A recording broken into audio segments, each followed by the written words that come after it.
so for a decent amount of time. Has to take out like the Flame Cloak. That's get a lot of damage, but here comes the Black Hole.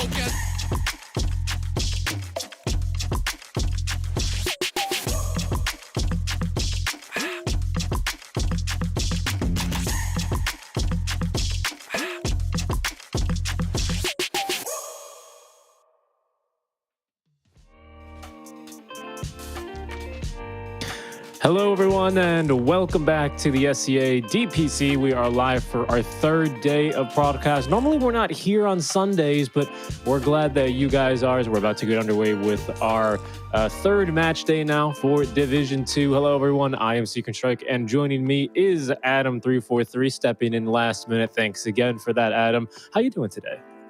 I'm good. Fortunately, Abel got stuck. He's stuck. Yeah, he went on a hiking trip. He went to go touch grass, and he's not coming back. Oh, so no. That's what happens. You know, that's what happens. We lost him. He's stuck on top of some bucket or some mon. I'm not sure which is the difference between a bucket or a mon, but he's in the bucket. He's in one of those. He's on top of one of those. But we are going to be starting on top for yet another day here of Dota. We can go ahead and get caught up, of course, with Friday's results, as we'll take a look at what we saw last time. We're going to be kicking off today with Team Flow again. We'll see how they do, as they were 2-0'd by Myth Avenue Gaming. We were talking before we got started, and you said you got to catch some of those games. Is that right? Yeah, game one, they just looked like they were so far ahead, but they had like no chance to actually like close their game. It was kind of weird to watch. Like the SF was so scared of the Darkseer wall, he itemized in such a weird way and just felt like they couldn't win. Yeah, that's true. Yeah, I'd really catch the game after that. Yeah, and then Series 2 was a bit more one-sided out for Myth Avenue Gaming after nearly an hour-long game. And then Vessuwan were defeated by Polaris. And then it was Army Geniuses continuing their streak over Atlantis. Take a look at how that shapes up for our standings now, as we're already, 1/5 of the way through. I can't believe there's only 10 days now in DPC. It goes by so fast, it feels. Yeah, it really does. Polaris still on top alongside AG, so two teams standing at 2-0. Of course, compared to Div 1, it's all about those top two. Those top two spots you're looking for at the moment to get promoted into Division 2, swapping places with Boom and Fnatic. So high expectations here. Of course, last season, who did we have? It was Army Geniuses and Vessuwan. Make that Polaris Esports and Vessuwan that dropped from last season. So far, Polaris Esports looking like they're going to try and bounce back into that Div 1 slot. We'll see how they do later today. So we take a look at our schedule where they're actually not playing, so they have the day off. However, like I said, Team Flow and Xerxia, right? Xerxia? I think it's Xerxia. I think it's Xerxia as well. Yeah. Yeah, normally just take the X's as Z's. It's funny how that works. They're going to be kicking us off here for our very first match. Next up is going to be a bit of a banger. Team Mag versus Spawn team. Spawn, the big Indonesian stack alongside Mamang Daya. And then finally, we're going to close off with probably a really good match. I'd expect this is going to be a big one to determine maybe even like second, third place. You know, this matchup, when you start looking at the cross table, Vessuwan taking on the likes of Army Geniuses. I think that's going to be a good one. I'm not sure. Vessuwan's like kind of at the bottom right now. Or else AG is 2-0, I believe. Vessuwan 1-1. 1-1? Alright. Yeah. They just lost to Xerxia yesterday in BTS, I think. Oh, did they? Oh, that's right. BTS is going on now as well. Yeah. Man, these teams getting alive. They're staying busy. Playing each other before they play each other. Oh, and they probably scrim as well. Yeah, that's super interesting, actually. Let me pull up the Dota buffs and see if these guys have even played. But we're already getting underway here with Team Flow and Xerxia. So we're going to go ahead and focus on that matchup first, because, spoiler alert, this draft is already moving along. Can you believe it? Team Flow and Xerxia are ready to get at it. Let me see here if they've played recently. I don't think so. No, it's a no. Rip. Xerxia did play like 2 series yesterday, 2-0 against Polaris and Vessuwan, so I guess coming off kind of a hot streak. They're coming on hot, and they did lose to Polaris though in their first outing here, so we'll see how they can get going as we see Marcy doing her little dance here. Xerxia over on the Dire side with first pick. They've opened up already with the NP.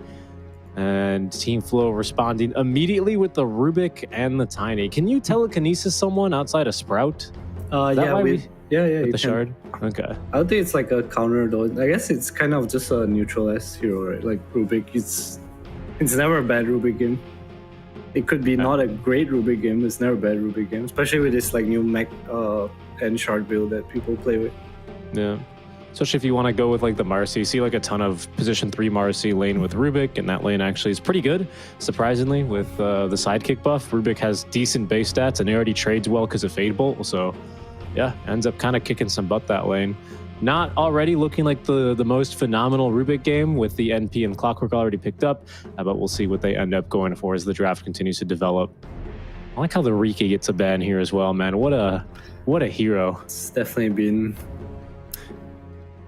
in the heads of many players, I would say. Like, all these games you see is Riki, the smoke's so annoying, the dart's so annoying, and it's just, you have to buy sentries, you play a map a bit differently because of the hero. It's definitely not fun to play against. Yeah, so Xerxia have been playing a ton of BTS Pro Series. This is what, their 6, 8. This is their 8th series right now. Lots of best of 2s in BTS Pro Series, but still pretty impressive stuff out from them.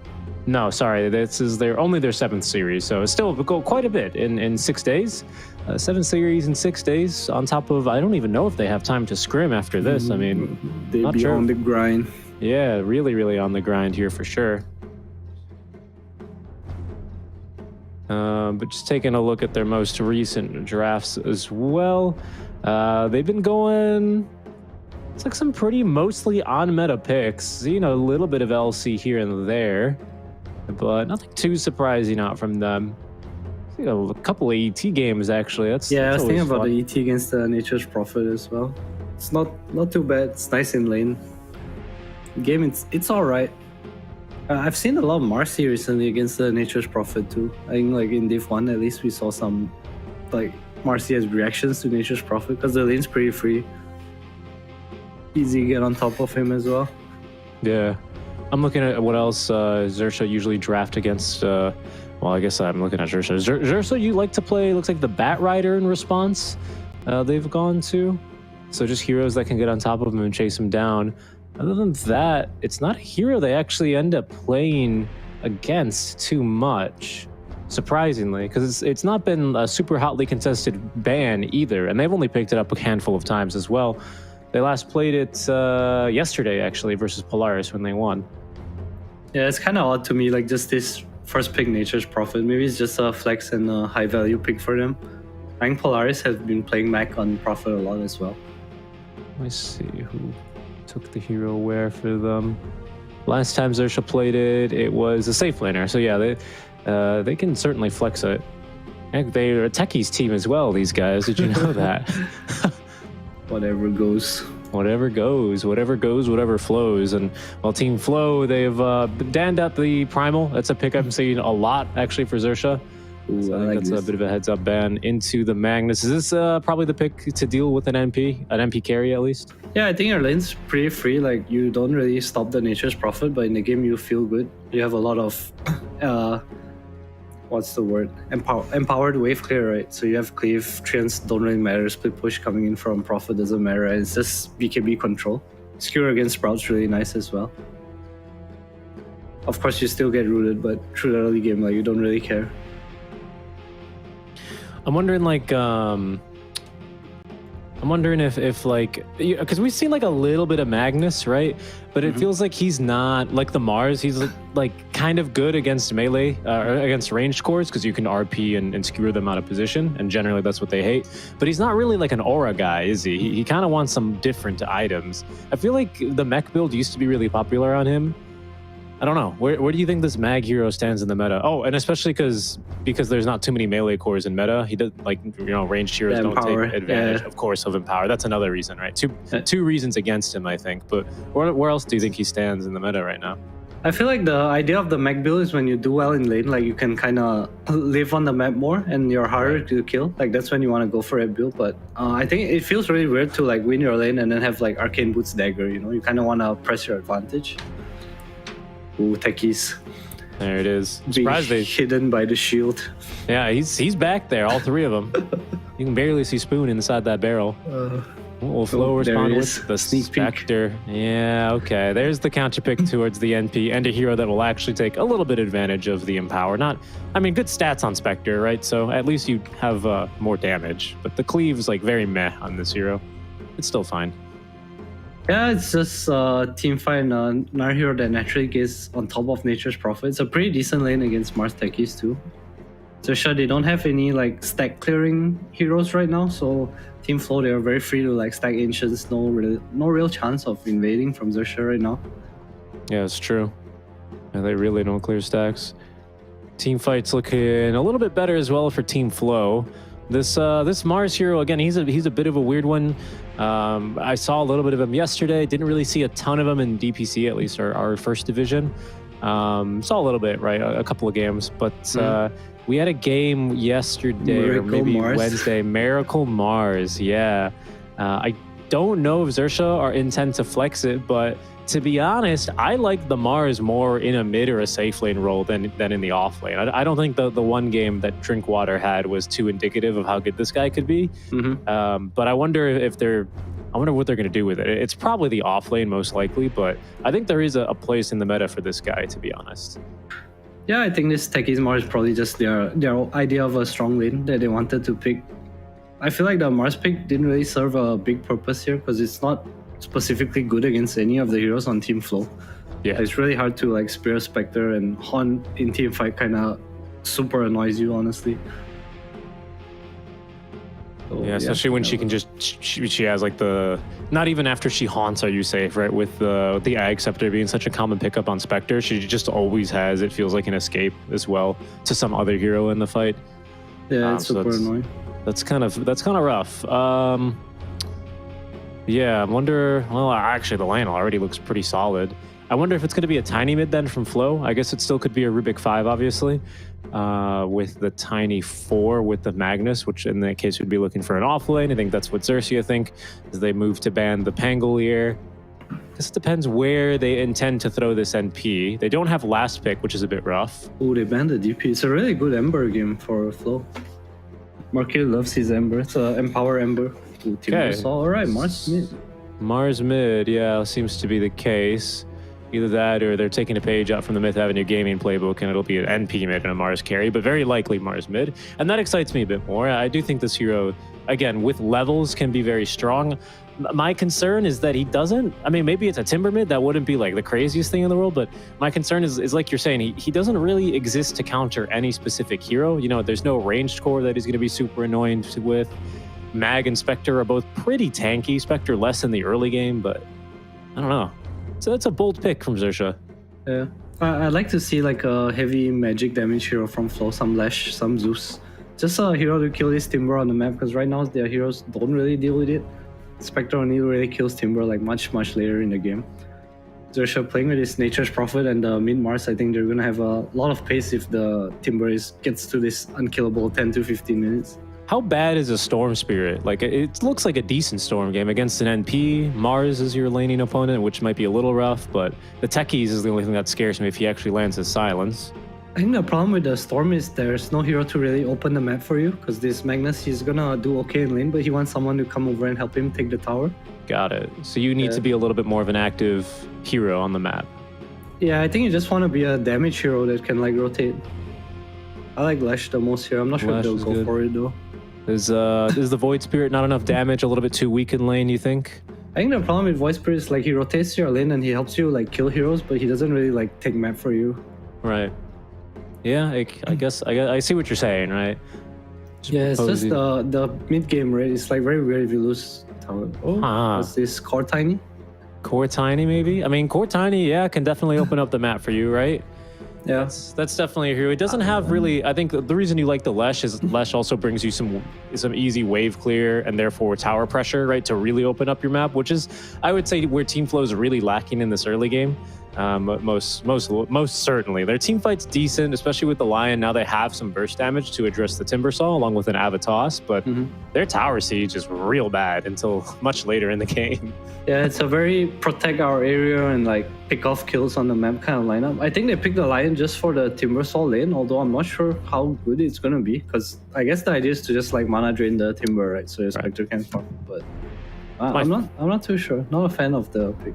It's my favorite way of playing Lion, by the way. You go for like a 2-1-2 in lane. It's mana drain all You the way. just mana drain the enemy offlaner, and they get very upset. Timber, though, probably still a decent Soul Ring carrier, as much as that item has been nerfed recently. So eventually, he's still going to be able to give Spectre the boot.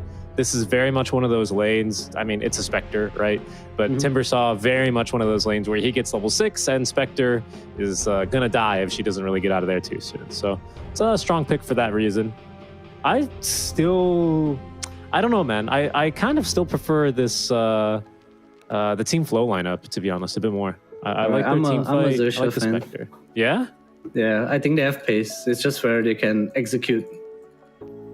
I think this Prophet Timber, they like have this super strong timing where they're gonna hit faster and flow, and it's gonna come down to where these Tiny or Magnus are like strong enough to actually defend their towers or not. That's true. I do really like this Tiny Magnus. It's two repositioning heroes, the two TI-10 winning heroes, isn't it? Oh, that's true. This does look very Team Spirit-ish.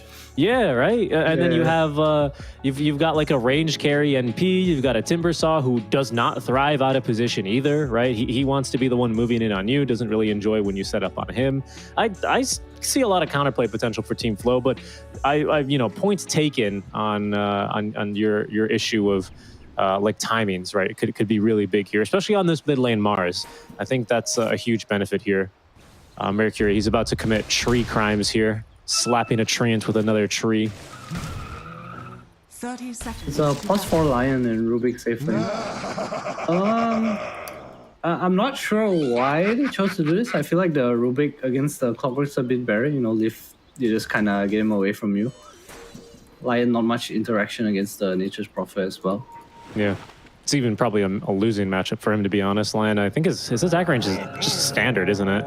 Yeah, he also has like super low armor against the Nature's Prophet right clicks, which is super annoying. The battle begins. We'll be fighting, sparring for this top room. Nice two-man stun, but again, Lion can't really get in there, afraid of the battery assaults or anything else that could be ready for Mr. Jaja. That's not his name, is it? Is his name Jaja? He has changed his name to Jaja. Well, it's like a month ago or so. From Tihi to Jaja, Yeah, from Tihi to Jaja. That's pretty funny. Next time it'll be XAXA for Russian, haha. And then it's going to be 55555 if he decides to go for the Thai one. It's the evolution. The evolution. Very cool. I like seeing that, though. What is this? One Mango Spectre. I haven't seen this in a while. Usually there's about 5 more in here, I'll say.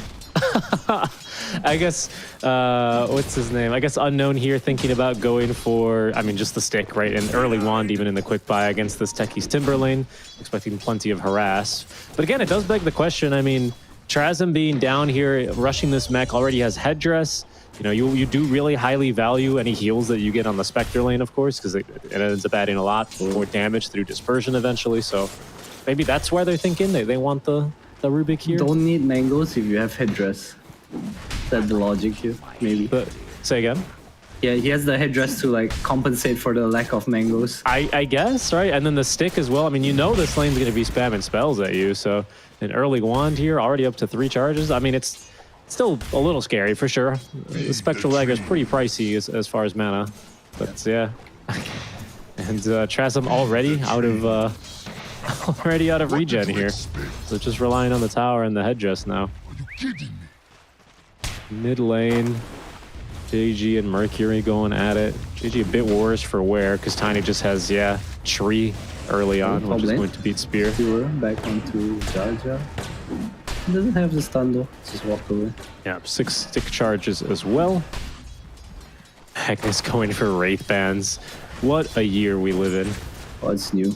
Nerf Bracer, nerf now. I'll buy the 3rd one. I'll buy the other one. You can't stop me from buying stats. Spear back in the tower for Mercury, as well as the God's Rebuke. An extra body block for 1 extra hit, but JG... Top lane again. He's okay. Another skewer into tower. Jaja. He's going down. Yeah, he is. First blood. Lion secures it. I think actually he needed to do that. I don't know if Nevermind was going to get it. Easy Y saying that was never yours. Haha. Okay. It's the first game of the day, Adam. You know, we got to warm up the jokes. All right. This Spectre's doing just fine down here, actually. Has not even consumed the mango. She's still sitting on it. So maybe this is not as bad as a lane as I maybe expected. I thought this lane was going to be real bad. I mean, Spectre Rubik does not strike me as a very strong lane, especially in the Timber. It gets harder for sure because the Timber chose, like, look at his skill build. He doesn't need to go for reactive armor, he chose to go 2 points in Whirling Death, and Spectre always goes down to, like, he has 52 damage without Whirling Death stacks, 55 now. It's just kind of hard to last it, and it'll definitely get worse. Yeah, and the Ring of Health as well online means he just doesn't care for the Spectre, honestly. Has techies as well for the casual 50 damage, and the barrage of bombs from Fog. Yeah, this lane is not going to get very fun whatsoever here, is it? Yeah, it's definitely going to get bullied. I think level 6 he'll be kicked out, but that's the kind of the issue I have. Like, if the Spectre gets kicked out, where does he go? Lion dies. Yeah, I mean, I guess that's where you were talking about the lack of stack takers. You have decent invaders, right, with a Clockwork techies for sure, as well as an NP that can TP from behind and just secure the kill, but I think they do probably struggle to still take stacks. I guess you can get the Timber in there with like a Chakram, but that's slow. That's slow. It's weird. Like, to me, it's not going for this Blade Mail rush too, and they don't seem to be stacking in top lane. So I just feel like the Spectre is gonna lose his side of the map real quick, unless Mercury on the Tiny can do a lot. But this Timber is gonna. He looks to me like he's gonna have food in like 5 minutes, and you know he's not gonna be able to die anymore. Pretty much. He might not even need the hood, honestly. Trasm might just be dead. Oh, telekinesis. Will it make a difference, though? Seems unlikely. Another Whirling Death. Rubido has his first kill in this lane.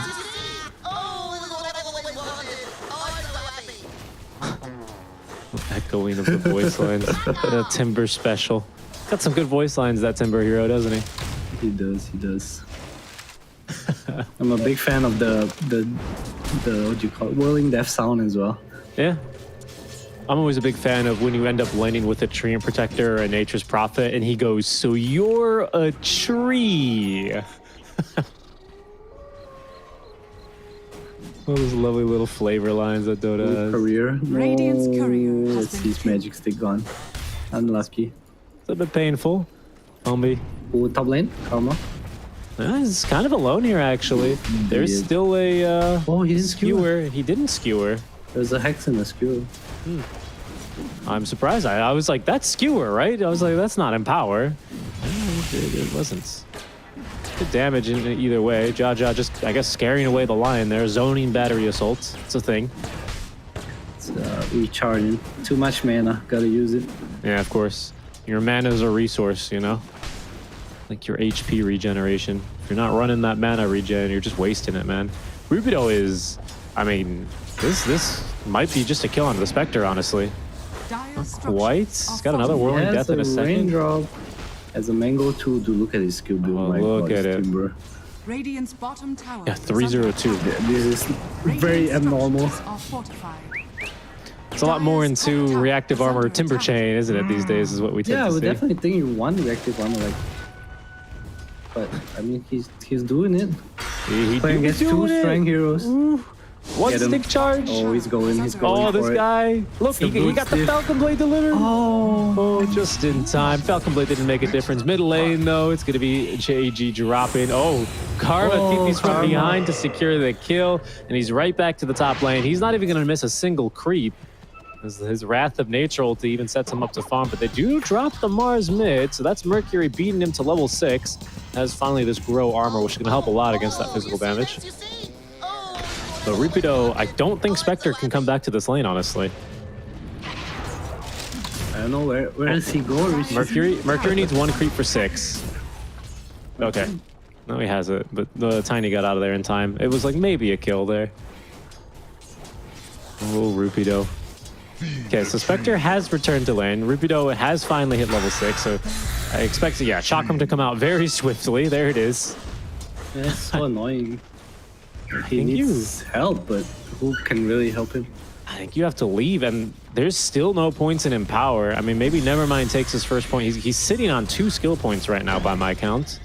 So maybe he decides to invest a point or two there. Because someone can be stacking. There's at least Ancients and the hard camp in the triangle stacked once.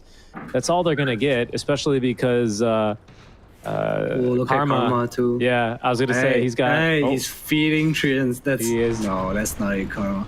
He's supposed to body block the camp, brother. He's sacrificing his treants so the lion will not stack it. They saw Trasm scouted a big stack here that Xerxia are trying to defend. Not sure if they can take that super easily though. Yes, Avatos Arena. though into the spear. They need to change the stuns. Hex out in time. We need one more right click and they'll have it. Bombi as well ought to fall here very easily. His bomb's not dealing enough damage. The tree thrown after him. The slow not enough, but the last avalanche there from Mercury will secure the kill. Bottom though. Yeah, every lane, everywhere. Every lane. Xerxia at least get 2 cores in return for this, so not bad for them. And then again, that's just Timbersaw things. I think that shouldn't be a surprise to anyone. 303 build now. So the 3 points in reactive armor as he continues to just, he wants to go diving. He's got his goggles. He's got his swim cap on, you know? Yeah, has his hood on the way too. Oh, he is tanky. He's angry. Mercury, he's not going to get this kill. Not while the hood's not here. with the hood, yeah. No. Yeah, there it is. Hood online. And he'll turn around, Mercury. Telekinesis. Mercury out of spells, out of mana most importantly. And Bombi closing the go door from behind. Silence only connects onto the Tiny, but that's all they need. Something with JG, pardon me, coming on in. Chakram, but they're not going to be able to catch this Rubik. I mean, they've kept alive their bottom tower for a lot longer than I thought, at least. But this is starting to look a little rough. But at what cost, though? Spectre 30 CS.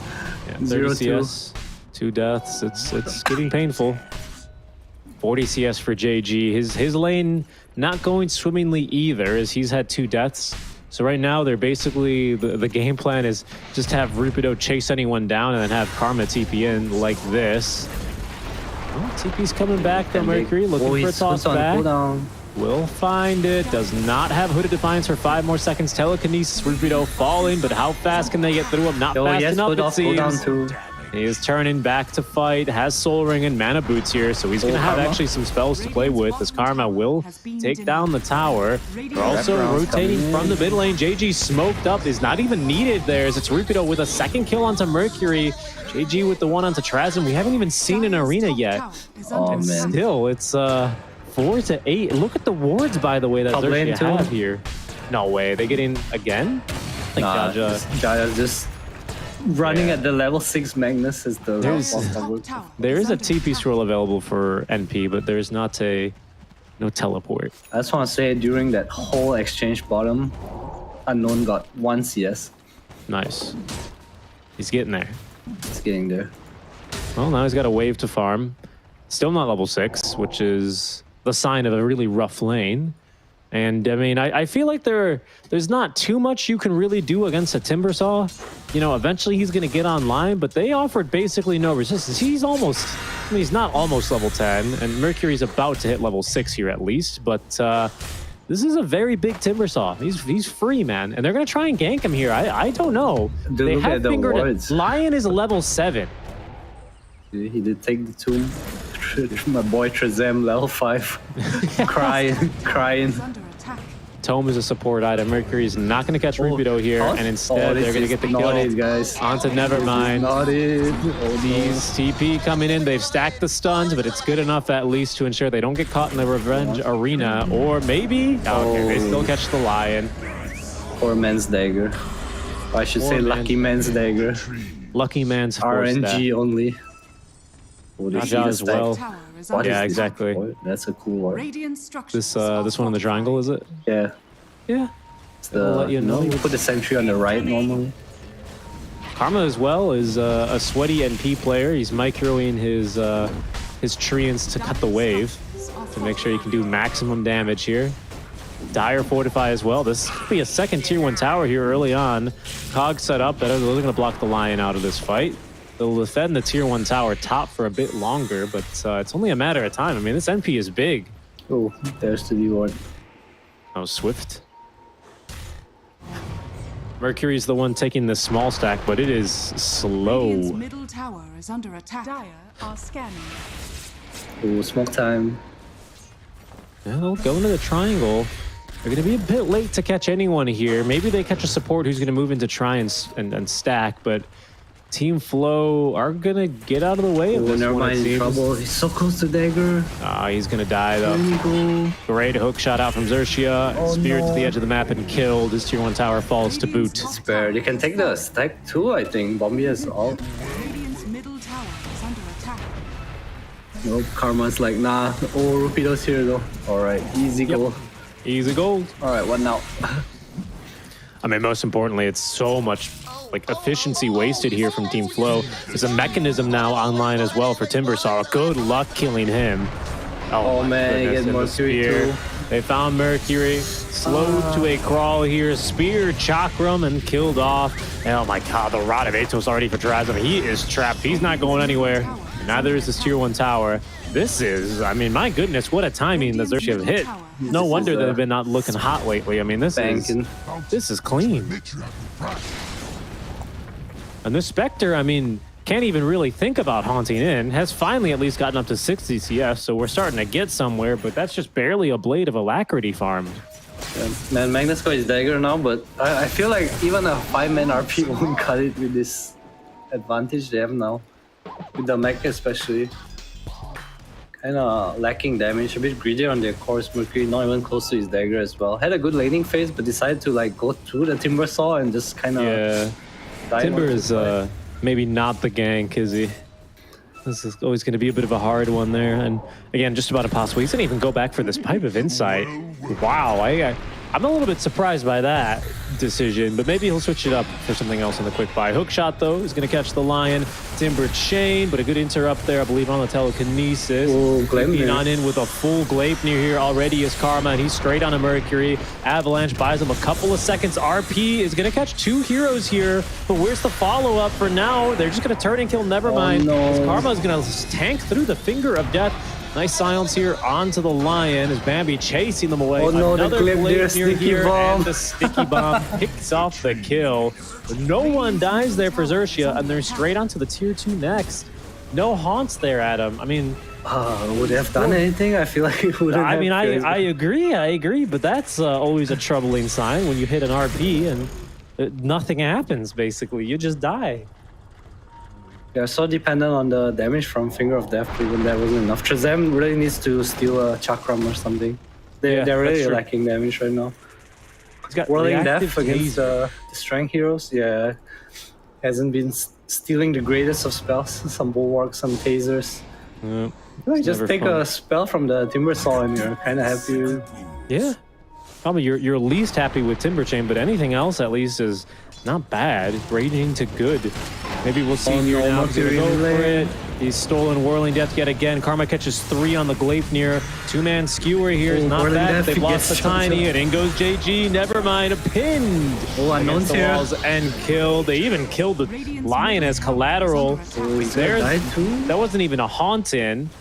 But Unknown is still out of here. Gleipnir does catch him. They're thinking about going diving. They thought about it, but they'll refocus onto the tier 2 instead.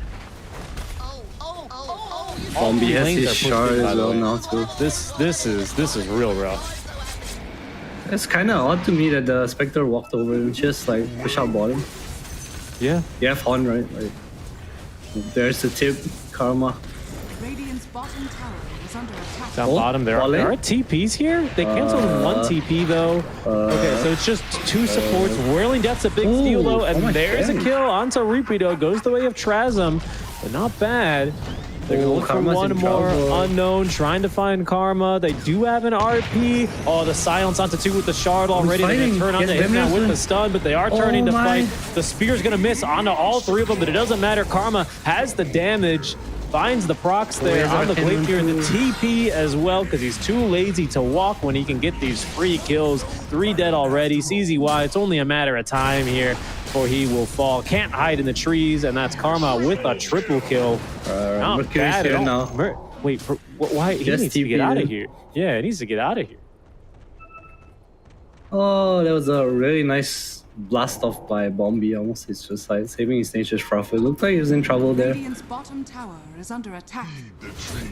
No man. Karma is BKB queued up. Do you even buy BKB at this point? I feel like you don't need it.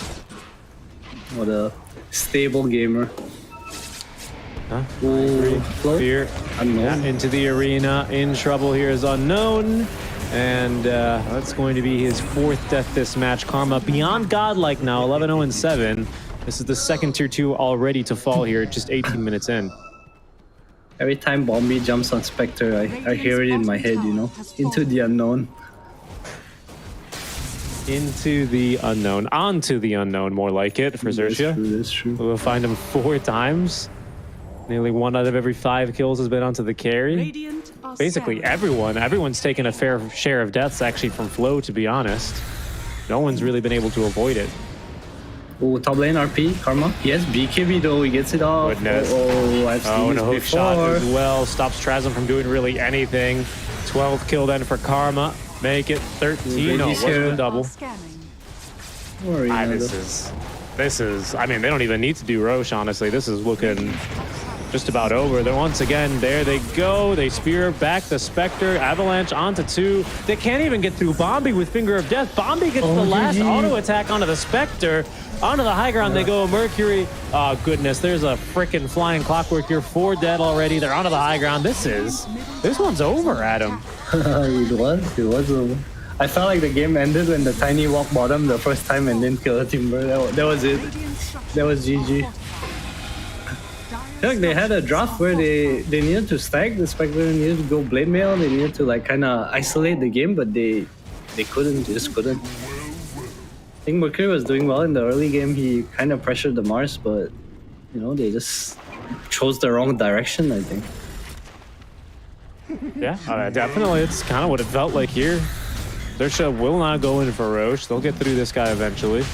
Aegis maybe for the NP. Who knows who they give it to at this stage. And the Mars Blink feels really nice with this kind of timing as well. I mean, he's in no danger of dying here, basically. He doesn't really need too much more. This is, I mean, can Flow do anything? They're going to get the clockwork at least. That's something. They're going to smoke up immediately, but they're going to be far too late to contest this Roche. There's not much cancel for Horn Toss Skewer, so high ground might be a bit complicated. But I feel like they are far enough ahead where they can probably just dive tier 3s. They have Arena as well. Oh, mid There's lane. toss back. JJ has an Arena. Arena, pretty decent. Spectre, haunting, but not haunting into this fight. As they're going to lose the Tiny here yet again. Do they have a cancel here for Trasm? Yes, in the form of plenty of damage. TP and forward. go in Here's the more. NP, wants to go for more. Bebner Spectre does have the dagger, so hard to catch her as the skewer is off the mark. There is an RP ready. yes, Mercury has fought back. Avalanche onto 2. That'll scare back Xerxia for now. Greaves and pipe completed. Yeah, he's a big Bombi even lad. has Wraith Pack queued up. Just going all in on this. Yeah, I mean, might as well on this earlier timing that you have, right? I mean, everything's looking so good for you. Even if you deleted the NP from this game, it'd still be a 3K net worth lead, and you'd have the next 2 positions on net worth. Even Bombi nearly has as much farm as Unknown right now. Oh man. Now It's that's pain. It's pain, despair. They're gonna try and kill Unknown again. He doesn't have haunts and has no way out of this one. Chain stunned and killed. Once again, Bombi gets the kill there with the auto attack. Do the toss. Can they touch him? I feel like they cannot kill him. They didn't even hit the skewer there. And now this is a dieback, by the way, for Mercury. The stun only finds 1. Plenty of voice lines coming out, but still no GG out from Team Flow as Mercury refuses to die, but killed by the Gleipnir active. He's dead for a full minute. Spectre can buy back, but not really sure what she does here. Doesn't even have haunts for another minute and a half. There goes the first tier 3 tower in the game with another big wave pushing in through this bottom lane. Radiant's bottom barracks are under This one is... They need the Tiny. Radiant's Or structures Chakram. are Come on, Trezam. Do something. do something. Oh, he misses the horn toss. Oh no. Oh, look at the damage. The hook shot from the side as well actually clips onto Unknown. So he's helpless basically there. Bystanders. He just watches 2 more of his allies die. I thought he stole Arena, but JG was super fast on the bulwark. It's almost instant. And GG is called. GG? GG? Yeah, I mean, just a complete outplay here. I got to be honest, Xerxia they look amazing here. Not only in their custom hoodies, but in this game. I feel like they kind of put themselves in a hole where they needed to play a game a specific way. Like, I think it was winnable, but it was definitely harder. Like, Xerxia had super ease of execution here, but they played really clean as well. Yeah. I mean, I agree. I'm not really sure what more we could say. Like you said, it felt like there was one way I think Team Flow could have a good fighting chance in this game, and kind of fell apart really fast for them. I don't know, Spectre as well. Like, I feel like by the time she takes that second death when they TP under her tower, when they're diving mid, that's ideally when she just TPs top lane and takes a stack that's ready for her. But there wasn't anything there. Credit to Karma as well for just throwing Treants in there and making sure that they couldn't stack too efficiently. But still kind of a rough game, to be honest, for Team Flow in game 1 there. They're not going to be super happy with how that one went down. Yeah, honestly, they need to reevaluate that last pick Lion accomplished. I would say 0. Like, it's definitely not what their draft needed. Yeah, they needed something MVP. A little bit with some more punch, right? There's the Rivalry MVP Rupido getting in there on the Timber Saw. I mean, the KDA, right? He takes the 1 death, but it's fine by then. He literally gives his boy Karma, I think, an ultra kill or something at that same moment. So very, very nicely done there for him, as he will be the MVP for match 1. Can't complain, right? I think he played a phenomenal early game. The skill build was really interesting, right? What was it, 303 at level 7? Yeah, he just felt really strong. Yeah, I mean, there wasn't really much to stop him there, it felt like. That's basically, I mean, that felt like game 1 in a nutshell. I feel like the game wasn't really that long, you know? One move, and it was kind of just downhill all the way. Yeah, I honestly, I mean, it's hard to gank an NP, but I feel like he had to be the move there because, well, this Timber pretty much not even short of unkillable, was basically unkillable. So, well played to Team Xerxia, who will take game number 1. How many wins in a row is this for them now? That's their 6th win in a row after they drew their series versus eHome in the BTS Pro Series. They're 2-0 to Polaris, they're 2-0 to Vessuwan, and now they're on track to repeat that performance here against Team Flow, as they will take game 1 in, how long was it? 21 minutes? Roughly, yeah, 22 minutes. We'll see if it's going to be a three-peat here for Team Flow, or if it's, for Team Xerxia, or if Team Flow are going to be able to force the game through. We're going to go to a quick break, guys. Do stick around. We'll be back in a bit.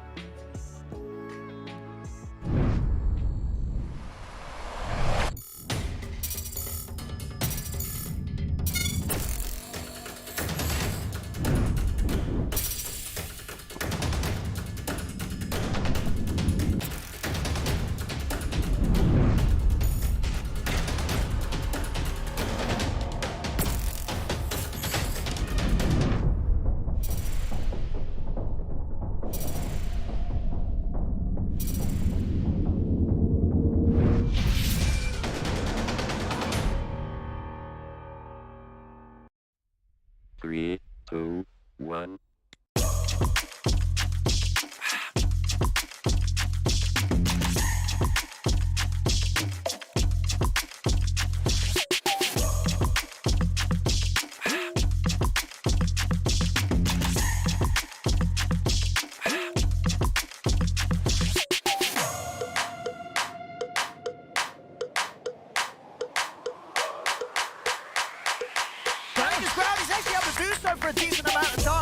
Take up like the Flame Cloak does get a lot of damage, but here comes the Black Hole.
Hello, everyone, and welcome back to the SCA DPC Winter Tour for the 2023 season.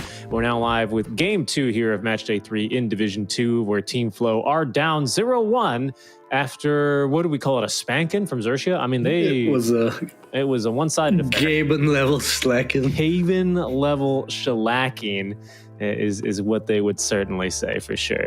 But that's how it goes sometimes in Dota, especially when you're unable to really execute on your kind of lineups. I saw a strategy, a game plan there for Team Flow, and it just didn't really seem like they were able to connect the dots. The Lion, rotating mid once certainly helped out, but, it wasn't really JG that was the problem here in the early game, was it? Yeah, I feel like he enabled his Tiny, and then his Tiny unenabled himself, disabled himself, by running into the wall, which was Rupido on the Timbersaw in the bottom lane. They need to approach the game a bit differently. I think you don't really want to fight into such a strong Timber. He was so farmed. Yeah. I mean, it did feel real bad that the moment he tried to gank was literally the second that hood of the right? Yeah, and he was alone too, though. His team wasn't nearby. He was walking up the river in front of the tier 1. It was risky. There were risks taken, and I think unfortunately the Team Flow lineup just wasn't going to be sustainable or tanky enough to really deal with what Xerxia was ready to throw at them. We'll see what they're going to, have in mind for game number 2 as that draft now just getting underway. Team Flow, at least this time, with this last pick, do you think that'll make a big difference for them, considering what the Lion did for them before, or where do you see this going? I mean, I feel like they had a draft that they could have used the last pick so much better. Why would you pick Lion? How is Lion even good? I think the only time I see someone actually pick Lion is maybe against a Morphling, maybe. Yeah. Just a very weird pick to me. Well, we'll see. Xerxia already opening with the Tusk as Team Flow have adjusted their first bans. Last time they banned Lina Tusk. This time they'll get rid of the NP, and Xerxia move immediately to grab that Tusk with their first pick. See a lot of Embers in response to Tusk, to be honest. That could be a solution. Oh, but he's banned. It's banned. So. Yeah, they banned it last game as well. I was talking about why it was a good Ember game, but they actually just first two banned it. Mercury definitely a very high comfort Ember player.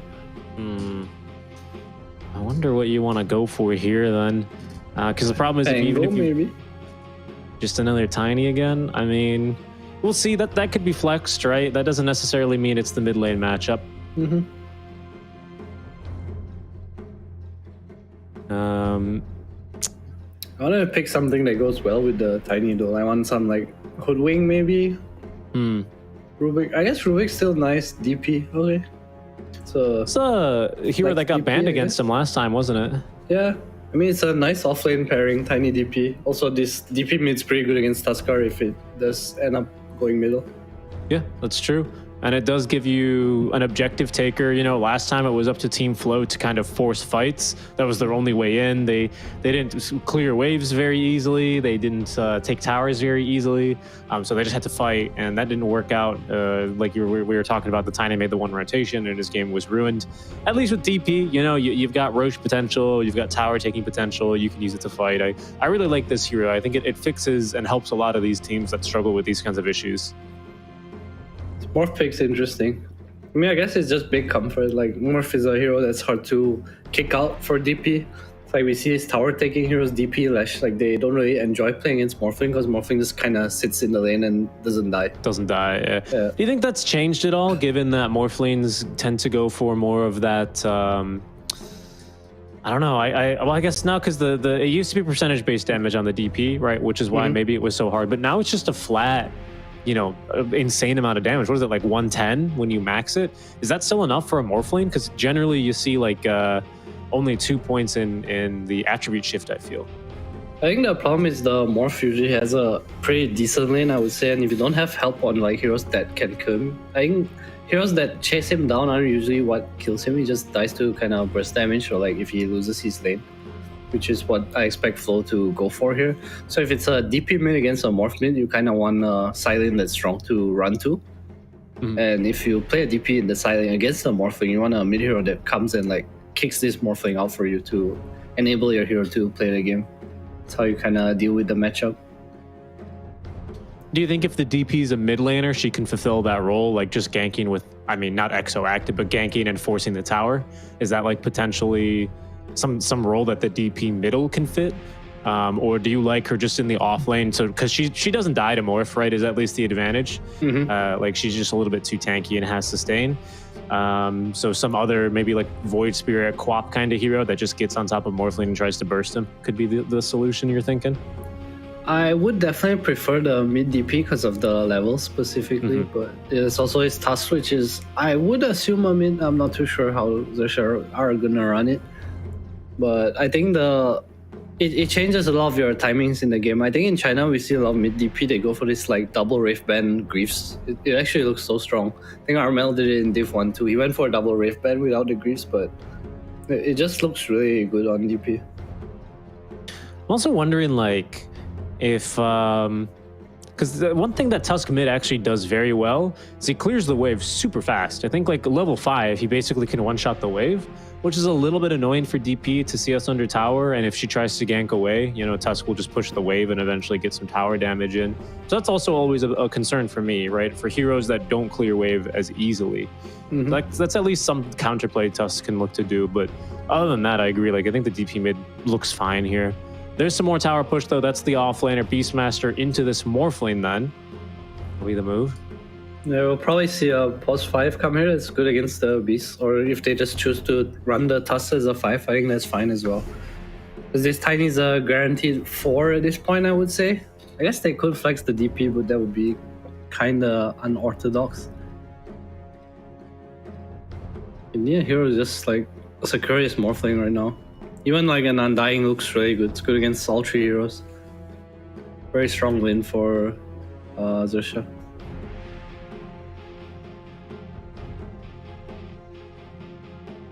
Yeah, just taking a look here. Wouldn't be too surprised to see a Coddle as well. I think Coddle against DP has been like a that's banned right. actually, sorry. I guess the only other like bespoke solution you see a ton of is the Shadow Demon, but that's not a hero we see a lot of at all. And I don't think it's super good either with your Morphling Tusk. The save is decent, but you don't set up for anything. That's still a move speed slow and something that can annoy and win the lane against Beastmaster. A pretty powerful counter pick here for sure. Yeah, it stops you from learning Boar, but I feel like Beast nowadays, they play for access mainly, so I'm not sure what the ENG interaction really is. I see a lot of Chen, because Chen, when the Beast gets his Helm of the Overlord too, you get Shard and you can steal his Big Creep as well, which is kind of nice. And she's a bit of a less common counter nowadays, I would say. Snapfire then as well. So I guess that can be an off-lane snap. It could maybe be a mid-lane snap if they do something really funky, but probably their second support here. And some much-needed team fight. Their single target's really, really good right now, but they definitely were lacking some AoE team fight. And Snapfire is going to bring you in spades. Good damage dealer, and another mech builder if Ench isn't going to build it, which maybe not. This Tusk Snap is a pretty decent kill squad right now. I do think it's a mid Tusk. Just pick an offlaner, some hero to play around, because this morph's gonna take time. And Tusk really enjoys having these strong side lanes, which do have a strong safe lane right now and the last pick for their offlane, so they can really enable your draft through that. I like the bottom a lot. It does fix this Ench problem in the lane, right? You just arrow the creeps. Beastmaster probably doesn't level Boar for a while anyway, but it's some solution for the Ench, and it's good magic damage as well. I see a lot of like, sometimes even like 302 I've seen in a couple of games for the Maranas. Obviously this time you at least need 1 point in arrow early, but just being able to deal lots of magic damage through the morph lane into this Enchantress early can really help your Beastmaster's lane out quite a bit, but it's still going to be awkward when he hits his Helm timing and doesn't really want to use it. I do think it's a pos 5 Mirana just because they have the Tiny. I'm not sure. Do they want to... That's a good point. I guess they can do like Tiny mid DP 5 and Mirana 4 if they really want to do that. Still kind of open, I guess. I like the DP core a lot here too. A lot here. I feel like Xerxia don't really have the damage to deal with it early on, especially a mid DP. Yeah, I mean, you'd have to like land all your kisses and Waller's punch, I think, to really take her down. Yeah, it's a lot of commitment. Like if one avalanche comes in while you are snowballing, and the DP just kind of turns on you.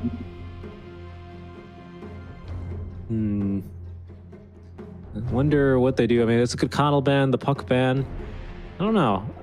I can't help but think like mid Beastmaster used to be a thing a long time ago, but Yeah, we probably won't see it. if you don't think even versus a Tusk going for axes Nah. could maybe bully him? Okay. Nah, it's because the scaling of your hero is kind of different now. Okay. You want to just play in the side of the map you want to play is weird too. Like if you That's mag true, axes yeah. as a mid beast, you can't really rotate. You kind of just want to farm That's all right. Huh? What do you mean? But then you get the drum. And the then drums. That's true. You beat your drums on Morphling, who obviously is gonna, I guess, stand still and take his hands off the keyboard.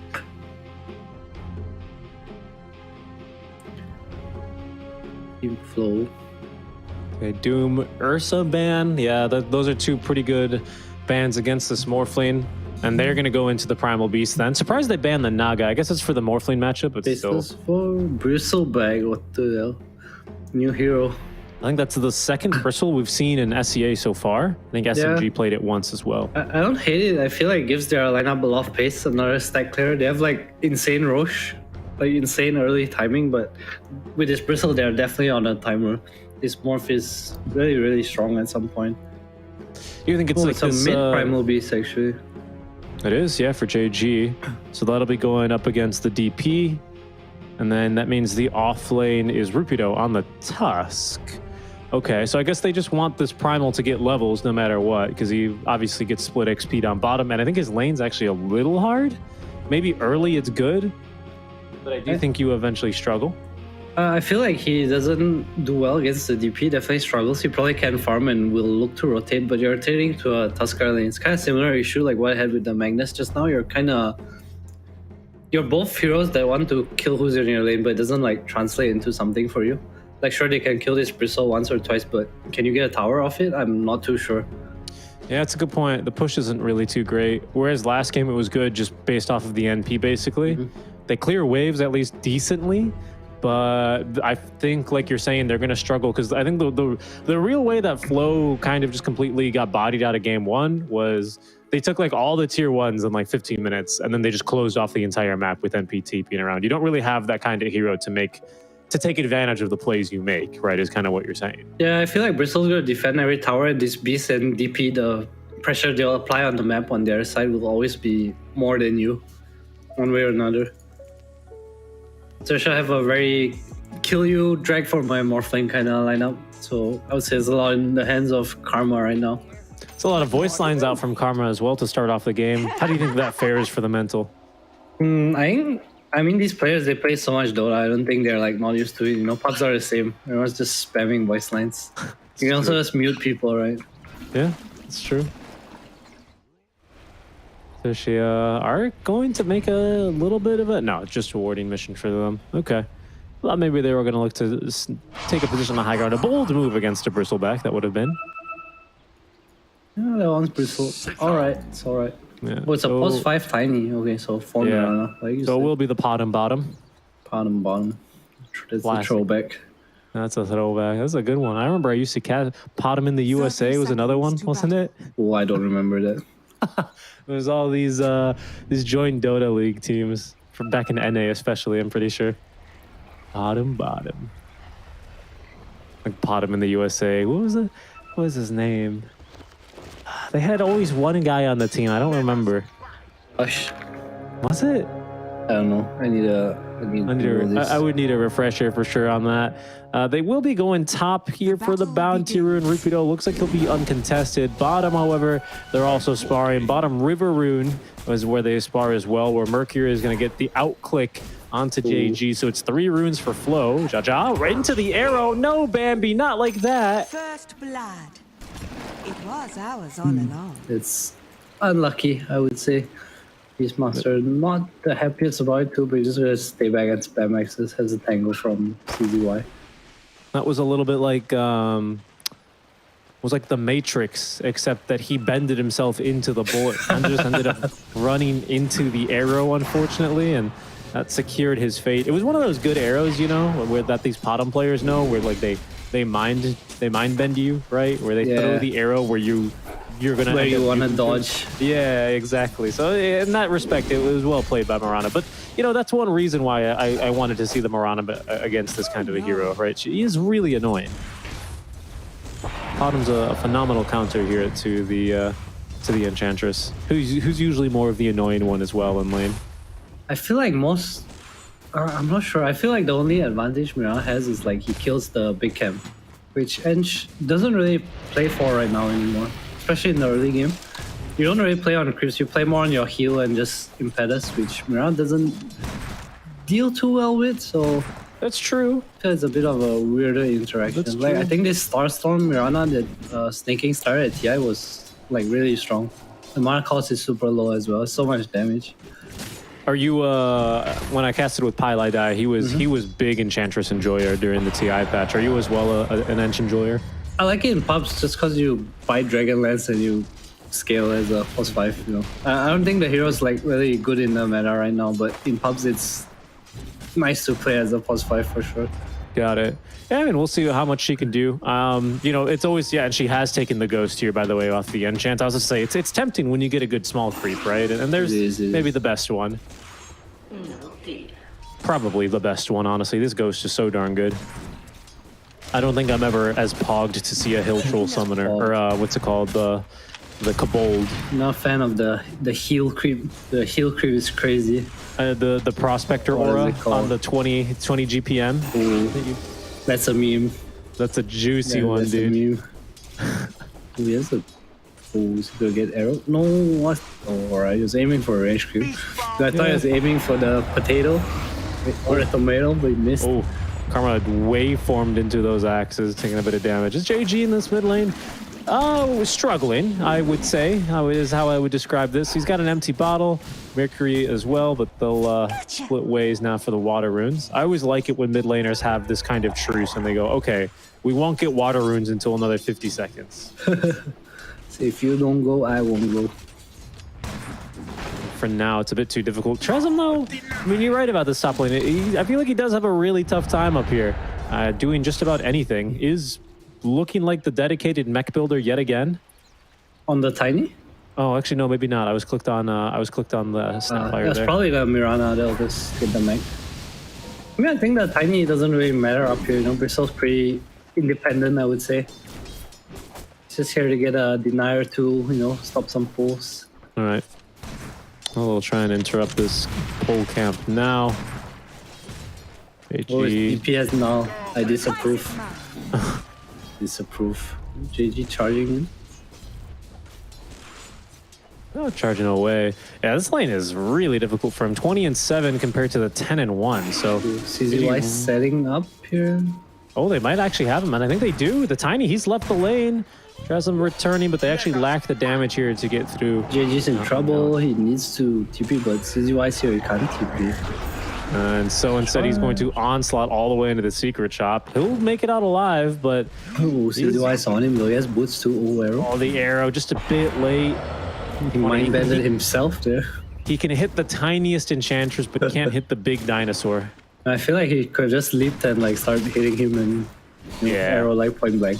Yeah, especially when the onslaught's used. I think it's okay. I mean, it's maybe in that sense it's more time wasted, right? He's got to run home. Ooh, triple range creep, push it in Mercury. Radiant's middle tower And is under attack. flag bearer. It's a big wave here. We'll see how much they're able to deny away. Oh, actually, Mercury's got to be a bit And careful. so much damage, holy shit. He's got his spring of health Tough. now, though, so pretty soon as well into the Vanguard. So he's doing just fine for now. Mercury is still cruising in this mid lane as well, which I think is the biggest difference, especially compared to game one. We'll see if he's able to turn it into anything. GG. I think he's fine. He's There's a another dinosaur. Siphon. Is he fine? You don't look fine to I me. think he's fine. Mercury? Come on, you have boots, Mercury. Come on. Damn. Alright, JG got his boots delivered. He's fine. You were right. He's just fine. Just barely getting out of there. A little bit of a spooky scenario for him. His DP does cancel the salve, has the water bottle at the very least. Is definitely going to need someone to rotate over for this minute 6 room. Probably. Careful though, top lane is unknown. Taking a good amount of damage, but speed in. still healthy. This Only guy is level- taking so much of his XP. I was about to say, he's only level 3. What's Is- happening? It's not awful, but there's level 4 finally. I was just okay, expecting a Bobby. bit more. Tree volley, not enough. Outside of the range for the quills. Just barely outside of the range. JG's coming though. Out for blood. Angry dinosaur. Angry Dinosaur has level 3 trample. Radiant This should be a turret kill, has honestly. been This one looks easy. And he is going to be trampled outside of the ice shard, but Snowball will fix that in a jiffy. There's Trasm who will TP on back, but no chance at killing the dinosaur. Oh, mid lane though. Ghost push coming in. H room Ghost. DP. This Bristle's so sad. Dude, I would scold my tiny. How are you the same level as me and Bristleback? I agree, actually. And you know what? This is probably a little bit of a tilter as well. I mean, this is why I'm not a pro player, because this would tilt me. But especially last game when he was level 4 and Trasm was the level Spectre? 7. Yeah. I'd be like, dude, where's my experience? Mercury, at least, there's the ghost push.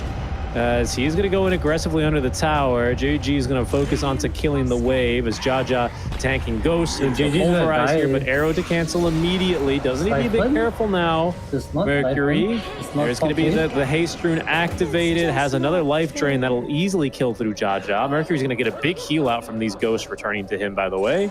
Yep, back to full. A lot of damage on the tower, not too bad. But I feel like the +5 taking EXP is fine if you're like actually contributing, you know. Oh, But it's he tiny, can. probably didn't do. Toss back. Oh, toss into the arrow. Nicely done. Is under attack. Your It fate should be the mid tower unless Karma wants to come and defend. Has pushed in the bottom lane. Radiant structures are I reckon fortified. it'll be mid. Never mind. How's he doing here? He's finally taking the first point now in the boars. 3 points though in axes. As Karma's Karma's just on an scouting here. exploration. He wants the career. just kind of going on a Dire Wow. exploration journey where he Lot of will get the commitment. courier of CZY. Dire's Nothing turret too major has there. been killed. But mid tower.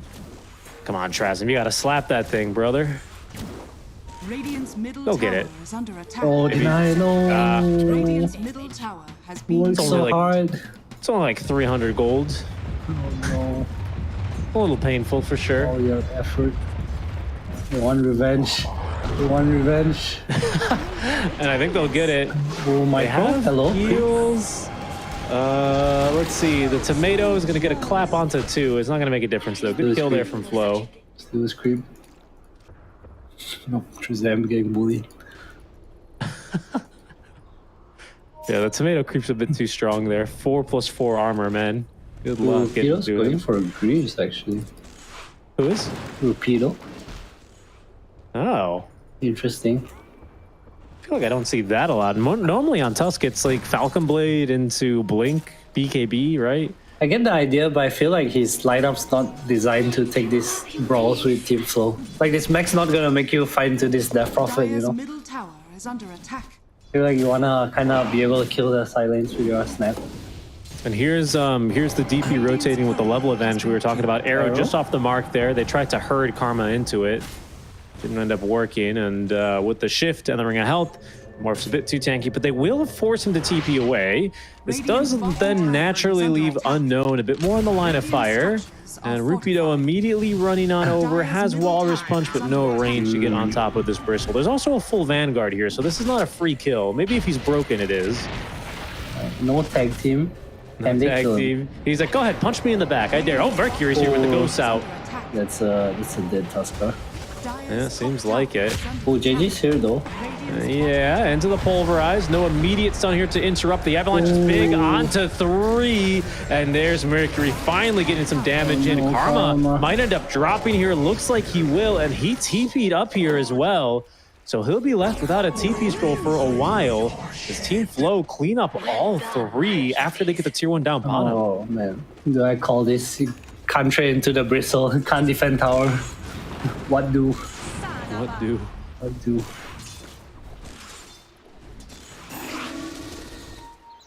Nice job living there by the Bristleback, and I think That's a little bit more how they wanted this lane to go.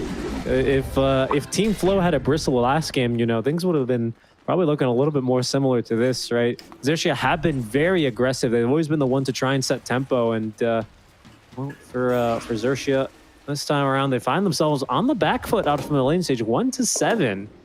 They will smoke down bottom though, trying to set a trap, but never mind. He'll sniff this one out, and he's going to be waiting patiently to farm the wave by the old tier 1. See what he can get. And they go. They see ball lane, never mind. So they go get creep too. Oh no, they don't.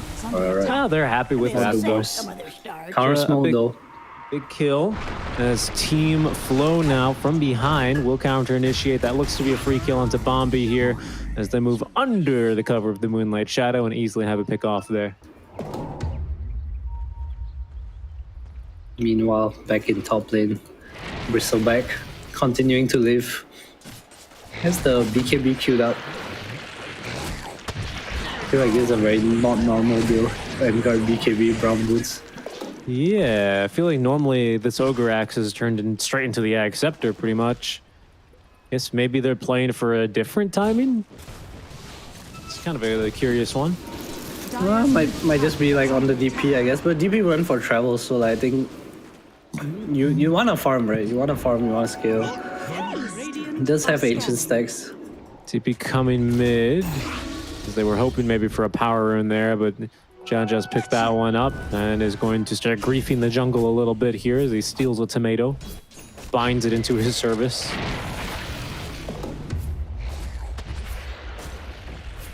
Satyr Tormentor as well. Still has this on Holy Aura, right? Yeah, still has this 5 HP regen a second. Not bad. Careful. Flow. Moving to the jungle where they see Jaja. Silence is going to just catch him. Arrow as well. Nicely executed there. Team Flow moving like clockwork here in game 2. It's buying Lincolns on the Morphling. Yeah, I saw that first item. No Manta, no casual Yasha. Like, I get that Roar is a problem, I guess, but there's like DP Silence, there's Moo, there's Cypher, like there's so many things to Arrow from the Avalanche, but he got off the strength gain, simply just TPing away now that there's no stuns. Maybe it leaves Rupido here for dead. Has Mechanism, will that save him from the DP? It will, didn't even need to use the active, so Mercury instead will focus onto an objective that can't run from him, and that's the tier 1 tower. All right, Adam, hear me out, right? Remember Repair Kit? Yeah. We bring it back, except we call it Relocation Kit. You get to move one of your towers once. New tier 3 item. What do you think? Can you go past the river? Can I put my tier 1 where the tier 1 was? That, you know, honestly, that'd be a Giga Chad move right there. No, honestly, I can do whatever the hell they want with the patch. Just give me the patch. Oh, let's see if the leaks are true. If what's it called? There were a lot of interesting items. It's hard to believe because they removed the jungler role, right? Yeah, they killed it pretty hard. Do you remember when the jungle creeps wouldn't spawn until minute 3? I remember. Ooh, Jaja. Yeah, they will likely catch him and kill him here fairly easily. They do lose Nevermind though. No, he's not gonna die. TP, come on, Jaja. Your teammate do it. You can do it too. There you go. Oh, he's out of there. They also get another kill into Nevermind. That's just another onslaught from Smoke into Kisses. So they've been keeping this Beastmaster from farming too effectively here. And even push the lane back here down bottom. That was always going to be an annoyance for them. Where's DPTP to? Oh, she TP'd home. I feel like Flow always... It's so ironic to me because they're always in these games, at least from games I watched, like where they're leading. And there's no flow to their gameplay. Like right now, there's like nothing's happening, you know? Like they're ahead 3k, it's been 3k, and they're just like chasing this edge, you know? They're kind of dying silence. Yeah, I mean, all 3 cores just want to farm, right? Nevermind wants to get his Helm of the Overlord. Bristle wants BK, well, he has BKB next into the Ag Scepter. And DP went for bots, like you said, so she probably wants Kaya Sanj before she really starts fighting. And that just leads to the supports kind of moving around the map, trying to find farm and be efficient in between. And well, they're just gonna get picked off like that. They're slowly losing this net worth lead. It's starting to kind of neutralize here a little bit. Yeah. BKB on Bristleback now, so farmed. Let's see if he can actually do something with it. Ooh, nice tornado. The judge has been so annoying. He just walks into your jungle. He's like, try to kill me, guys. Level 3 enchant as well. It's funny. So he's just wants the big creeps and he's making good use of them. So why not? Are you gonna try for Bristle? This is here so hopeful. far? This feels very hopeful with just the two with the Tuscan Morph. Yeah, they're not gonna try. Oh, still no tag team. Radiant are scanning. Okay, There's smoke Tusk play, by the build way, like from Team I Flow. talked about. It feels so bad right now. Like he has mech and he's using his mech to farm like his griefs, and he's gonna use his griefs to farm because they can never really fight, right? Ward placed down here Arrows? on bottom. Is that why? Oh, Tumbler's toy. Ooh, Tumbler's toy. Getting out of that one in time. That was a nice read. Mid lane. They look like they wanna try for Mercury. This also seems a little That's hopeful. the Invis rune Invis, though. active. They have detection here actually, but Mercury's gonna break the Invis rune immediately. Moonlight Shadow as they're going for Bristle's more. there. They do have kisses if they can manage to set them up. It seems like for now, Flow unwilling to commit too hard to this fight. They're so close to EXO level 2. Yeah. Going for bot tower. Dude, do they have tag team? Gorosh, man, let's go. Oh, no turns down, snap. The tag team with the little shredder, you kill Rosh so fast. It's kind of rough when people take your tier 2 and you have nothing to trade for. I said, but Karma is taking the tier 1. So took mid as well. It's not bad, not bad. He has Anyway. full Lincolns now, so he's getting there. Almost a Yasha. That'll help him farm a bit faster. Doesn't have to worry about Roar anymore. Spirit Siphon can break it. Eventually with Acceptor, Bristle can't break it. And that's about it. That's the only thing that can break Lincolns here. Spirit Siphon and Roar, huh? Let's Only the preempt fourth the... match with Tusk Greaves, quite curiously. You noted on the curiosity of that build before. He's got. I feel like it's a decent build. It's just, if I want a Greaves hero, like, why am I Tuskar? Wouldn't you rather... I would rather this Primal Beast be buying Greaves and my Tuskar be buying like some scaling items. I guess you want eggs on Primal Beast this game though. Just break for a Bristleback. Yeah, the break for the Bristle's real good. You break Inner Beast, which is kind of meh, I guess, but something. Ooh, Roshan. Does Roshan do anything? I feel like they can't. It's gonna continue trade map. Looks like they're playing the defend the high ground. Oh, you're cutting another wave down bottom here with Jaja very effectively. They've got mid and top tier 1 taken down already. I guess maybe just looking to plant some wards, push a couple extra waves. Bombi has his shard online already on the Snapfire. There's first Aegis here. They still need another 1,500 before they really, leverage this Aegis. And the Ag Scepter gets online there for the Bristle. Yeah, it's kind of... They're just trapped right now, I feel. Can't really fight, so shut. Dire's bottom tower is under attack. When's the go time for them to fight? When do you think they need to fight? Besides Ags on Bristle, is DP just, is everyone just waiting on Bristle basically right now? I'm not sure. I feel like they need to drag out the Aegis and get a Silver Edge on the Morph maybe. I feel like this Manta Sky is not gonna cut it. Definitely gonna have issues. Yeah, Scotty at least is always a good item, right, against this Bristle, but agreed, right? If no one has a break, Yeah. JG I mean, the as Sky well is more going for the IS DP than on. anything. Huh. I wouldn't have minded if we saw like a similar build to the Primal Beast we saw at TI, which was it was like bots, Blink Dagger, Ag Scepter, wasn't it? Yeah, something like that. I wouldn't mind, honestly. I think like a Blink initiation can be pretty good here. I think Morphling and Tusk, especially Tusk offlane, really thrive when they're not the first in. And I think you have enough tankiness with they're going JG. He's gonna get ham, roared though. This is a bit too deep, I would say. They might still get... Never mind, though. BKB Yeah, so active. They BKB will take him down. has no TP. Mercury taking down Bambi and will be able to get him down. JG is going to escape into the trees, but doesn't have TP. So that's Wait, so what? nice. It does not need no TP. Huh? Probably gonna cut the next wave too. I mean, not bad. They forced the Exo here basically just for a support kill and the exchange of a BKB. Mercury chasing down the Centaur Conqueror. That's easy as 65 gold of his life. Xerxia's doing such a good job of like splitting the map, and Team Flow, they just can't really seem to get things going right now. I feel feel like they just need to reach high ground. Bristle has X now. Oh, free kill there for Karma.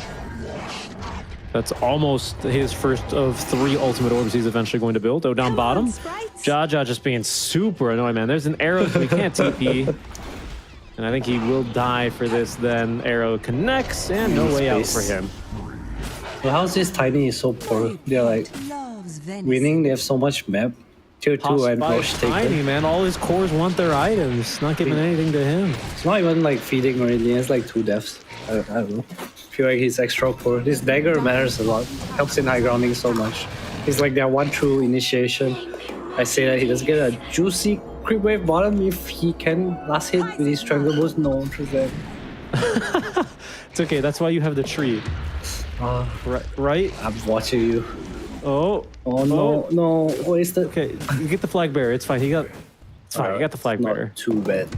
That's not bad. If he missed the flag bearer, it wouldn't have been worth it. Only missed, I think, like 2 creeps there. But, you know, it happens. More chasing top net worth. Has the Manta done now? If this Aegis expires and nothing happens, this game's not in a good spot for Team Flow. I've always felt like Flow, even in their one game they almost won over Myth Avenue Gaming. Like they Stop doing have- anything. Yeah, exactly. They've lacked like a Initiative. team identity in terms of like what they need to be doing on the map. Rubido here is going to force out plenty of charges of the Siphon, Snowball. He's going to die, but he is wasting a lot of time. That's something. Space created. More time burned into this Aegis, which, by the way, expires in 1 minute. But Acceptor's finisher Bristle, he's still just farming, man. Okay, he's got plate mouse. Certainly now they make a play, right? Because now you're not scared of the Morphling.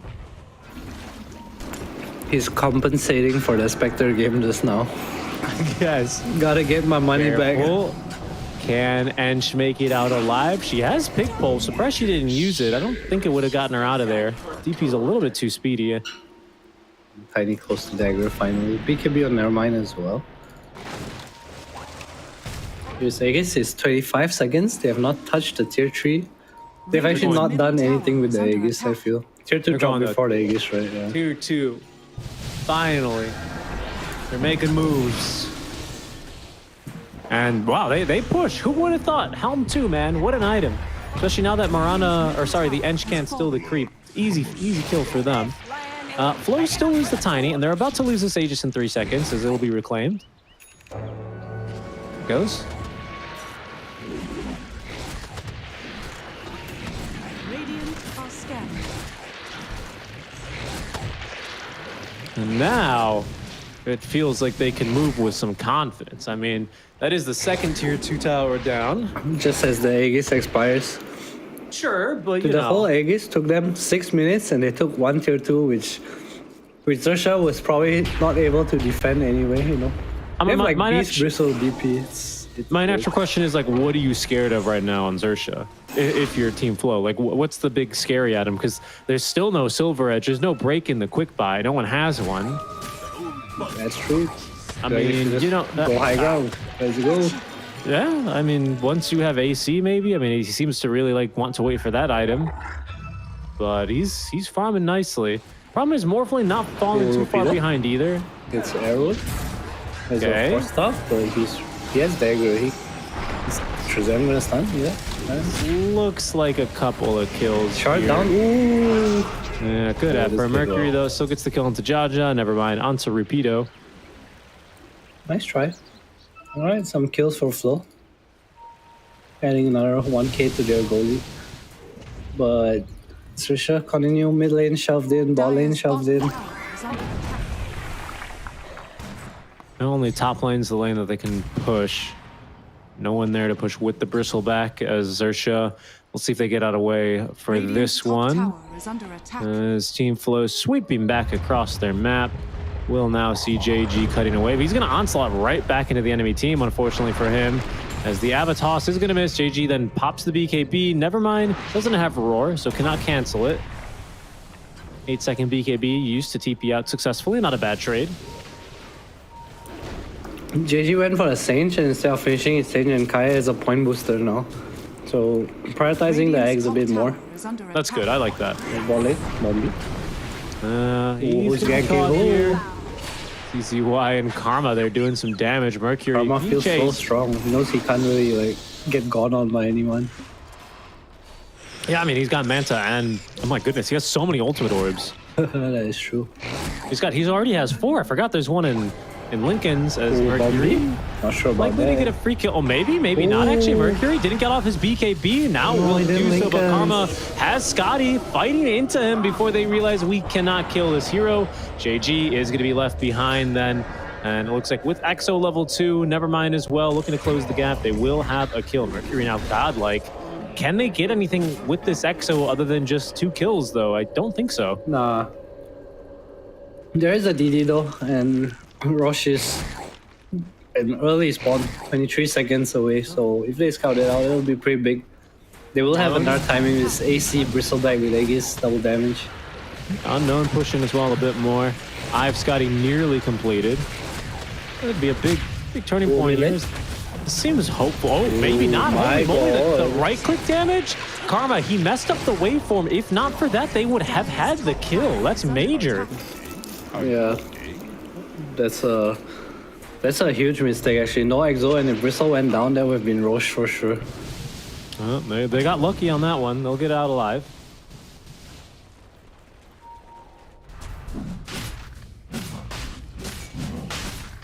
And now with Roche up here, Flow, I think they're going to get a second chance. That would have been very, very disastrous. Very fortunate of them not to end up losing anything there. TD bottled up by Trasm. He's the one, he says, I'm the DD holder, thank you very much. Point Dagger Man. Long duration arrow onto Roche. And I think Xerxia are going to be just a little bit too late here into the pit. They just have Scotty on Morphling though. But it's going in. A little bit different. They're going in anyway. They don't care, man. They're in. Oh, he did not. JG, he didn't get off the slam in time. And now Rapido in trouble. The fear onto Jaja. Mercury does not have Exo, but it has BKB, so he's not scared of anyone. They've lost the Tiny, however. Now Xerxia looking for round 2, standing underneath their Wraith Pack, quickly dispatched of the by the Bristleback, is now they're calling it. They're trying to TP away. Onslaught on through, but there's the roar now for JG. They are beating into this Bristleback though. Karma kind of winning this fight, but still just lacking the damage as he's lost now the Primal Beast. No more Dinosaur for them. Mercury up to 13 kills as Karma now trying to fight versus the Bristleback as he pops the BKB. Arrow is going to hit on the Karma. Down he goes. That's without buyback, by the way. Bought out for the Scotty. Oh no. And there's another here as they force the buyback out from Rapido. This might be game here. Flow pushing up high ground with 12k net worth and Exo. It's a disaster. They kind of wanted to fight, but also kind of didn't want to fight. I feel like the game was going so well for them. They could have gave Roche and probably defended high ground more, had Scotty ready already. Yep. One of those fights where one of those fights that just don't end up going your way and end up just kind of really forcing it way too much. I mean, this is 2 lanes of racks. They have another Fortify at the very least, but very painful stuff from Xerxia here. Really lacking a break now, as they can clearly tell. And now not much closer to this Ag Scepter here on the Primal. So it's -2 lanes of barracks. Still not an impossibility for Xerxia to come back, but down 17k here now in 2 lanes of racks. This is going to be a bit more painful for sure. It's really hard. Before the fight, Morph needed like 1 more item, or I'd say even half an item, like a Crystallis or something. But now he feels like he can't buy his BKB anymore. He needs like 2 items. Definitely a Silver Edge or a Daedalus. He needs heroes to die when this Primal Beast pulverizes, otherwise they'll never get any kills. Yeah, the fight fell apart, but JG, he was a little bit greedy there. He didn't immediately go for the pulverize. Yeah, I thought he would have got the Beastmaster. Yeah, I'm not sure if that really would have won on the fight anyway, because like you're saying, they need to have the Morphling in the mix to do the damage, and he was a little bit zoned out from that fight. So I don't know. It was a really bold initiation. They kind of felt forced to make that play right after Aegis was claimed as well. So you know, they will be punished a bit for their impatience, maybe we can call it. Just felt a real strong need to fight the Aegis, I think, because it's second Roche. But I think in truth, like they might have been fine just giving the Roche. Yeah, exactly. So much map pressure flow. Not dealing too well with their split push at all. No, Jaja being hunted though. Oh, for a second at least he was. I think they saw him underneath a sentry or something. Trying to go for a pick off there. He's trying to snipe couriers. 4 steps up to the high ground. Avalanche just catches him. Trazim. Nice jump there. This should be a kill eventually. They just need to send a couple of people back to kill him. And they will. Never mind, actually TP's all the way back.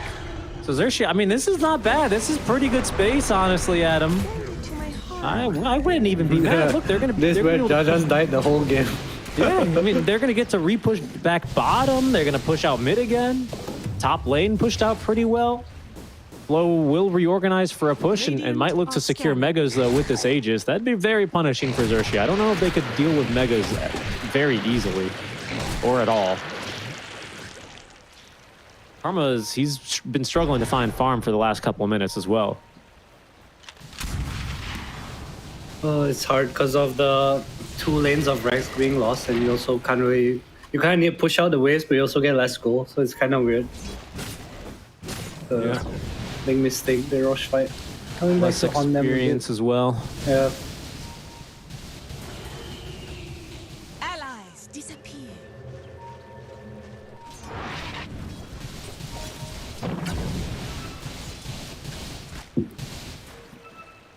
Shiva on DP, close to X as well. Oh, One's kind of getting super farmed. We see Yules on Trazam and CZY as well, getting sick of the TPs. yeah. I mean, it's just a good item as well. Anything you dispelling here? Not really, right? Not really dispelling much. I also really like seeing Jaja having the full Hurricane Pike and the Dagger of Ristal in the inventory. He hits pretty hard now. He hits pretty hard. I have busted for you. See how much damage he actually gets to do is they will smoke right as the Aegis expires. Unknown, or sorry, to make that flow, grouping up a bit more as Mercury even retreating all the way underneath his tier 2 tower. Wait, Morph has a Blink Dagger. Wow. Okay. It's really interesting. Maybe he feels he can't follow his Primal Beast in. That could be. I feel like he needs crit. I agree. I think he needs damage. Either the Crystallis into Silver Edge or just Crystallis into Daedalus. I think he just needs Crystallis.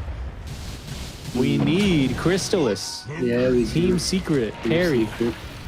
Well, he's a free agent. Yeah, Kappa. maybe. That's a 250 gold bounty for free. At least they get a little bit of something here more for the Morphling going. So they're just not wanting to push their advantage flow. That's for me. I've seen them lose a game like this before. Farming simulator. I mean, what kind of items are they getting online in exchange for this? No, though, we're right? standing on Bristle. Yeah. Close to Hex on DP. Yeah, exactly. That's a big one. This Bristle's real big too. Full AC, almost 6 slotted here actually. Eats his eggs and then I guess a strength blink or satanic, right? Yeah, with the Reaver. Yeah, he's almost 6 slotted. Yeah, it pretty much is. He gets one more item here after another 1,700 gold. So it's so he's starting to top out, and this morph still has way more room to grow as well. Fine. Oh my goodness, it's still after the BKB, Adam. The Silver Edge is queued up. Man. He cannot buy his BKB. JG, he's got it though. He's got it on the line. I haven't seen it yet. It's because I haven't seen him roar, but he has it. I mean, the way JG is playing, he goes in, BKB, pulverizes, gets roared, and then he probably can't even out. Like, he just dies during the BKB. It's because they are heroes, they don't have a way to like force the fight, right? Like, he has to go in. Like, Rupido can't really do it. They need the Tusk eggs.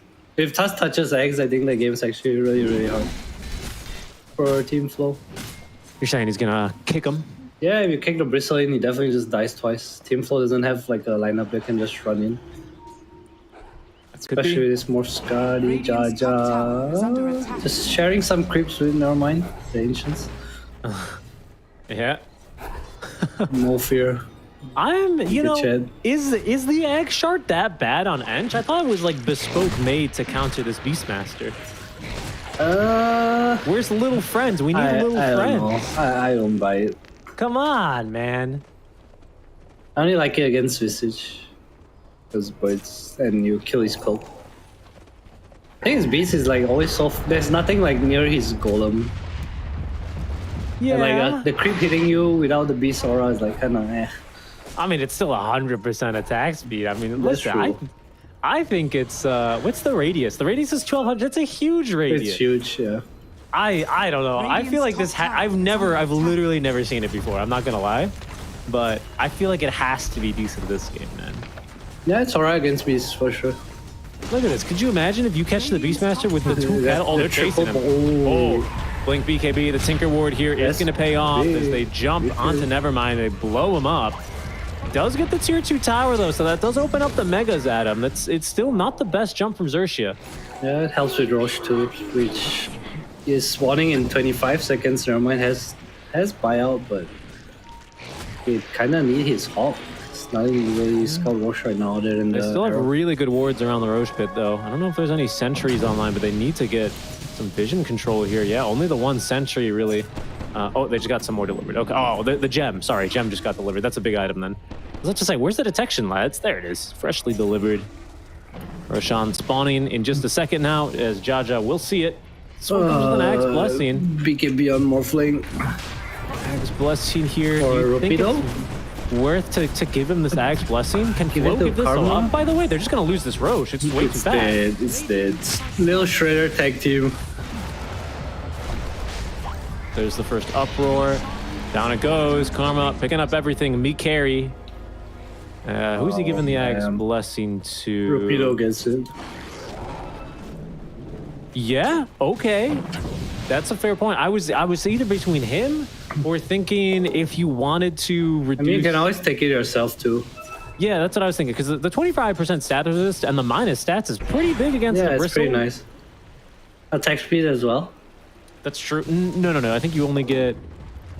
Well, I guess he would lose a little bit of his stats, right? But Don't you steal attack speed? no, you steal the. Oh, attack speed is only from agility. Or Yeah, you steal the status resist, which is a lot more than I thought. I didn't know it was 40%. 40%. That's wow. You hex him and he's hexed for like 8 seconds. The breaks Late. last longer there. Oh, making a jump Ooh, in. that's a big stun. Yeah, on to 2. They're gonna cleave right through the supports here straight away, but look they did at commit. Karma. He just The run Exo. down mid. It's good though. They have a Away. creep wave. Yeah, and they have cleared the wave top. No, and they're middle. tipping back. Run down mid, guys. There's a Yeah, bot is shoved in. Karma as well with a blink away. Everyone managing to get out. So they have a creep good. wave bot. Do you just go top lane? That's what I was thinking. And they just don't want to end the game. They're just hunters. Hunters in the night. And they're hunting for the meaning of life. For them, Adam, it's farming. It's a humble way. I remember when I got to cast EG during TI or TZ, his Steam profile picture was something like "Farming is the way for me" or something like that. A true memer, man, that guy. Gotta The respect true it. potato farmer. True potato farmer. Like his on it. parents. Hello, my name is Artur Babayev. Oh, I missed that. Oh, Morphling has the item queued up. He's like, alright, after my Manta, Lincoln's, BKB, Scotty, I need damage. Link dagger. Man. Oh my goodness. I mean, okay. The Divine Rapier, never mind. It's Divine Rapier. It's not even Silver Edge. So they're just going to rely on the Primal to break them, which is maybe good enough. Maybe good enough.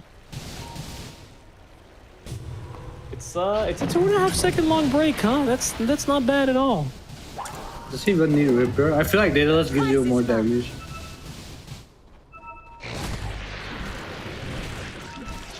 I'm pretty sure Daedalus is better than this Rapier.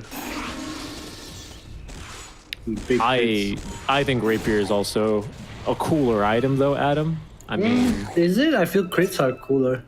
I think big number is cooler for me, honestly. But Daedalus maybe- is big numbers though. Yeah, I mean, I guess Big numbers you're right. that pop out, you know? When you hit people with Rapier, the numbers don't it's- pop out. That's really It's the like issue. going for the long ball in football, It's right? going- It's the crowd pleaser move. Karma is very tanky here. Half strength, sitting at 3,600 HP or so. Has Aegis for another 2 minutes. kind of flickering around here as he looks to clear the wave. Has to be careful though. He's scouted, and he knows that there's a bristle nearby because of the AC debuff. Oh, the bird. Okay, they go in. Oh, they want the bristle. They didn't roar though. They didn't break him. They forgot to break him. Oh, they don't need Yes. to break him. They'll just punch him. Yes, But he's still Satanic. alive. The Satanic, he's healing right back through it. And JG, he's in trouble. Has cheese, but no chance to use it. He is feared and killed. 3 buybacks now from Xerxia, as they're going to need one, probably even more now. As the Morphling goes down the fight. It broke down. They did not break the bristleback. They didn't let the dinosaur roar, and now Xerxia falling one by one. They're going to kick away at least the Marana. She has Yules to save herself, though. Silence. Oh, no. That's 2 diebacks, I think, at least. And the Hex, they find Karma. CZY is going to miss the arrow there. Karma fighting into Mercury, but does not have the damage, really, to win that fight as easily as he'd hope. Mid lane, though, they are going to get another buyback here. Down goes Bambi. Bombi, sorry. They're the same. I think this game's over. Though honestly, he survived because of the Trickster code, which is probably why Morph has a alive red as well. bird. Arrow. Oh, he didn't get up the strength. An instant buyback from Karma. Man, he was not messing around. The instant buyback there. As he tried to go for the D ward, it was punished swiftly, and now a 3 versus 5 play here. What started off with Aegis has been 2 deaths straight now onto the Morphling. Fought back. BKB in 9 seconds. No more money though for the Divine Rapier. Oh, what the god? He didn't get the. Why is he not roaring? Adam, he's a dinosaur. Finally, his roar. The brakes all around, but Mercury's got a refresher, letting loose the ghost as Karma at least avoids the silence, gets off his BKB, but JG back into the fountain, only just barely, dies in the fountain, and Karma soon to join him as the Megas are claimed in the meantime by Flow, focusing on to the barracks, but that has to be game here. Team Flow forcing game number 3. Yeah, took a while. GG. Definitely felt like the game was over much earlier, but Team Flow going for a very secure approach. We farm more than you forever. Forever. Does lose Roche, but the counter throw by Xerxia, they almost did take the game back, I think. They just needed one more item. They weren't ready for that fight middle. They didn't have enough damage, but like you said, the dinosaur also did not roar, unfortunately. The dinosaur did Dude, what is not this roar. edge score? Have you seen this before? 0-11-0. That's rough. Not a single assist. I mean, he was too busy buying Wraith bands and dying in the enemy base, you know? Oh, man. That was a kind of a rough game as well from Xerxia. He needed to get off that roar. I don't know how long the cast delay is. Maybe that's what his concern was, because he wasn't 25. So if he doesn't instantly pulverize Bristle, he gets BKB off, and then there's no control, right? And the fight's just about as hard. That's why. I mean, just pop it as you like blink in and bite him, right? Like, kind of does hit him. Yeah. I'm not sure if he was facing them. I feel like he might have been, but he had Trickster Cloak and Morph couldn't really hit into him. There's also honestly just no damage items on this Morphling. It's like all semi-defensive, like long fight kind of items, but the way they played the game, they wanted like these quick fights, you know? Mercury's going to be the Rivalry MVP here on the DP, going 13-0 and 14. Phenomenal turnaround from game 1. That's why I like this DP hero so much, man. You accomplish so much around the rest of your team.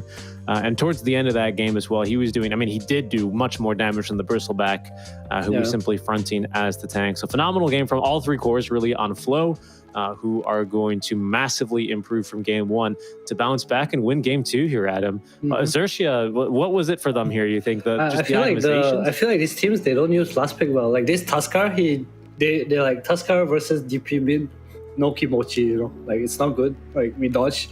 And they put this Primal Beast mid, which is also not good. Like what's the point? You know, like where's my DP solution? These are first 2 DP, okay? You had 4 more heroes and none of your heroes deal with this death profile. Like why? That's a good point. We'll see how they're going to look to just ahead of our 3rd and final game of this series. It's Xerxia who stomped game 1, Flow who beat them back in game 2, and we are set for a phenomenal game number 3. Thanks for tuning in to the CDPC, everyone. We're going to go to a short break. When we return, Xerxia versus Flow, game 3. We'll see you then.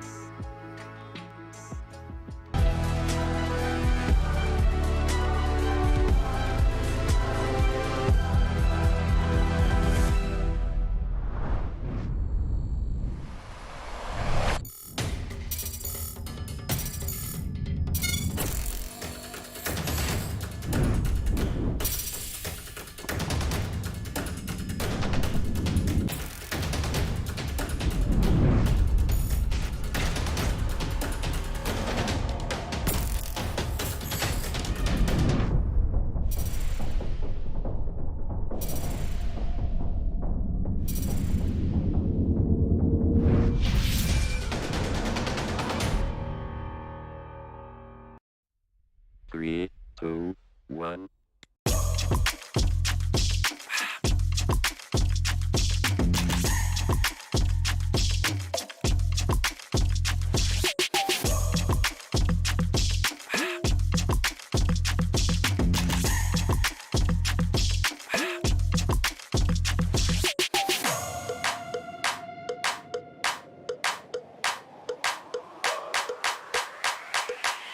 This crowd is actually able to do so for a decent amount of time. Have to take out like the flame cloak. Does get a lot of damage, but here comes the black hole.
Game 3 about to begin between Team Flow and Xerxia. After a stomp game 1, Team Flow do come back, and off the bristleback, we'll go 2 for 2 here. I think that's for Bristle. Sorry, I was just reading a lobby message. Someone's late because they're eating.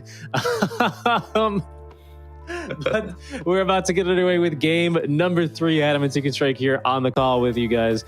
We'll see how this one gets going. Have you ever had to just eat in between a series, Adam, when you were just so hungry? Join the lobby for like I eat in from my computer, right? I guess sure. if I'm not in the at draft, bootcamp, you know, just get a little Mickey D's in. You're kind of nearby. I don't know. Are they at a bootcamp? I didn't really catch them. I don't know if Flow are at boot camp. It looks like Xerxia are. I assume somewhere in the Philippines. But as for Flow, when I look at their cams, I haven't really been able, pardon me, to tell super clearly. Yeah, same. All right, so they might not be together. You know, maybe like mom's like, "Come eat lunch, son." You know, right? Asian problem. You're like, Mom, it's an online game. I can't pause. And I don't care. Pause the Nintendo. Pause the Nintendo. That's what my mother called every single thing I was playing. Counter-Strike 1.6, Nintendo. You know, Dota 2, Nintendo. CS:GO, also Nintendo with guns. It was just everything. Everything was Nintendo for her.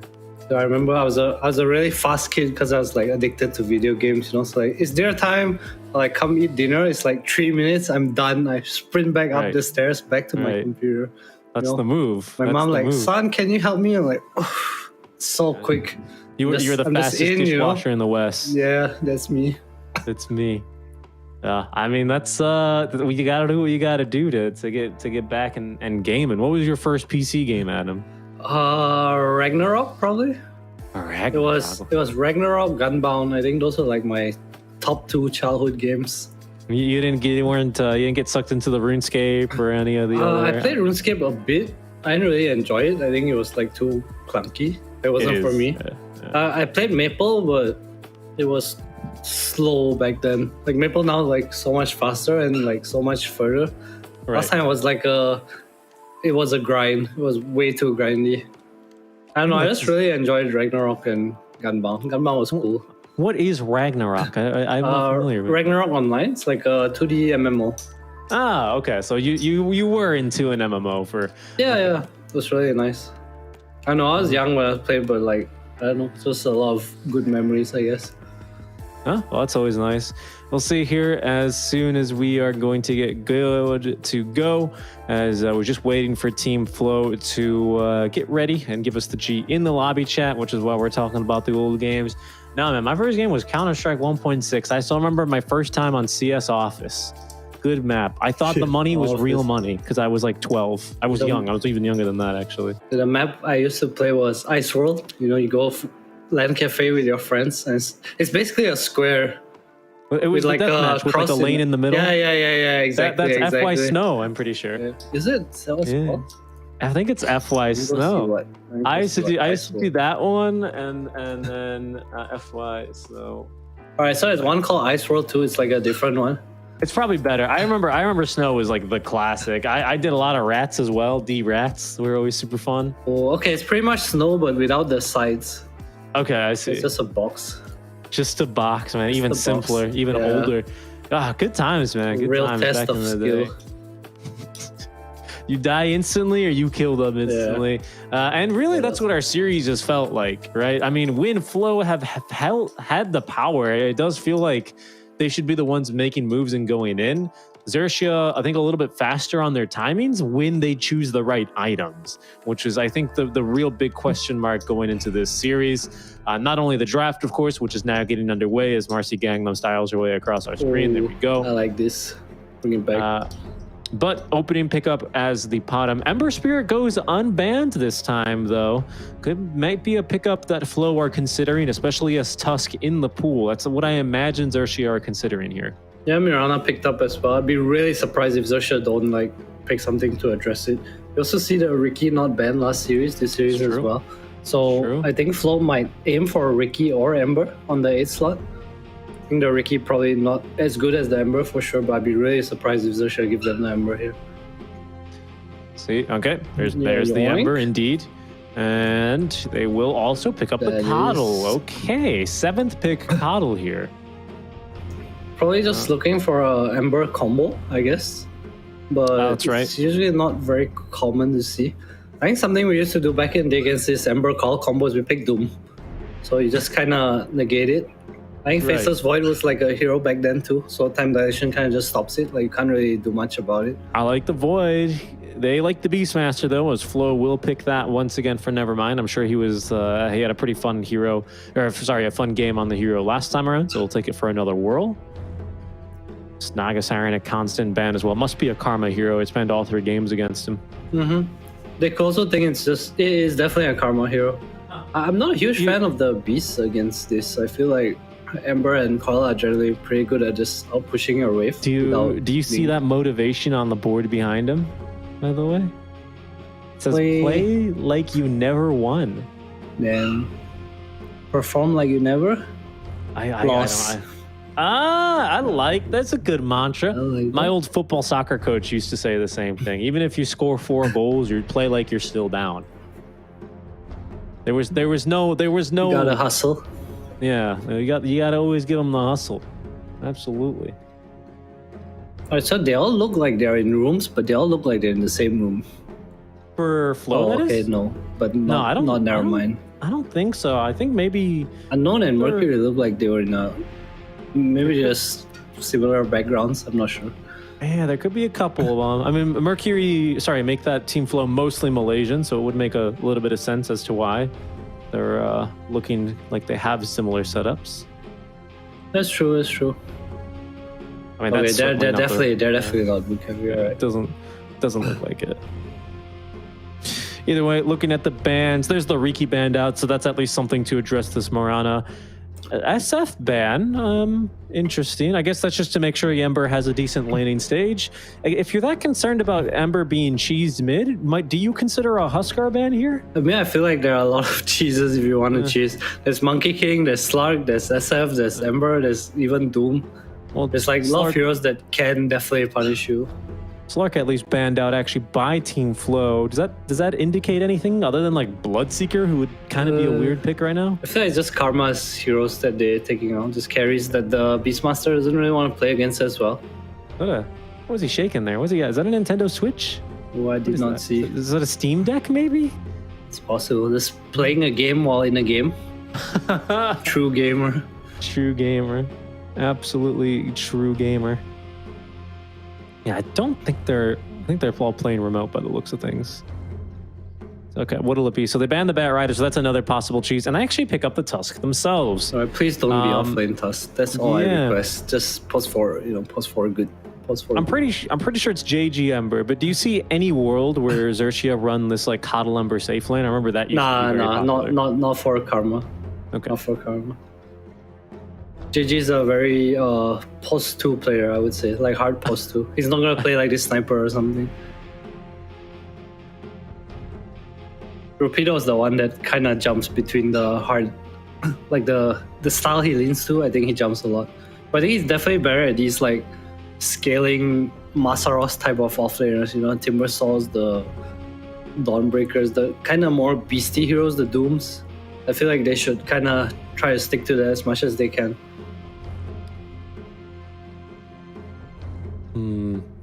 I think Flow as well, maybe with a little bit more team fight. Their single target's really good. They have a good laning setup. Maybe some better catch against the Ember Spirit, also a consideration here. Nyx, feel like Nyx. Oh yeah, I like the Nyx I think a lot. Nyx is decent. It's not great, but it's decent. I like that. I mean, obviously against Ember, against Coddle, right? You lane fairly well. It's just the So lane. going The to lane's a bit Tusk. weird. That's all. Yeah, I wouldn't mind. DK instead. No, Okay, that's the another Ember classic counter. I like combo it. with the bottom. They have a nice double stun for Mirana as well. What do you pick here? Phoenix? Willow? I like Willow. I like Phoenix. I like Rubik. They have a lot of options here, honestly. It depends if they want a 4 or a 5. I like this DK. I wonder if Xerxia will run the call as a corner. It's a pretty good Coddle Vessel game. Just offlane. Really good at killing these DK kind of heroes as well. Another thing I see, I think Terrorblade's really strong as well. Team Floor, other than the CM, there's really nothing that kind of kills the TB right now. You have the Coddle Chakra image combo, you know, you have Ember Coddle. I really like the Terrorblade. You get the auras, you get the dragons. That's right. And you, like you're saying, you have the spam thanks to the Coddle. We've seen a little bit of a return to that lately. So Also helps you like keep out waves, right? Because this lineup, they kind of have a lot of stun into kill. Sniper instead. Okay. So long range and a way to deal with the Beastmaster in lane.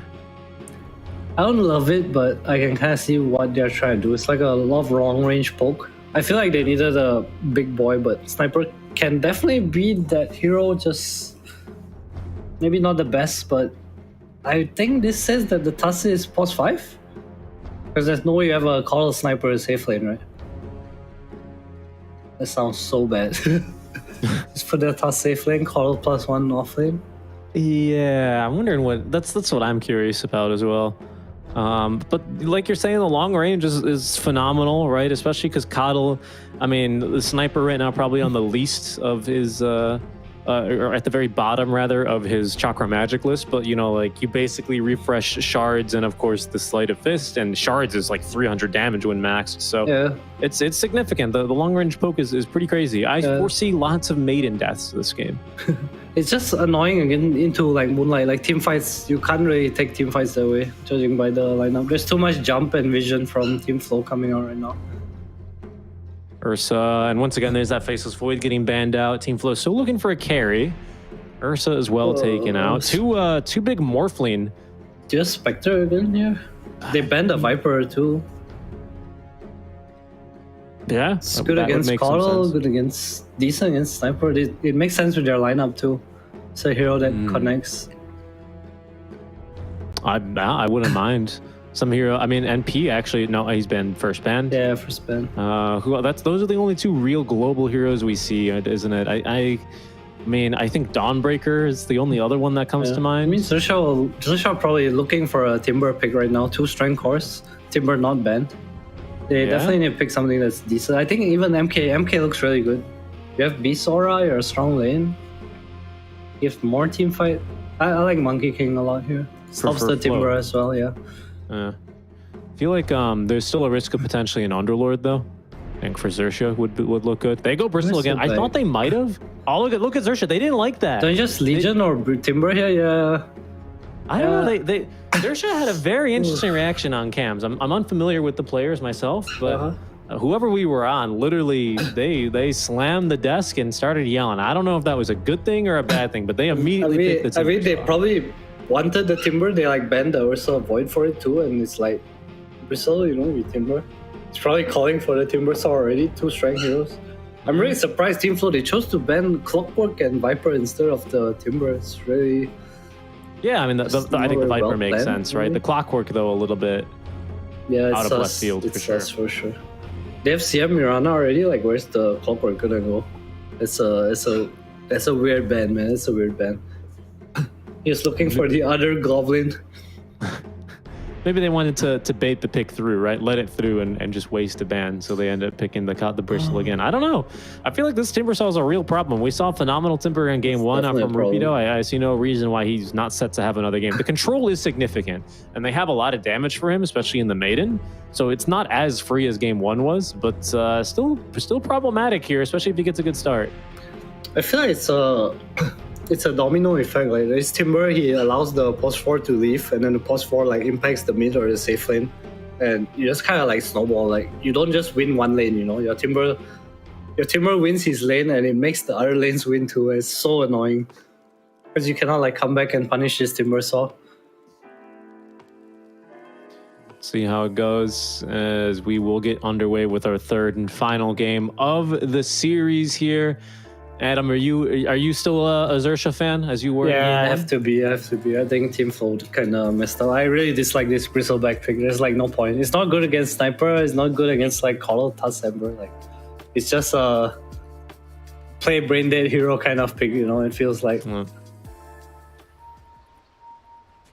Well, we're going to see how it works for them here in the decisive game through. Both these teams looking for their very first win here in their Division 2 season. Ooh, and Bombi? Team Flow at least set to find first blood. And they will guarantee Oh, it there give it with to Mercury, Crossfight please. into Arrow. No. Never mind, did take it. No. Why? I'm guessing you're trying to give that to Unknown, So right? if you guess, no, you give it to Mercury, and if you guess this, like, Bracer start, the lane is over. Like, the damage difference between Ember and DK, it's so hard to play with Flame Guard. I Dragon see. Tail. It's a very one-sided matchup. Yeah, I see what you're saying. Yeah, he definitely would have enjoyed that. I thought they were just continuing to troll our poor Mercury. I mean, at least finally he was able to have a game last time around and found the farm. But oh boy, did he really struggle in game 1 on the Spectre. The Yeah, battle the ward top gets dewarded as well. Nicely done. Not bad. Maroons will go 2 apiece as well after the first blood. It's looking a little bit more equal. And there's already going to be, what is that? Regen on the way. Yeah, probably for the DK. Not yet one full bracer. So JG not dealing with the full might of the Dragon Knight quite yet. But eventually that will become a little bit more difficult. What's the lane we have to look out for here early on? Is it all really about this Timbersaw lane? I mean, I feel like the Timber is just gonna have a free lane. Like, level 2, level 3. You're kind of free to do whatever you want. Are you foreseeing the same exact build as we saw in game 1 for him? Yeah, I would think so. If he likes to play that way. It's a really good whirling death game. We'll see. We shall see. Mid lane as well. First point in the Sleight of Fist. I've been seeing a lot of Embers go for the Flame Guard builds against a lot of these melee heroes that don't really have the magic damage to tank through them. Yeah, Flame Guard's always slightly higher than the Brief Fire damage, I think. Like, very slightly. So you'll never ever break his shield. But it's kind of nice. I think it's a very weird matchup. I think our Ember Specialist would be able to play it, but generally it's pretty DK favorite.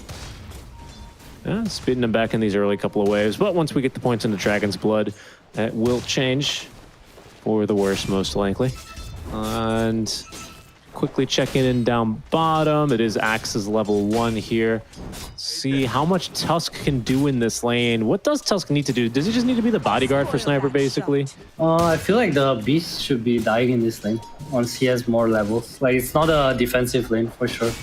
Let's tag team now. Are going on their mind. Yeah, look at this. Yeah. It's so... Look at this. It's tough, Look at man. the damage. It's tough. They're Oh, he committing turned the shrapnel, around. they will get the kill. Okay, they don't even need that many. They say 2 levels is enough. 3 shrapnels, away we go. Yeah, it's a really hard lane, especially when if the Tusk Guard chooses to not go snowball level 3, you just shards and level 2 tag team. It's really strong. Tusk is just generally really good at killing Beast Monster, especially if it's a Mirana, right? It doesn't really stop your damage. That's all right. And it is the Flame Guard build here for JG, who's going to get a full use of it onto Mercury, who's still just about out heals it with a double bracer and level 2 Dragon's Blood, of course. He is DK after all. 23 HP regen. Yeah. Flag Bearer coming into play as well. Yeah, especially if he stands underneath the tower, gets a little bit more.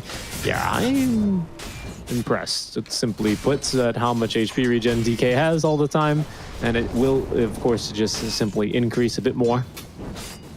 More. And top lane, I reckon we're starting to see the same build once again.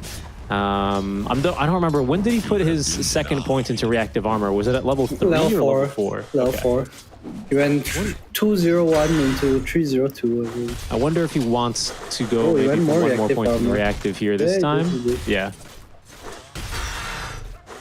Kind of makes sense. I think this lane is deceptively dangerous, especially with the Maiden in play. Last time it was what? It was a Rubik, right? You're not scared of a Rubik. Yeah, you definitely maybe- can die. You definitely can die. I mean, it's a Spectre versus Bristle as well. Like, Bristle definitely does more damage. Free sticks Okay. too. Pretty nice. Oh yeah, I mean, the freest stick lane of his life, pretty much. Absolutely. Coddle as well, hold it onto his big stick for now. Mid lane. Cheeky points there in the Searing Chains.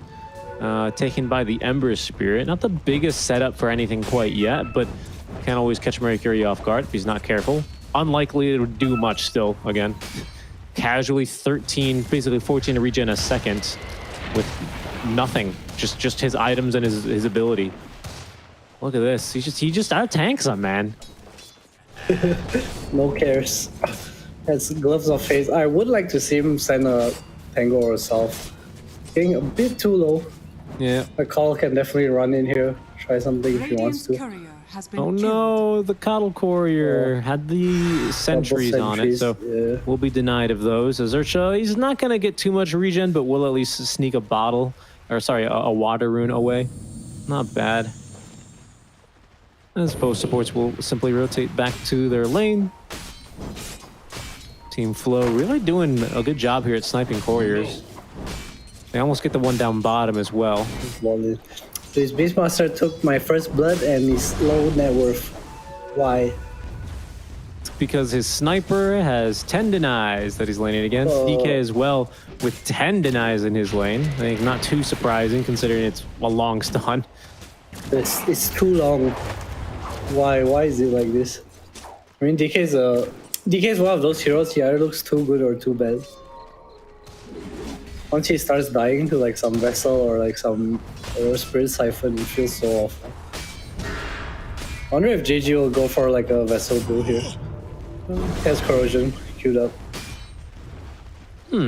Yes, You know, he doesn't need actually- to. They have Timber, right? Yeah. It's a phenomenal Vessel game. I think someone should build the Vessel. I feel like Coddle should Bombi- go Vessel. I was about to say, Bombi couldn't even build it, right? That's typically the build on the mid Embers, or sorry, mid Coddles these days. Oh, mid lane. Arrow all blocked by the creep last second. That would have spelled disaster and death here for JG. Yeah, He he's still still dead. might actually go down. Frostbite is going to connect. They barely get through the Flame Guard, and it's going to be the auto attack, so CZY picking up the kill. This is a bad TP. Yeah. Well, I guess he has nothing to do. My EXP now.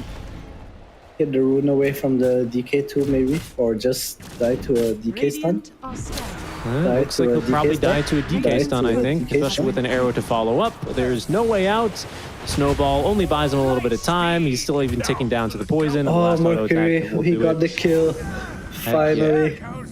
He's done it.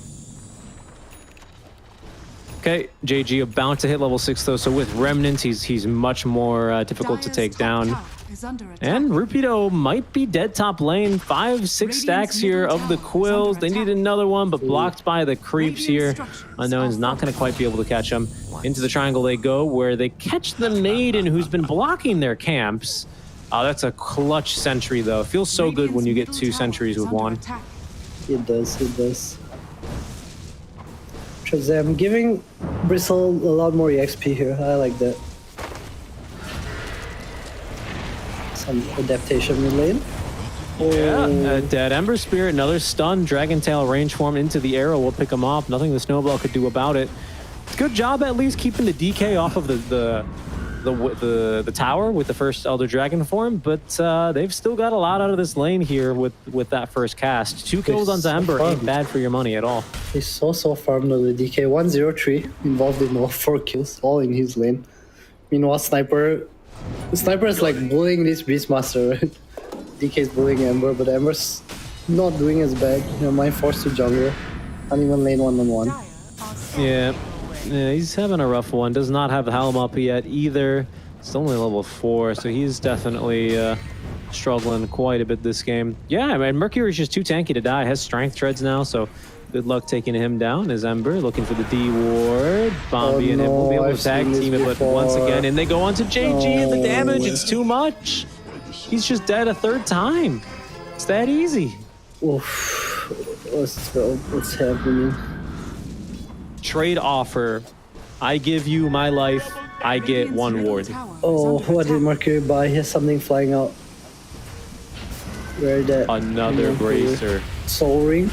Oh, that's a solo kill top lane. Ooh, Rapido messed up just for dies. sure. I mean, okay, there's Karma TPing in. At least that's a big bounty for him. Wasn't that much gold, but still putting a stop to the DK and killing him through Elder Dragon form is going to buy you a lot more time on this tier 1 tower. I mean, honestly, the Timber, like, he's so greedy, skilling like this, he deserves to die. Yeah, All I can mean, say. Like, what's he the just- point of He skilling literally like just this? dies to Quills, by the like, it was just Quills. There's not even any points in Viscous Nasal Goo or nothing. Okay, but they are going to bully Nevermind some more. He dies. Oh, no. You know what he says after he dies? Never mind. Never mind. I'm gonna farm this wave. Never mind. Oh, never The Bombi's mind. level 5. Damn. Yeah, he is Stacked. They're not going to give him dead. tome either, and then he's going to be like, "Oh, it's never mind." Never mind. Yeah, it's tough. JG at least, you know, he moves away from the mid lane, which was starting to get really difficult for him. Under attack. As Jaja set up for an arrow here. Now looks like CZY a little bit too far away. Karma doing a good job from range, keeping the creep wave off his tower. Full Mask of Madness now. Full shrapnel build as well. Yeah, I like that they switched this though. Let the Ember go Down bottom onto JG. Arrow incoming is going to connect. They also have the Maiden closing the gap for the Frostbite. 100 to 0. Unable to play the game here, JG. Killed off 4 times in the past 3 minutes or so. Still higher net worth than the Beastmaster. Never mind. Alright, I feel like this Ember needs to play bottom. He needs to chill too. He's going for Earn. Oh no, please no, don't do this. Oh no, he's gonna mess up his own game. What's the problem with going Earn here? Why is he The messing up problem the is game? he's gonna get Vessel at minute 20. Yeah, Like That's support Ember. it's a problem. Bombi is building the mechanism in hopes of maybe trying to save his lad dying. Just farm, man. Your team's gonna make space. This sniper is strong, this timber is strong. Coddle's strong. Just farm. Radiant are It's like you pick Coddle Ember and you're chakraing your Spirit Vessel Ember, you know, like yuck. Don't wanna do that. I feel like he's like feeding, but his net worth wise he's like okay.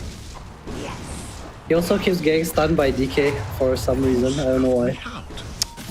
Oh, there goes again. Stunned once again by DK into the arrow. The combo still works. Oh, I mean, the Mid thing is, lane there's like an still alive. animation, right? Like he turns into a dragon in front of you, and the stun takes time to fly. It's just remnant away. Meanwhile, Jaja back to his enchantress ways between the enemy tier 2 and tier 3.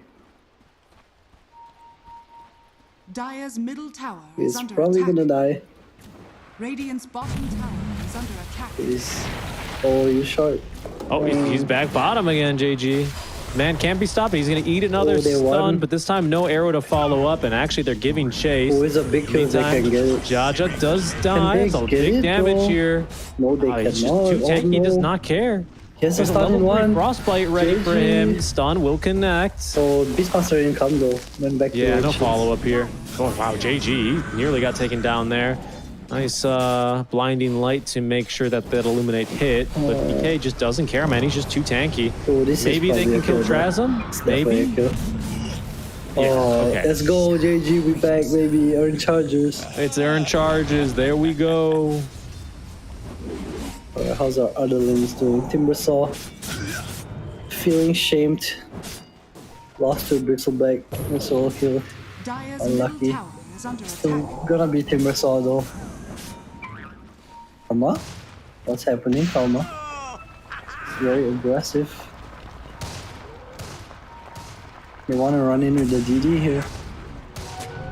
Yeah. They will find nothingness. Never mind. It's already cleared this Oh, side. he's thinking about it. Oh, just going for the D ward real quick.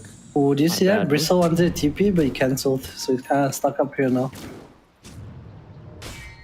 Hooded Defiance as well. Finish for Rapido. Still Oh, hasn't no. taken down his tier 1 tower yet, but he's Dire's middle tower is he's under getting there. attack. Wait, what happened? Why is JG not bottom? How's he suddenly in the mid lane? Defend the tower, JG. Oh, almost ran into the arrow. Sniper as well will avoid it. And maybe JG and triple snowballs after the maiden. Yeah, they'll get her. Take her down. But what Assassinate tower, proves to be a guys? little bit unnecessary. Oh, Bristle's dead. And they want to go for the bristle. Can they though? Arrow connects onto Karma. Mechanism popped here by Bombi, making sure they're all topped up. JG looking for a little bit more damage, but has to run into away before he got stunned by the DK. Dodged it this time. Alright, so they traded both silent towers as well. I feel like they should have just took the tower and defended bottom. It would have been really big for them. Now this beast, ooh, this is smoked though. They gonna see, never mind. Who does he roar? Okay. Tries to kill Bombi, does not have the max on pull out his stick though. Oh no! Oh no. The Hadouken Oh, that's creep nearly creep got it too. done Radiant's too. bottom tower is under attack.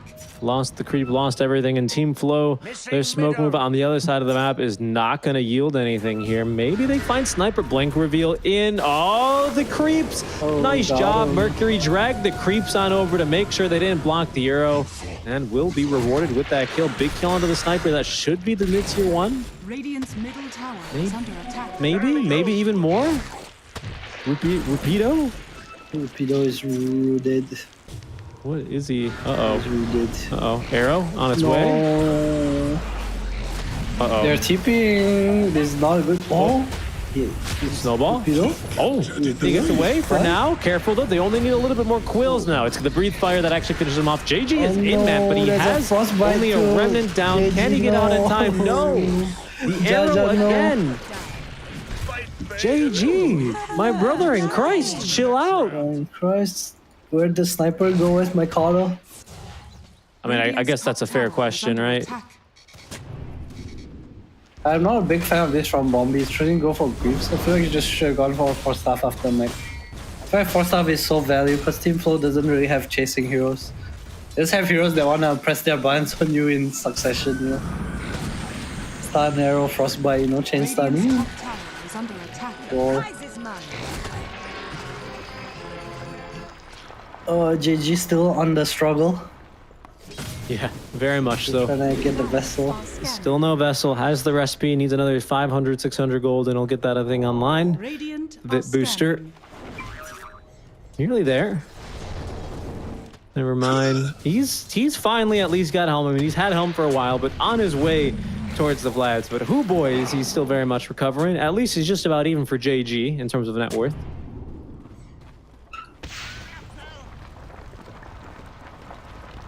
No more team fight items from Rupido as well. Going for the Sage Kaya now. A sniper Deso, by the way. What? It's good. No, Yeah, please don't do it. he's doing it. There's no way buy Deso against these heroes, man. There's no way. He wants the Deso. Jaja is dead. wants He gets to the lose, snowball that's off what in he time. wants. Maybe Trazim. Yeah, he's very dead at least. Blinding Light actually kills him.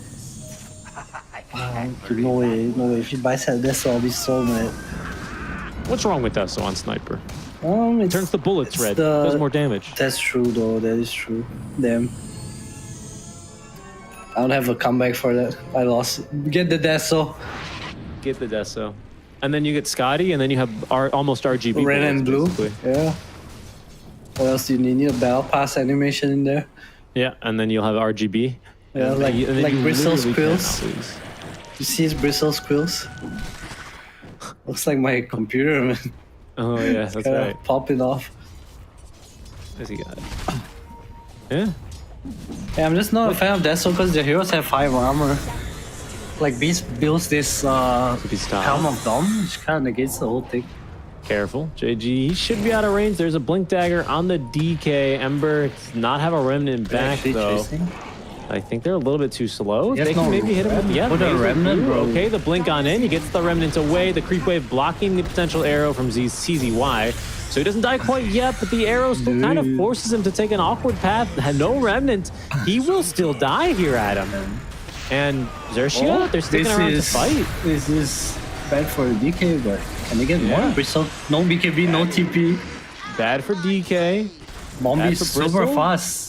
Yeah, he is very fast. That warpath, man. Woo, good luck. Meanwhile, Nevermind's like, my lane now.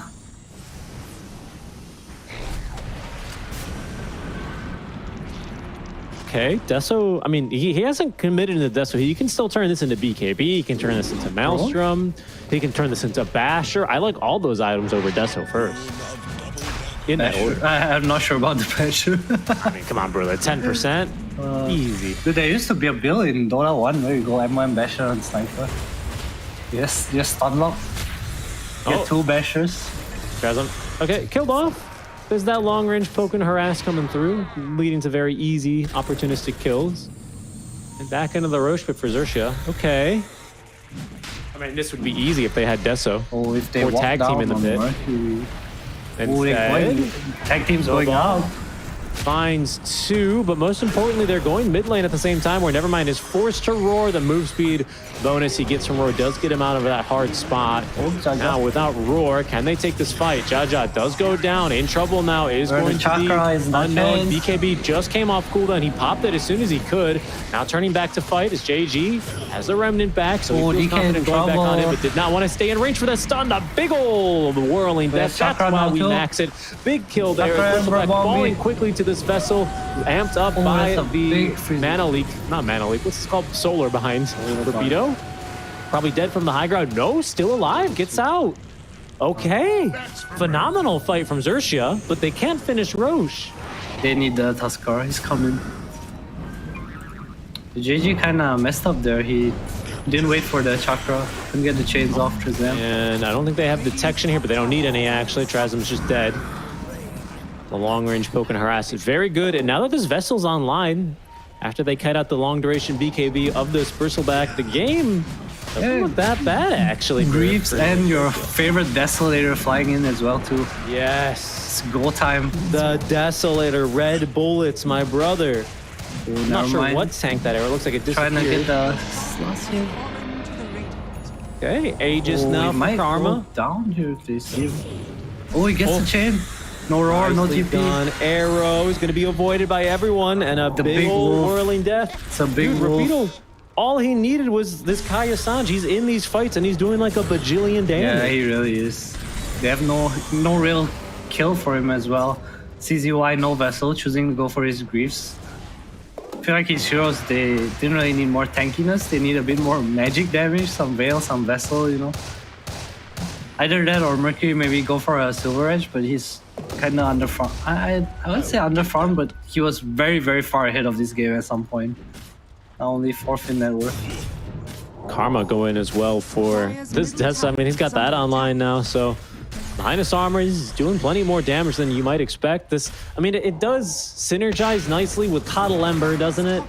More right-click damage. Yes, there. if the Ember didn't have Vessel and had like... That's a good point. Yeah, they didn't really maximize for this build in I that feel way. like the Ember has Deso and the Sniper has something else that would like I can kind of see it. I mean, I don't know. I feel like I've watched a game like this before. I think it was Xerxia as well. They have Timber, Sniper, and he buys Deso to like hit every tower. As Timber bought Heart and they lost, I think. I'm not sure if it was Xerxia, I can't remember, but it was definitely a game like that. I just feel like the Deso in these team fights, he doesn't offer as much. I would rather him have gone for a Crystallization to a Silver Edge maybe. Give him some like survivability as well in fights. Bombi. Yeah, this guy, seriously, I mean, they just don't have... I don't know. Now I feel like all of Xerxia just on the move. Not a lot of coordination between the item builds, though, is basically what you're getting at, right, for Xerxia? Yeah. Yeah, it feels like that's what it always impresses me the most about Myth Avenue Gaming is how they always use their items together and they have these nice big team spikes. This one, Searing Chains, do catch the pot. He's going in. JG does not care. Stunned up immediately into the arrow. Mech trying to keep him alive. Snowball saved as well. They're actually going higher into the high ground though, and they've left behind the Coddle. Never mind, roaring onto the Coddle. Down he will go. Never mind. Underneath detection though, they're fighting through him, but actually still losing the fight is Xerxia. As Ember will finally drop. Does not have a remnant back in this fight. Reason Field not doing too much work against Rapido, so Trasm's going to stop channeling and turn and just blast them.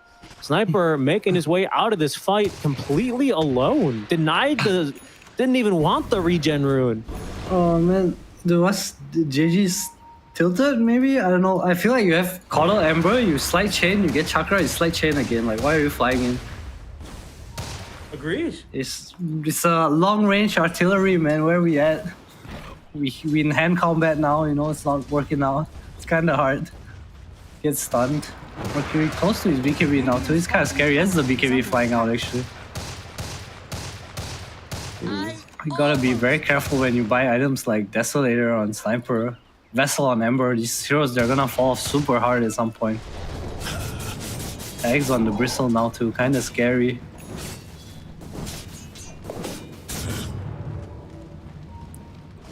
Man, that fight was painful. Bristle, it's a big moment. Do they have a break yet? They do not. They do not. So just relying on the strength of this Vessel and I guess the lockdown through BKB being the Walrus punch. Not going to be really enough as Searing Chains will miss there on CZY. Avoids them with the Karma. Going in pretty deep here. Yeah, Xerxia wants to use it, wants to take the tier 2. That's true, yeah. Another minute.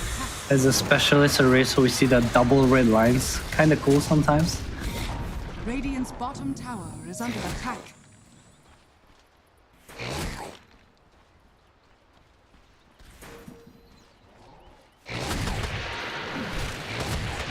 Well then now, Xerxia unable to get too much out from this Aegis. A couple tier 2 towers ain't bad for them, but now it seems like Team Flow, sensing that this Aegis is going to expire, will move across the map in hand with a couple of their big items now. Long duration BKB still ready on the DK here, off the Blink Dagger. Ag Scepter now on the Bristle as they find their mark. It's only Jaja. They'll take it. Not a very high commitment, and it's not the best smoke break there that they found. Yeah, they will get the tier 1 tower for it too, so kind of extending their map. Bot lane, Karma scared to push out as well.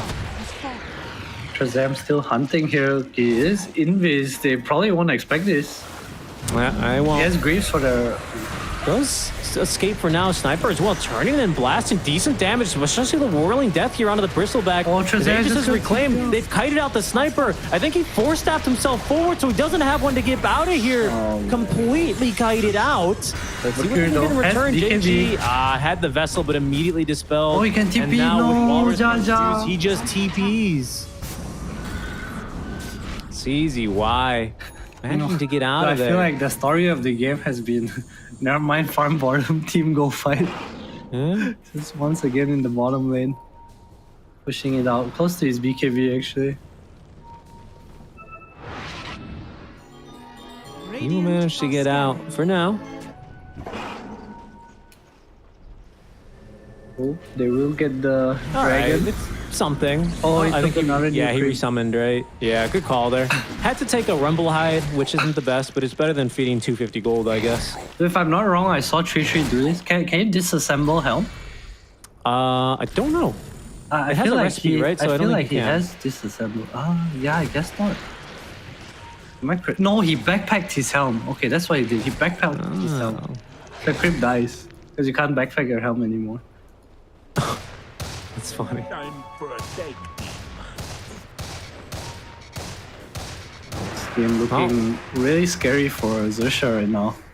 Because they really felt like they were the stronger ones in that fight. I was baffled when Sniper force-staffed himself forward there, knowing that they still had BKBs on everyone if they wanted to counter-initiate, and they did. It's going for Lincolns now too. Like, where's your damage, man?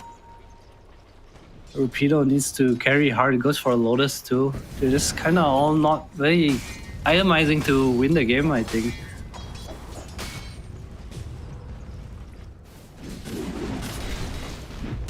Yeah, the item choices have been quite peculiar all series, I have to say.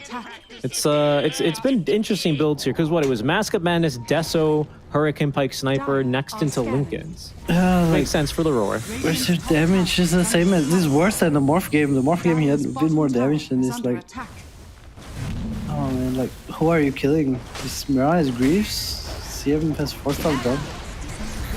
Or no more Greaves. Oh, they're fighting down bottom. BKB forced. Oh, yeah, okay, but they don't care about the sniper damage yet because he doesn't have any man, crits. so Therefore, they don't much respect him. Down goes the Tusk. Everyone's TP'd in now. they They've get reflected GG the stun at again. least. They might actually get through the DK in time, but he BKBs, and he will be allowed to retreat at the very least. Oh, GG, what the heck was that Remnant? Okay, he has BKB, though, so he doesn't die here. Maybe he's trying to bait something, but a very risky play. Whew. These fights are weird. Mercury are almost at Very weird. This X Black Dragon, if he touches the sniper is gonna have no damage. It's actually so stupid. The attack speed is slow. Is it attack speed? Yeah, attack speed and move speed. Attack speed and move speed. They also have a gem already for Xerxia. Okay, they're going to get it to Rupido. I was going to say, maybe Coddle shouldn't hold that gem for now. Never mind. So, what is this? Never mind, just running in. Yeah, he's just farming. He's just farming. He's underneath a ward, but it's unlikely in Xerxia's eyes that he's alone. And There's I'd 3 agree with wards them in the if I was bot lane. I'm in their shoes.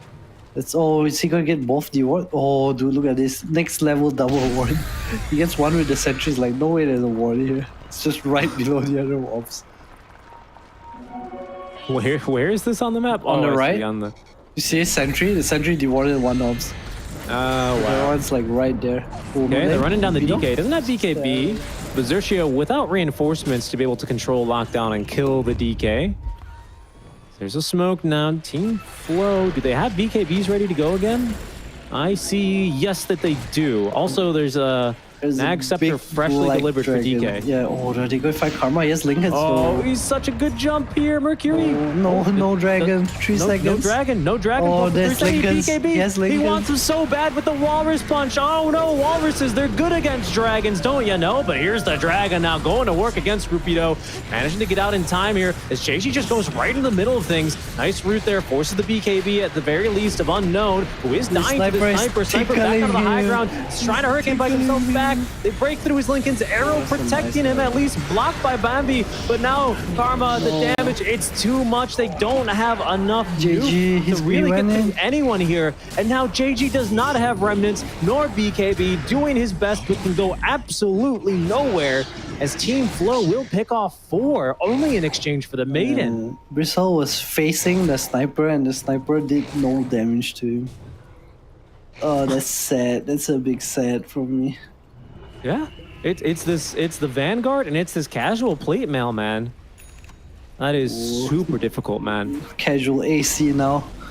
Casual Upgraded. AC. And now much richer here than the sniper who's playing a full item behind. I mean, this Desert just has not paid off, man. 2 damage as well on this thing only. Greaves, Helm of the Overlord, DK armor, AC, it's so much. Like, that's why it's negative impact, I think. Not to mention Breathe Fire when it hits you, right? Reducing your base damage. I mean, there's no BKB. Breathe Fire not broken by Lincolns or not blocked by Lincolns, obviously. Oof. That was second Roche, wasn't it? So someone now should have a shard, and I think it went to Beastmaster, Beastmaster, I believe. Went to who? Beastmaster, yeah. Never mind. Yeah, because DK had his already, so he's got eggs and sharded both. What a big item for him there, honestly. And now, I think the sniper is really behind the 8 ball here. Man, his whole team's behind. December chose to go Vessel, didn't really get anything. Timber had his spike, chose to go for Lotus, so he went Hood into scaling item into not so scaling item. I can see why he bought the Lotus. There's a lot of like single target, it's Frostbite, it's annoying, but when you're playing around a carry that has Lincoln's Hurricane Pike, that's so, you know, where's your damage? Where's the break? Where's the break? I mean, it's 2 games in a row. Maybe that's why Team Flow felt so confident in this last pick Bristle again. They're like, well, we banned the Viper. They don't pick Hoodwink. Yeah. No problem. I mean, if you don't have break, you still need damage, you know, if Sniper has like damage items, you still probably can kill him. You know what item gives him break-in damage, though? Oh, I do. I know. Is it purple? It is. It do be purple. There's no Silver Edge. Or sorry, there's no... I mean, it is Silver Edge. Whoops. There's no Ultimate Orb in it anymore. Oh, yeah. It used to be back in the day. Is that why he didn't buy it last game? Maybe. He just kept stacking Ultimate Orbs. Says, with all the stats, I will become unkillable. Not really the case here. Sniper having a bit of a more rough mid-game when... I mean, normally it's these melee heroes that, you know, struggle to get on top of snipers in fights, right? Especially with this Mask of Madness build and the headshot procs, but they're not having any problems here this time, especially now with the unobstructed pathing Mercury's going to get on the Elder Dragon form. It's, this game's hard. Oh, it's hard for sure. They're smoking, but on what? They need the perfect initiation on the Beast, I think. The Beast has to die to start the fight. They have no new items. They're trying to take this fight into Aegis. This is a rather inadvisable smoke play, I have to say. I'm glad that they're not really moving across the river looking for a fight. Team Flow, however, will smoke in response. They're looking to try and kick things off, and they might actually find him here. Oh, just avoiding them. Trying to get up to the high ground, though. They pinged the Ember, and the Roar will connect. Didn't get off his BKB into the arrow. Snowball save is good, though. Is it good enough, though? He's going to actually drag him away from the fights. As JG does not get off the BKB. Okay, didn't need to. Held on to it. And now, Bristleback in trouble. Has no BKB. Still with Aegis, though, on his first life. As Rupido, now rooted, caught here, burning alive here in the fire, is going to still be able to actually live. He takes down the Bristle on his first life. Mercury DK now in a bit of an awkward spot. Actually uses the Ogre Seal Totem to get out of here. As Bristle now being beat back by the sniper. JG still has BKB in this fight, and they're leaving this Bristle for dead. Walrus Punch, he's killed. Unbelievable. He died twice. Xerxia, they hold. That was the initiation. It was everywhere so messy, and Rupido did so much damage on the sidelines to the DK as well as the Bristle. Takes his Aegis away as well. But it's Sniper who's finally doing things in these fights as well. Yeah, I mean, that's 5,000 damage dealt by him. How many right clicks was there? Do we have a right click counter? I mean, I'm how many very flashes do we curious. hear? Let's see here. It's going to be hard to say. We can have a little bit of a right click counter. Bristle got right clicked 19 times by Sniper in his second life only. Coddle is going to go down. Sniper's going dinosaur hunting first. Finally, he switched onto the Beastmaster, but Tusk is going down here. Oh, Snowball might be enough to save him. As Come on, Sniper, you can do it. Does get away. The uphill misses, I think. No, I think he missed coming like into effect there. 3/4 of his attacks. It's like, dude, there's no way he was by just- BKB. Karma, please. Radiant are Karma, please. scared. This is not how you Avoided. play Dota 2. Radiant's top tower is under attack. Almost got that BKB. Dire's bottom tower is under Please don't attack. I mean, look how pretty that Sniper projectile is. Yes, I would buy Come this on. one too. Not hating, but I would hate his BKB though. Please, he needs damage items. Come on, man. Buy a Moonshard. That would make 3 defensive items, Oh, right? he changed Hurricane it. Pipe, He changed it. He heard Lincolns. me. Oh, he's done it. Oh, he found the item. He found the item in the shop. It's a hard one. Meanwhile, BKB on Timber. JG had his shard for a while, going for eggs. I feel like he should go for a defensive item. It's not really Yeah, I doing almost too feel like much. he needs the Lincolns this game. Yeah, some Aeon this, some Shiva, some Lincoln, something like that. And hate it. I like Lincolns quite a bit. I think I saw, there's a Lotus, which has been doing pretty good work here for Repeato. So we Yeah. got to give him that. That's Bombi been looking building one pretty as good. well. Radiant's courier has been killed. There's an Orchid now online for Mercury. He's going straight into this Bloodthorn. Mm. Harry DK build. I think it's nice to have the magic resist. It's also burst, nice burst, but they have like 2 Lotuses pretty much. BKBs as well. Maybe it's a Lincoln break as well for the Sniper, That could which be. is kind of nice, yeah. I can see that one for sure. Wow, there's already... Okay, I was about to say that's the full Reaver, and even more so than that, a full Satanic finished up for the Bristleback. I feel like he needs Never wing- mind denied a DD rune, man. Why? Yeah, why? It's like your team's nearby. DK was at the Ancients, it's like right beside Yeah. you. I don't know. I don't know. He's just upset. I mean, I would even take it. Maybe he misclicked, but why? Match. That's fine. It Just happens. gotta show off your micro sometimes. Yeah. Xerxia moving outside of the base. Bristles They at still have this top gem, lane. which has been doing a lot of work for them. They see the Hawk. They probably know this detection now on the high ground. It will kill the Hawk. Dude, what the hell? Look at these Dragon Knights items. Oh, he's getting ready to go in. GG. Gonna get stunned here. No Lincolns. The arrow, no one tanks it, but they're actually afraid of going in here. No one's committing on the jump Yeah, in. Bristle's not here. Torpedo's in D-word. trouble. There's the though. link. Probably Sorry, forced- the silence onto Repeato doesn't last very long because he's got the Kaya and Sanj, but the Oh, roar no, onto Jaja. Jaja, the 4-step. They might need his snowball saves. The heals not nearly enough.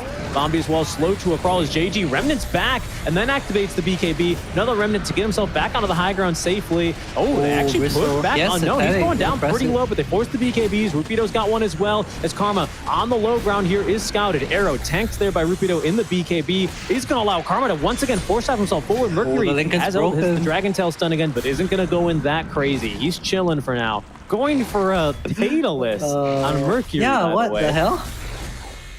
There's no way that's the item, man. There's no way. He's committed. He's got the recipe already. Yeah, he bought the Chrysalis as well, but why? The heck? I feel like you can finish Bloodthorn and take Aegis or Cheese. I think that's a nice option. I think another option is to buy Silver Edge so you can like kind of threaten this Sniper in fights. There she up outside of the base. Posh. Excuse me, Jocelyn. Oh, with Arrow the on throat. JG has no BK. JG, he's an arrow magnet. No one's here. Prize is mine. We chilling. Arcane He Room. lives this time. Arcane Room. Arcane Rubido? denied once again by Dude, he's Nevermind. He says crazy. no. He has no BKB. It's insane. Nevermind is Rune Denier. They're gonna change their name to Team No Runes next time. Daedalus completed. It's gonna Okay. be weird when he fishes the Bloodthorn Oh, Silver Edge completed though. on Sniper. Yes. Dude, he had it just now and he Silver Edged the Beastmaster. It's a big item. It was a big disappointment. It's a big item though. I mean, it's something. Team Flow though, fighting under a war. They're gonna go once in again. he has onto buy on the Janda. Tuskar, though. Arrowed up. He's gonna go down. Does not have buyback, No and the rest buy. of the team roared up as well. They're onto JG, the 4-staff, and the blinding light. But the damage from the DK, it's immense. They've taken down 2. Now Rapido uses the BKB. JG buys back into the fight, but Rapido's going down so fast. He's dying to this DK. That auto attack doesn't crit though. JG does recover the gem. Back in the fight, active with the BKB. Mercury now is in a bit of a rough spot. Has BKB though, but cannot dispel the break. But onto JG, he goes. He actually gets hurricane forward. What? He got killed. Maiden letting it go. The Deso is doing some work there. They finally get the kill onto her at least and take down the ancient black dragon, but not the big elder dragon as Mercury lives through that entire fight. He is so big, man. He is, but his item bill looks kappa as hell to me, man. This Daedalus, he gets the Emerald kill because of it too. It feels weird when he's away from the Beastmaster, okay? Because a lot of his attack speed comes from the aura right now. So in these fights where they split up, it looks so weird. He did do 7,200 damage in that fight. Yeah, he is definitely chonking at them. I mean, now you basically have this dual tank cores, who, you know, the double threat or the dual threat. Either you break Bristle or you break me, but you can't kill But the DK both. is definitely not tanky, man. He definitely dies super. I would say like super easily because Sniper has like some weird item build, but he definitely is not tanky, I would say. I guess so. What's the bonus armor that they have? It's just Greaves and Offering from the Helm and the Vlads. Yeah, you're right. I mean, it's not bad. It's not bad. Well, we're gonna see the boots of Bearing Shard Crystal Maiden soon. Oh, and she has Shard as well, so she nearly has those bongo boots online. I always forget that Wolf. The Maiden is now a wolf on the top of the screen. Still getting used to that one. It's just a dog head. Bongo boots locked, ready to go. Well, she has them already. She just needs to unlock them. Okay, that's a pretty clever play. I never thought of locking the what's it called until we had them. The drums. Yeah. That's a very legitimate move. No smoke play here. Ooh, double damage, Bristleback. Up. That's the dagger too. They can't kill anyone. His Bristle's so strong. 9 stacks. Rune as well. He finally got a rune before. Never mind, got it. Deny it. And the wraparound. See what they can find here.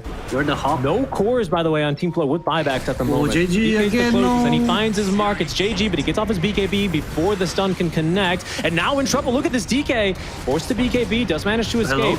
Trasm has the bongo boots assembled now. Be on the lookout for that in this next engagement here, as they do force back the Bristleback and they get out his DD. They wait out the DD rune at the very least. It's something.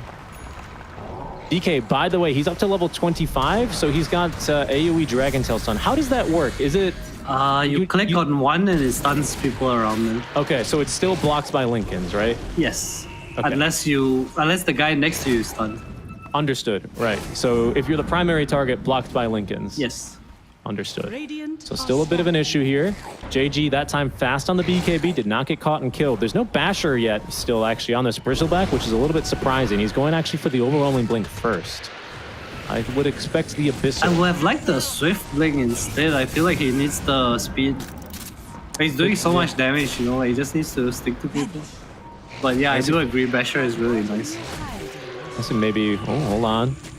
Xerxia, putting up wards on the high ground, the roar to try and counter-initiate. They're in immediately, but the snowball, and now... Bristle's gonna get snowball though. The snowball though, and Mercury, he's in. He has no dragon. Not enough for Jaja. Rupido as well on a bit of an awkward point in this fight. They're on top of Combo, and the BKB, oh goodness, look at the damage this Bristleback has. He just about 2 hit him, and JG's up next. Unable to escape. That's a dieback now for JG.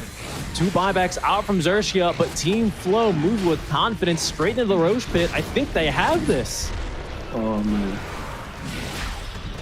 So how do you even play? Silence dispelled, Rupido up to the high ground, trying to reflect the stun, but Mercury has BKB. Arrow flying through, avoided by Sniper. Just barely. Mercury still alive. Nice job there on the blinding light at least, but it's going to be the Aegis and everything as well with third Roche going the way of Team Flow. All the boots!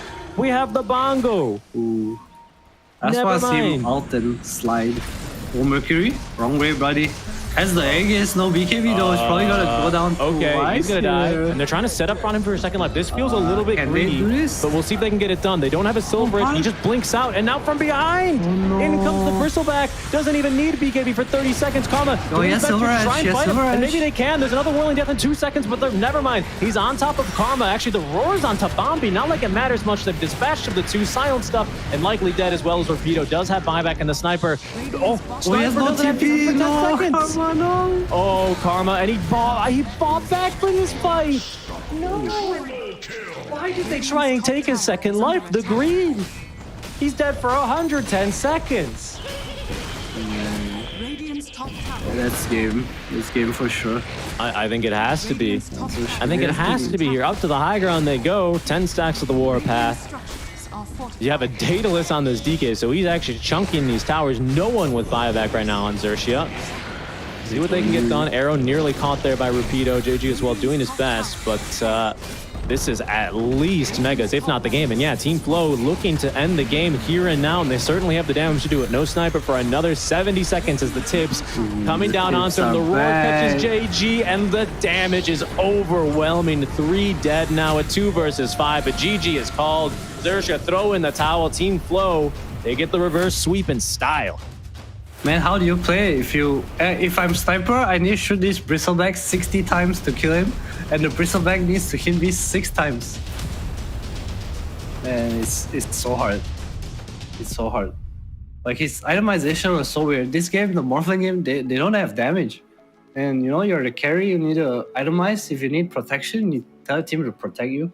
JG obviously not having a very good game, but I feel like he's still... I think the Vessel like kind of messed up his game. I feel like he could have definitely had more impact with the Maelstrom build. Didn't really play with the Chakra too much, but yeah.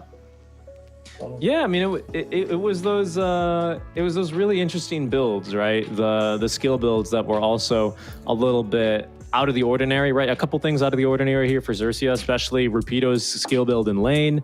I thought Karma going for a first item Deso, right? Didn't end up really paying off that much here. Mercury as well, getting a little bit wacky with a full Daedalus online by the end of the game. I mean, just a crazy wild game here, but Flow are gonna eventually take the win. Yeah, what a series. I feel like the drafts and some item decisions were kind of wonky here and there, but it was a decent game tree, I say. Decent game tree. Both the first 2 games were kind of one-sided. Both 2 different teams as well.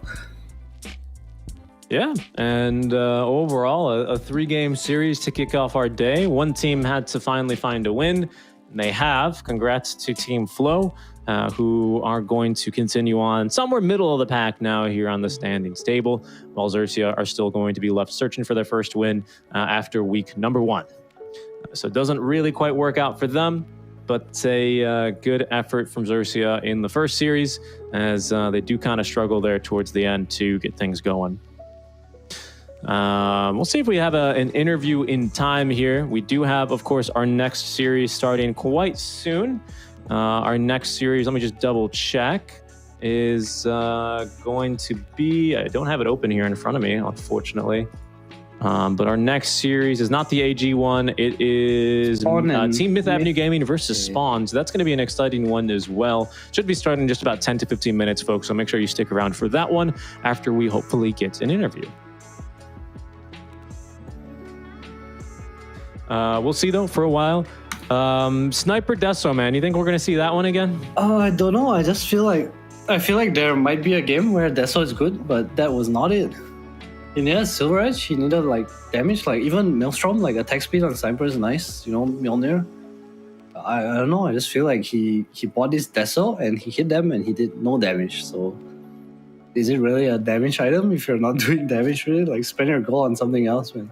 Do you think there's like a game where Sniper Deso is more justified and this was just kind of the wrong idea? I mean, maybe he was thinking we have to get through their armor so I can stand my ground and fight them, but just didn't really seem like it worked. I mean, I feel like Deso's one of those items where you kind of want to share the effect, you know, or like you want to stack on minus armor. You know, you have a Vengeful, you have a Star or something on your team, some ET, you get a Deso, like I can kind of understand it, but you're buying Deso against a team that is building auras naturally, Beastmaster Mirana. AC, either DK or Bristle go AC. DK just has like super high armor anyway, right? He doesn't care about you. I don't know, it was just kind of weird. It felt like he really only took one tower with the Deso. That was like that's all he did. Yep. Yeah, no, I can't really disagree with you either. Didn't really felt like the most taken advantage of item. I also thought the dive super early. I think on first Aegis, right? When they dove into the enemy triangle and just overextended when they caught the bottom with the searing chains. You said something that, to me really resonated here, which was the play style of Ember Coddle is not so much about, making aggressive dives like that. It's about standing back and using your long distance poke. I thought maybe that was the idea with the Sniper, but they were the ones constantly over engaging these fights. Sniper himself as well, force-staffing himself into fights, was just wild to see. Yeah, it was, I don't know, I guess desperation is probably the word I use. They felt like they were kind of losing the front battle and needed a fight. Also, I think buying this Deso, you have a lot of pressure on yourself where you need to win now, You're not really scaling well into the late game. Like you click on this Sniper, at the end of the game, he says these items, and it looks like you can't do much with it, Right. Compared to a Sniper who have maybe Mjolnir, Satanic, Butterfly, that kind of thing. It's so different. It ended up being pretty much an impossible game here for Xerxia towards the end, as it will be Team Flow winning this match 2-1 after, a reverse sweep, right? You always got to give credit to that where it's due. Yeah, they did a they good job. They struggled there a little bit more towards the end, but certainly an exciting series here where Team Flow are going to be able to find their first win here in the DPC season. So congrats to them. They get it done. Yeah, they're 1-1. So good team to beat Xerxia. They're not too bad. Not one of the bottom. I guess they're kind of a middle pack team as well, Xerxia. But they are 0-2 right now. Kind of haven't found their footing, I guess. The Nature's Prophet ban kind of looked like it took them a bit off guard. I feel like they have issues getting together on the same page, which is, I guess, pretty normal in Div 2. Where you see teams like maybe Polaris, AG, even Myth Avenue Gaming, like you mentioned, I think is probably the best at using their IM timings together. Yeah, that's true. That's I think one of my favorite things to spectate about them, especially because what's his name, Mr. Miracle, just goes for the craziest of item builds. We have played Doom, he buys some mech and left 10 minutes, he's at mid lane, pushing tower as 5. Yeah, and it's really fun to see, and you really get to see the strengths. I appreciate how this team thinks about Dota. I think we got to interview Zeal last time when they won, and he gave us some really cool insights as to how the team kind of thinks and operates. Everyone, it's like a collective drafting process as well, so that's always something really interesting when you get a little bit of insight on the teams. Unfortunately, we're not going to be able to do that. Actually, hold on. Maybe we have an interview here. We're still trying to figure that out. But we'll see if we get to ask a couple more questions to Team Flow or not momentarily, because of course our next series is going to start here rather soon. That next series, of course, Vessuwan. Make that team Myth Avenue Gaming, aka Drinkwater, versus Spawn. So both of the teams that qualified through the closed qualifiers will be facing off here. Spawn have yet to find a win. Their first match was a 2-0 loss versus AG. Myth Avenue Gaming so far 2-0 at the very top of the leaderboard, having already taken down Atlantis and Spawn. How have they? This is an incorrect. Yeah, it's wrong. Yeah. Oh, sorry. They're only 1-0. I'm wrong. They've only 2-0 to Flow. My bad. This is their second match. Spawn was kind of they've been kind of a disappointment for me, because I feel like in BTS they showed that they were a upcoming team. Mm-hmm. In December maybe, but right now I guess it's been a month, people take a break and stuff, kind of coming back, because they were definitely a team that I had an eye out. They were kind of I would say the young talent of Indonesia. Mm-hmm. The Jikroy, Dalul, whereas AG is probably the veterans of Indonesia, I would say. They are kind of in the middle, Div 1, Div 2 right now. We have In Your Dream, Jokem from Nigma Galaxy.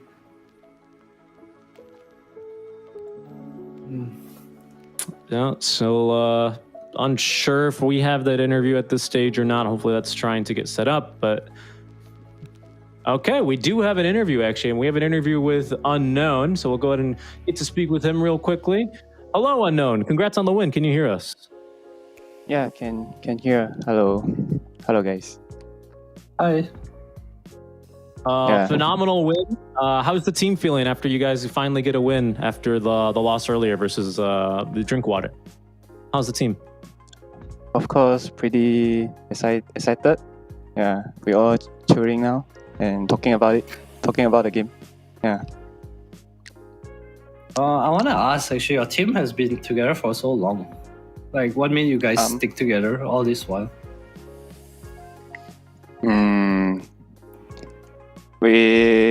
Our playstyle is comfort to each other, and I think we can go far. So we just keep trying.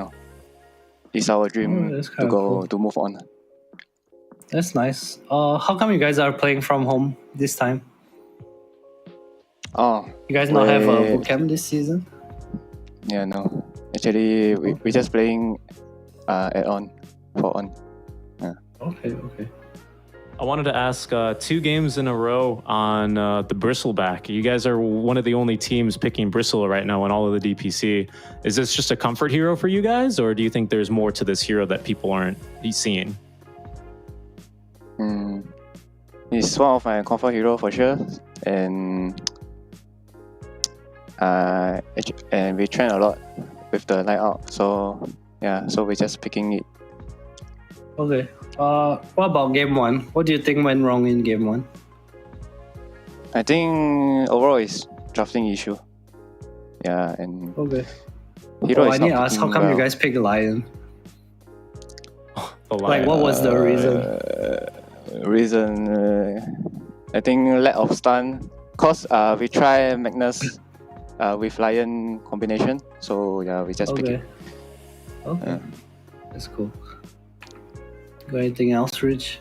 Yeah, I wanted to ask who you guys think the strongest opponent in Div 2 is, besides yourself, of course. Who's the strongest opponent that you need to face and beat?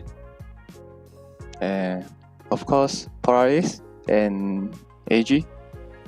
Yeah. Okay. I think both of them is quite strong right now. Yeah. Yeah. Well, your next match is versus Polaris. That's the next time we see you on February 8th. So, good luck, guys, preparing for that. And any other words that you want to, the floor is yours for any fans or sponsors potentially, if you want to go ahead and close out the interview for us here. Just thank you for watching, and we will do our best. Yeah, that's it. All right. Thanks very much for the interview, Unknown. Sorry, we had to cut it short, but we have to keep moving on for the rest of the days. But good luck against your next series versus Polaris, and congrats again on your first win. Okay, thank you. Yep. That is Unknown, hard carry, Bristleback extraordinaire as well. I guess is something to look out for. Like I said, I think we've seen 1 Bristle in all of DPC SEA so far, and that was 2 more games of Bristleback. So we've tripled it in 1 series alone. Very cool. That's all it takes. 1 series. It's all you need. How long has this team been playing together? I believe the roster's been together for at least 2 years. Wow. Or 1 year plus. I think Nevermind is a new addition, but before that, the 4 players have been together for a very long time. All right. Well, we'll see how they continue improving as the season continues. We have to go for a quick break and get set up ahead of time for our next series. Thank you guys for tuning in as we just saw our first series. Flow gets the 2-1 over Xerxia. Up next is Myth Avenue Gaming versus Spawn. We'll catch you then.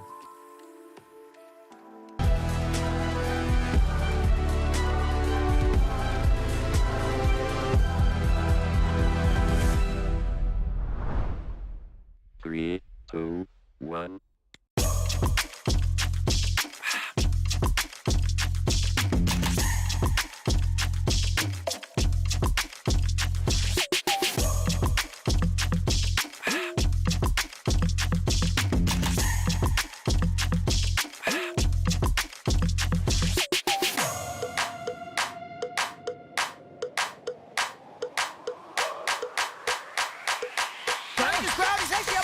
For a decent amount of time. Have to take up like the flame cloak does get a lot of damage, but here comes the black hole.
Hello, everybody. Welcome back to the SEA DPC with myself, Epidemnos, and joining me is 343, known as Adam. How are you doing, Adam? How are you feeling today? Hello. I'm good, man. Got my first game 2. Kind of hyped for this series. Spawn and Myth Avenue, to, I would say, top 4 in the division teams.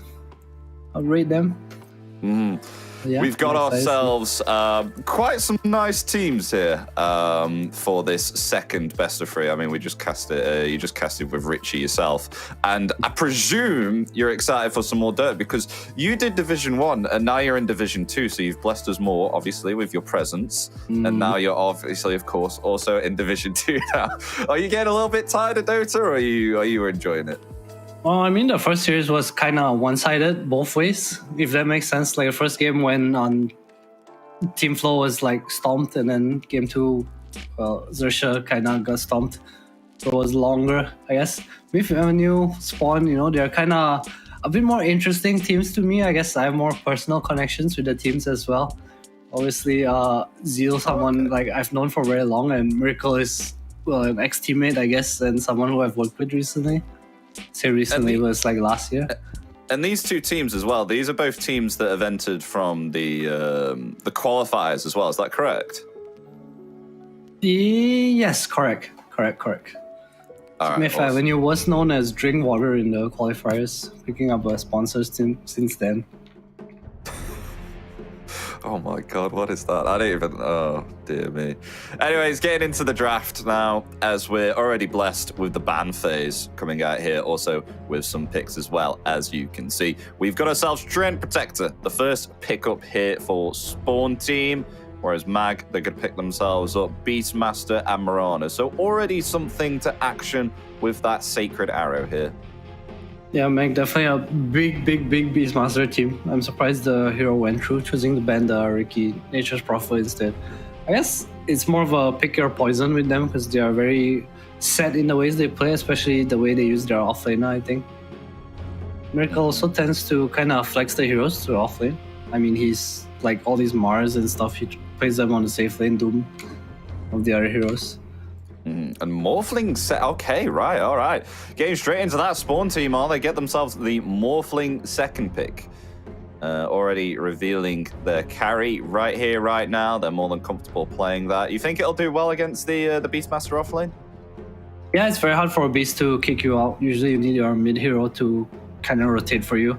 The idea is kind of like this Trion defends the tower, Morph wants to defend tower too, so you drag as much as you can, and this Beast, until he gets the tier 1 tower, he cannot actually play the game he wants to play. So yeah, I do like it. Jikroy also a big Morphling player. More also, flesh we're excited like to see some Morphling plays then. Awesome. I am. As meanwhile, Primal Beast gets banned out. Don't really think we have to speak much about this hero currently. Do you think actually Primal Beast is in a good position right now, or do you think it needs a few tweaks and measures with the anticipated patch, which may be coming later on?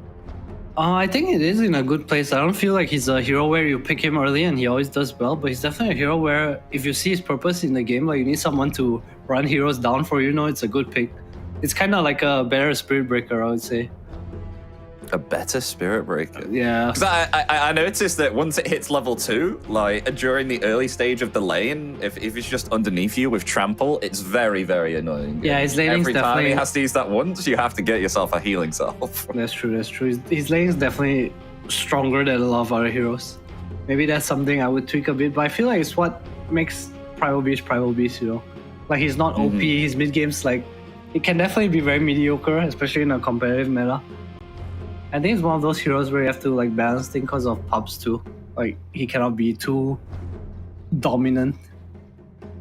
And Viper coming out with the ban, along with Naga Siren and the Bat Rider. So those will get banned out there. Both teams still got a lot of reserve time here, but they're don't usually see Viper bans here and now and again. But I know that it's one of the bane of existences for anyone who's a lane enjoyer that absolutely hates going against Viper. Are you one of those guys, Adam? Absolutely despises Viper on the lane?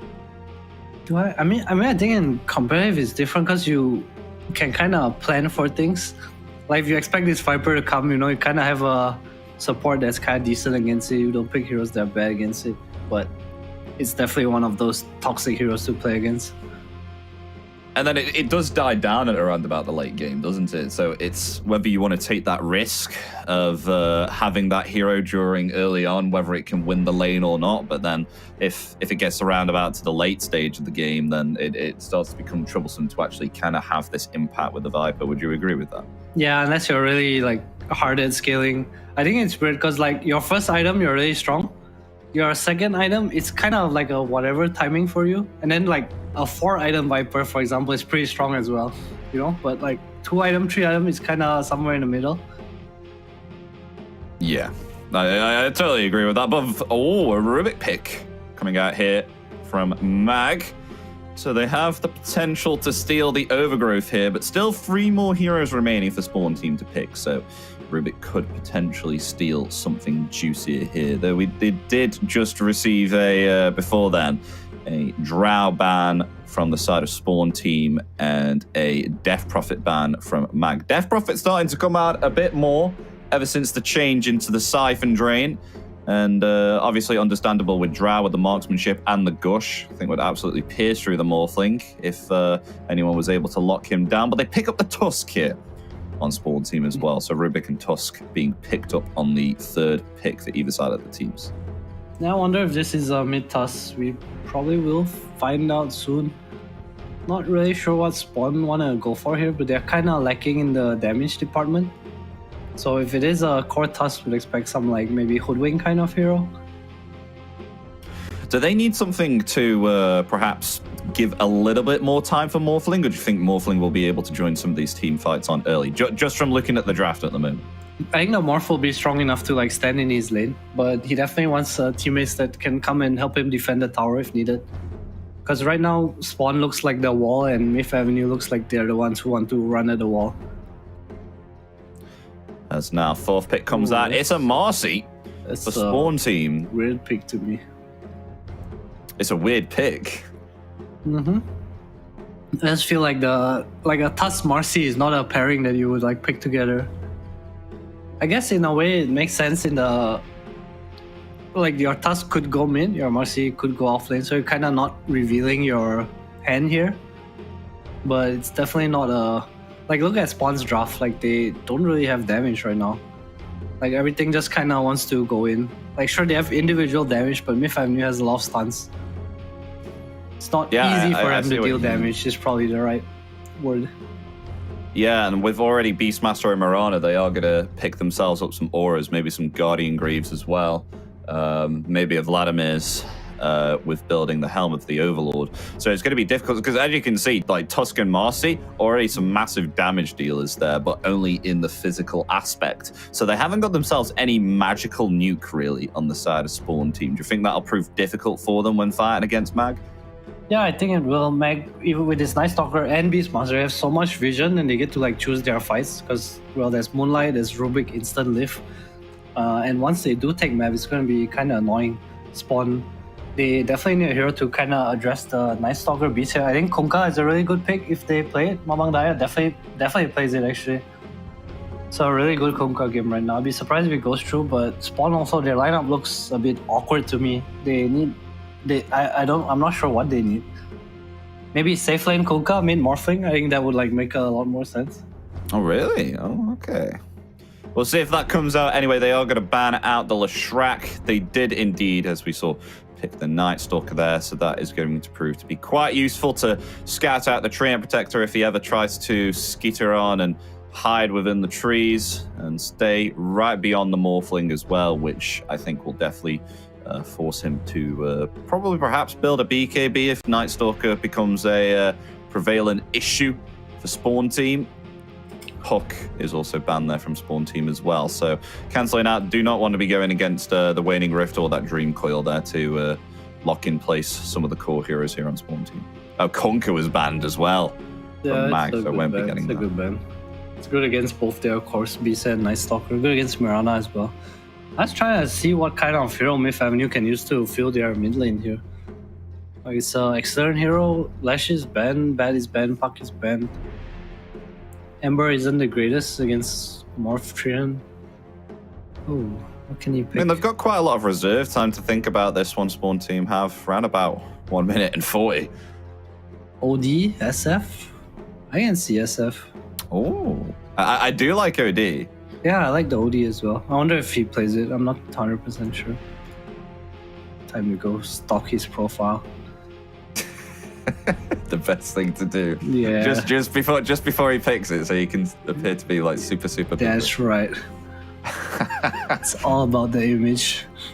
All about the image. Oh no, he's offline. Right. We'll have a look and see. They are really taking a think about it, so we'll see. Maybe perhaps they'll even go Shadow Fiend, like you said. It does have a little bit of magical nuke damage, but I do think I'd prefer the OD considering it's pure damage. Do feel they need some of that oomph, like actual nuke damage here, because they have 3 physical at the moment, and Treant Protector, he's there really for just controlling the team fight here and making sure that people are able to actually dish out the physical damage or whatever they have in their arsenal. So I feel like they definitely need some kind of magic, sort of semi-magic damage dealer here. So I am a big fan here of Outward Devourer, especially with some of the saving here of Astral Imprisonment, especially against the Primal Roar. I think it would do quite nicely in the save of the Sacred Arrows. I have seen that a few times before, and it really, when that happens to you, when you're playing as Mirana, it makes you want to pull your hair out. Interestingly, I mean OD for Myth Avenue. I think OD is good for them because they have arrow set up. They need a Morphling killer. Well, it's going to be even better as well too. Yeah, I like it. Okay, so we like OD for Mag as well. Yeah. Okay, so they pick themselves up Pangolier. I mean, it's going to be range versus melee if they do that as well. Does Pangolier face up well against the OD? No, it's definitely OD favorite. It's a really good OD game. They don't really have much. He doesn't really care about living armor as well. Sure, towers are annoying, but he has a Beastmaster. Mm-hmm. Let's try to think what else is there that he plays. It's like Arc Warden, OD. SF, I guess he'll probably go SF.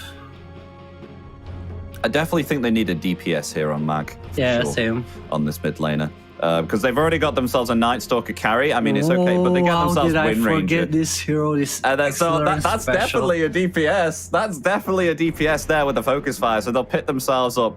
Wind Ranger, Exile, going to go the Wind Ranger. So, of course, the Shackle Shot proving to be one of the most annoying spells within Dota 2. It's the most satisfying spell in Dota 2. A satisfying spell? Yeah, dude, I'm a big Wind Ranger fan. Dude, Exile used to play this hero so much. I don't think it's great against Morphing, though. Morphing into, getting Wind Run on Morphing is definitely kind of OP, but it is. I can see why they picked it. I can see it. Mm-hmm. Yeah, I can see that as well. So it's definitely one of those heroes, which is a DPS, which is definitely what Mag needed. And they have I think Miracle has definitely played a Night Stalker carry every now and again. I have seen him pull out one of these before. So I've got great expectations for him to deliver this Night Stalker carry and see if it turns out well. Of course, with the Pangolier pickup, I mean, Night Stalker's got another target for him now, especially with that crippling fear. So maybe perhaps because Pangolier is definitely not a hero that you want to try and build a BKB on.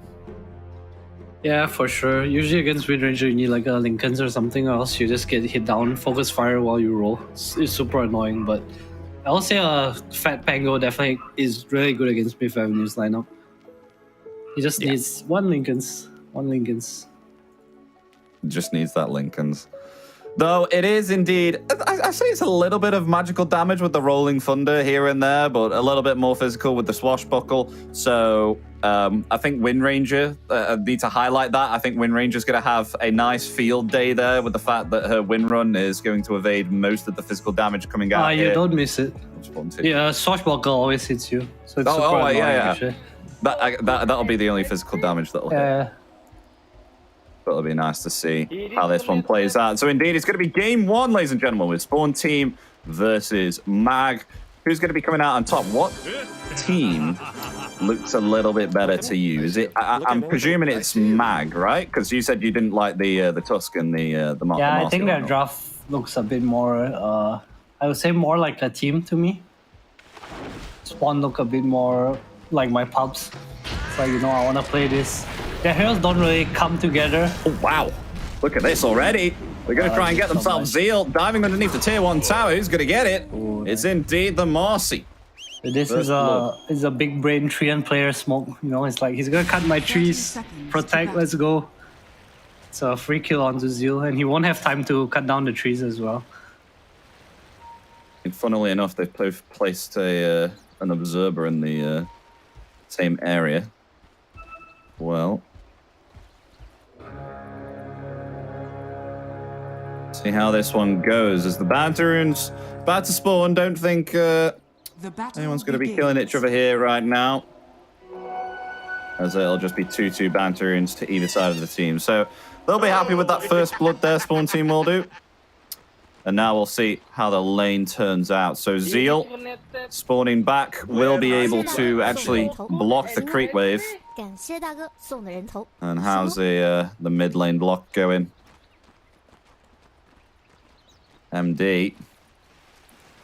Has he done a good enough job? I mean, Xylon done just a little bit better. Yeah, it's not that bad though. Like Wind Ranger, it's not a hero that really bullies you. It's definitely fair, but whatever. Pango doesn't mind too much. Oh dear, I've just seen on top lane as well. Delul actually caught in the Mirana here, VVVV. And actually forced Mirana to level leap. Yeah, I don't think RM minds too much though. He's just gonna right click 2 melee heroes. It's a pretty simple lane for Mirana. It's gonna keep clicking them. Sees Marcy even with the Rave Man takes so much damage from right clicks. There's Morphlin. Doesn't have himself any regeneration as of this moment in time, but healing salve is indeed ready. How's Travin's doing with the big 93 physical attack right click? Still not able to get in range here of this Rubik. Keeping this Treant back and also cutting the trees here with the wild axis. So that Travin's doesn't have this momentum that he would so like on this lane. Yeah, it's heroes that people get used to playing against Treant again. I mean, Beast obviously with the access, he can cut down what most players setting this by cutting blade at either side. So Treant doesn't get the double regen from the lane.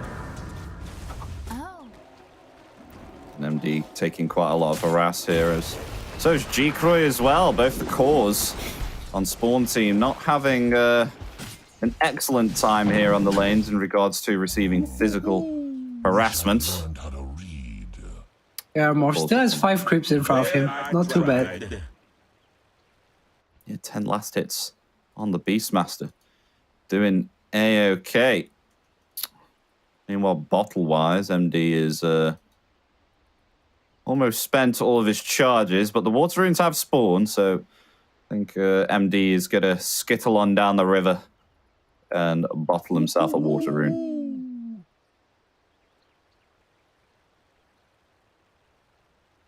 Well, looking at the last hits, though, yeah, as you see, Morphlin only on around about 5 at this moment. But it's too early to say. I'd say it's definitely only 2 minutes in. The momentum can change if so need be, but I definitely think they did a very good job here with leveling the wild axes and cutting down those trees, because it somewhat made Travin's kind of very cautious as to lay out some physical attack, because even though that he has a big right click, he's and as a big health pool, he can take quite a lot of physical damage to dish out, because he doesn't have himself a lot of armor when he's away from the tower, only 2, so he'll most likely have to keep pulling here for G-Croy.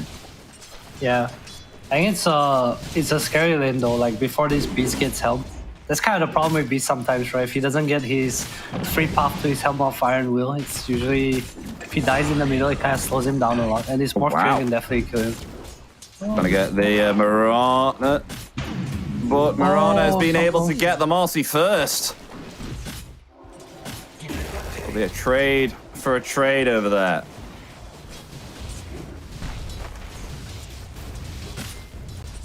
Meanwhile, Zeal, he's getting ever so closer to the Helm of Iron Will, which will help him to start pressuring a lot more than usual. really pushing it into the tower. Oh, but Zeal's actually spotted out the double stack here for the small camp. Going to try and attempt to take that now with the level 2 wild axes, and has already wiped it out with only 2 uses of it. Yeah, it's nice that he gets to clear it, no pulls for the Trion. Wave gonna come into them a bit as well.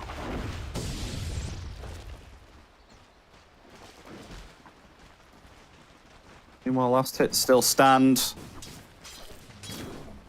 Morphling doing a little bit better. I feel like once he starts to scale in the levels, get a stronger base damage, and hopefully start to have an effect. But Xerxia, once he gets his helmet line, will. But look at this action on the top lane, already taking down Miracle. That's a second death.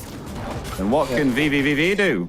Delol, one more physical attack away from falling here, hiding within the trees. He's still alive. One physical attack will be enough to take him down. As now Red will attempt with the suplex at the rebound, but one more leap remains. And the Mirana will escape with a life. Oh man. I mean, Night Stalker didn't really lose any gold, but he does feed away some EXP again. Still ahead of the Marcy though, doing a good job of giving him XP. He's back in the lane. Has 2 braces now.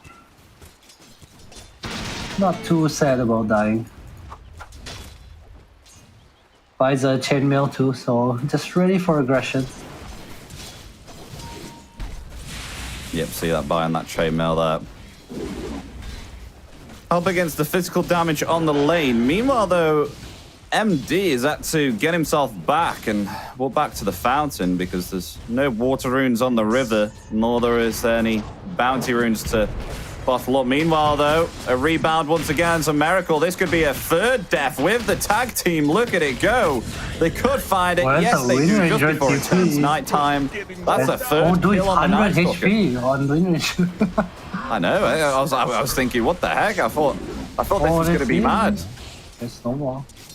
Xyla and TPing top really wants to try and save Miracle, but on a very, very small, significant amount of HP, around about 200.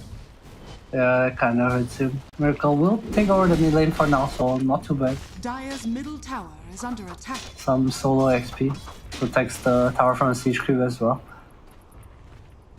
Yeah, Miracle's not having the best of times, but it is indeed nighttime now, so has got that increased attack speed and movement speed, and maybe perhaps will be able to farm much freer than he has been doing in this last 5 minutes. Miracle. Trying to secure the rune for Excellent here. Gave up on his top lane. Meanwhile, some action on the river. Swashbuckle dealing a lot of damage there to the Rubik. Along with that Rolling Thunder, it will be enough to take down the Rubik. And his DD is really strong. Definitely just kill Excellent here with 1 snowball. We do have ourselves level 6 now on Xyla.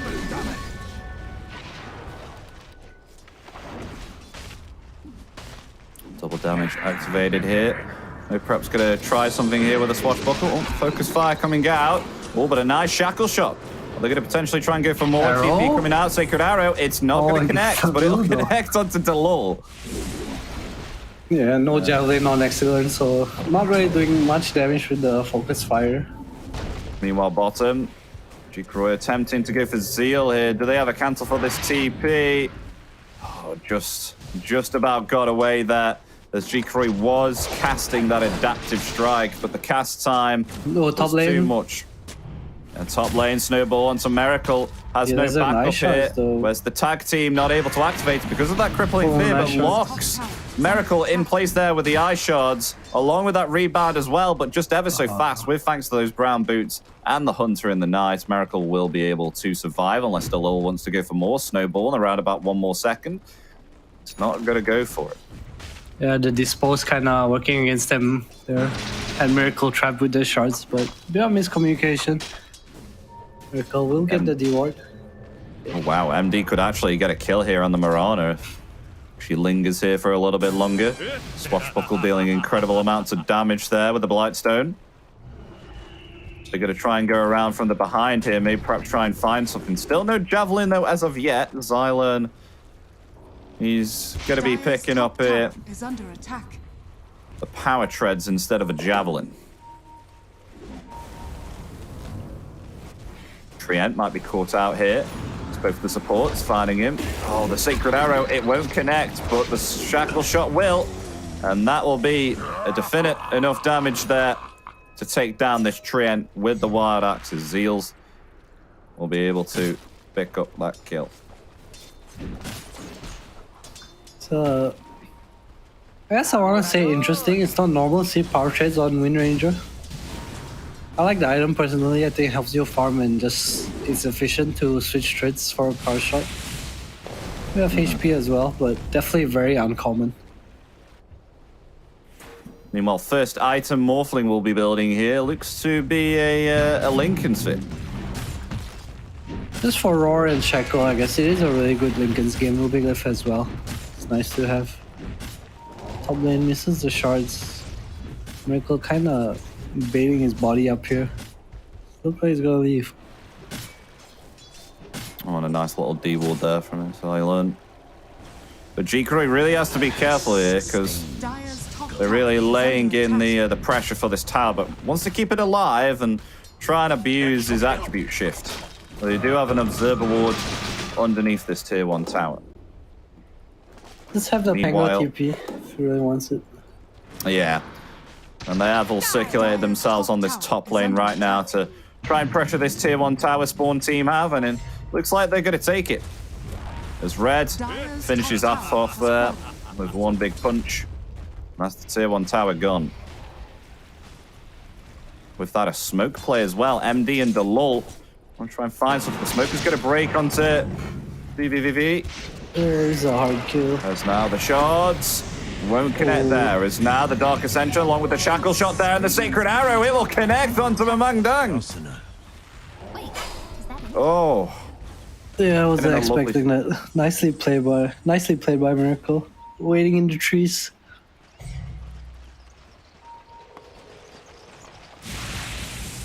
That's what to do now.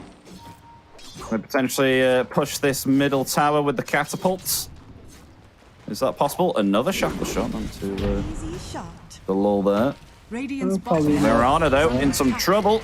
Yeah, he really wanted Able to to- just oh, block yeah, the creeps. Block the cam, sorry. Just get the sentry off, but it is within range of another sentry, but they don't see it.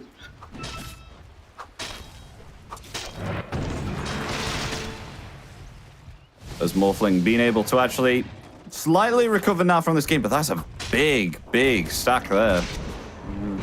Around about a 3 or 4, I think. Yeah, Ancient stacked as well as the big cam. Zeal gonna have a field day here. It's really the Wowee. only one that can kind of clear it. Dire's bottom tower. Not the Actually most having to mana on him. though. Clarities. Yeah. Yeah, he's having to pop some clarities here Oh, from Arcane base. Ring. Get it. Oh no, it's a Morphling slips. Oh. I wonder if Spawn can do anything about this. They don't have a ward here. Mid towers, though, still standing. This moment in time, the lull getting stunned up there by a centaur creep. As you do. Radiant's bottom tower is under attack. As pro as you are, Adam, have you ever been stunned by a centaur? All the time. All the time. Honestly, the centaurs are easy to dodge. It's the red bear. Red bear that Oh, gets that you. orange ogre. Yeah. No. Whatever. The orange ogre was at the start, when it first happened. Yeah. Just like don't expect it. It's so annoying. Oh, no. It's such a big stun too. Even though it's really easy to dodge, it's still one of those where if it's in a certain camp and you can't like direct yourself around while still trying to hit the other creeps, then Yeah, I it's get gonna you. bonk you in place. Oh, looks like we're gonna see a smoke here. Double damage on Exilern. Oh, okay. Kick out. And the Javelin as well. Marcy. Yeah, Maelstrom has the full Maelstrom flying over actually. But get Probably there in won't get time, though. Yeah, don't think he needs it. Target might be Delor. They see Delor farming. Stolen Swashbuckle with the telekinesis. There is the power shot with Dire's middle the shackle tower shot is there under too. And they find the kill with not even having to use the focus fire. Yeah, DD still bottled as well. Takes over the top side of the map. Marcy can't really farm here. Meanwhile, Zeal just gonna farm his Ancients. I'd Yeah, like to see I'm Spawn run in here, but knowing that Radiant's on the Dire's on the top side, but no, Zeal just gonna get it for free. Yeah, looking at these ancient stacks right now, Zeal is going to just clean them up. And his gold has increased significantly now. Yeah, leading his Around team. about 5.8k net worth. Yeah. Dire's middle tower is under attack. Double damage. So the double damage will finally be activated, but I think that was a expiry there of 2 minutes from the bottle. But can Xylan actually do something with this? It's starting to die down a little bit. I'm surprised to see that there's only been 11 kills at 13 minutes. Thought there would be a little bit more action. But still, a Diffusal Blade is yet to be achieved from Mang Diet. This bottom tower still exists as well, with thanks to Travins with the living armor here. But Zeal really wants to try and pressure this right now. Got the Helm of the Dominated creep here. And never even knew that creep was called a Warpine Raider. Never even knew that was its name. I just called it a pine cone. It's an acorn. Or an Pine acorn. cone, alright, it's a pine cone. I never even knew it had such an advanced name like that, but you learn something new every day. It's so well animated too. If you like look at the actual portrait of it. Yeah. He's just playing this Beastmaster really well. Knowing when to clear Ancients, knowing when to like go down and take the tower. It's good read of the map. Dire's middle Still. tower is under attack. Still quite surprised they haven't gone for the middle towers as of yet, though Mag are proceeding to sort of try and take control of some of this jungle. And Morphing's going to respect that and the hell out of there.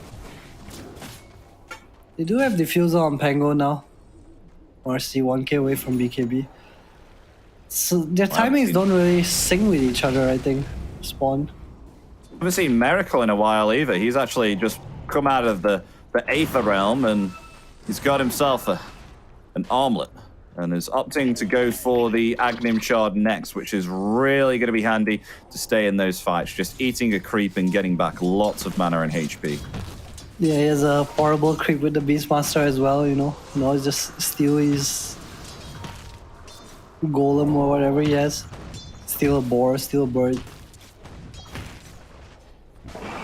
Well, it's nighttime right now. They really want to try and pressure this tower. As the Sacred Arrow comes out, it won't connect onto Pango. Still a swashbuckle. Meanwhile, though, on the top lane, Xylan is found out there indeed. Oh, this is a good Radiant's smoke. middle Oh. tower is under He attack. gets pinged out by... Oh no, alright. Red was the one pinged Pango out. in some trouble, being silenced there by the crippling Good armor. fear. Is this going to be enough? Yes, it is. They'll find the Pango. So now G. Croy wants to come forward there with the waveform, but unfortunately, it won't find anyone. The overgrowth is there, however, connecting in place. Zeal, the Beastmaster, in some trouble. Warrior's Punch is there, along with the Adaptive Strike. They will find a kill. As now the Dispose there, also onto the Rubik. That's another one. So they'll That's really find nice two here move. on this fight on the mid, though they did take out Xylan on the top lane as well. So Spawn team actually laying it in, and it'll be their turn now. Try they and pressure know. this middle tier tower. They know excellent TP top 2, so his tower's kind of free. Miracle out, coming to an end. We'll heal up their own mid tower as well. See if they want to commit here. Just do choose to get out. They are so nice. I was so close to saving Mamang Daya. Dalu had his snowball on cooldown from the top kill on Excellent. Otherwise, Mamang Daya would have lived there. There's more stacks for Zeal to farm. Seems like he's doing the utmost farming here on the Beastmaster. You have more last hits than Miracle? Probably. He does, yeah, 140, whereas Miracle has 108. The dedicated stack clearer. Dalu. Hello. Bird does scout him out though, waiting for a Rubik Lift to come in. Kishka, would he get it? Still Indeed. no one. One Oh, shot. Dalu has dagger actually. Radiant's middle tower is under attack. They've got themselves the Helm of the Overlord now, so pressuring this middle tower here with the Black Dragon. Looks like they will definitely be able to find this tower, even through the living armor.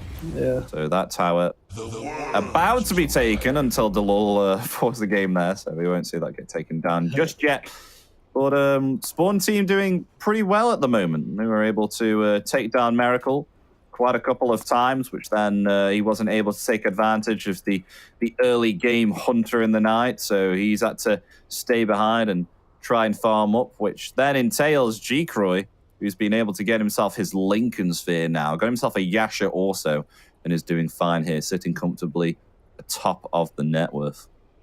The one true tower defense, the pause. Coming into play. Delays the inevitability of this tower going down, though. A Miracle, pretty happy to farm. Quite surprised Spawn team are doing well with this pickup of the draft, because I remember you saying you didn't really favor. I think they had strong lanes. I just don't feel like their draft comes together as a unit. Yeah, I see what you mean, because it's only the early stage of the game at the moment. I mean, it could possibly change around there, and they were able to dive the tier 2 tower with the Night Stalkers we saw there, and they took down Pangolier. I mean, they definitely have like this Marcy and Morph, like, you know, they can work together. Morph and Tusk, they have tag team, they can work together.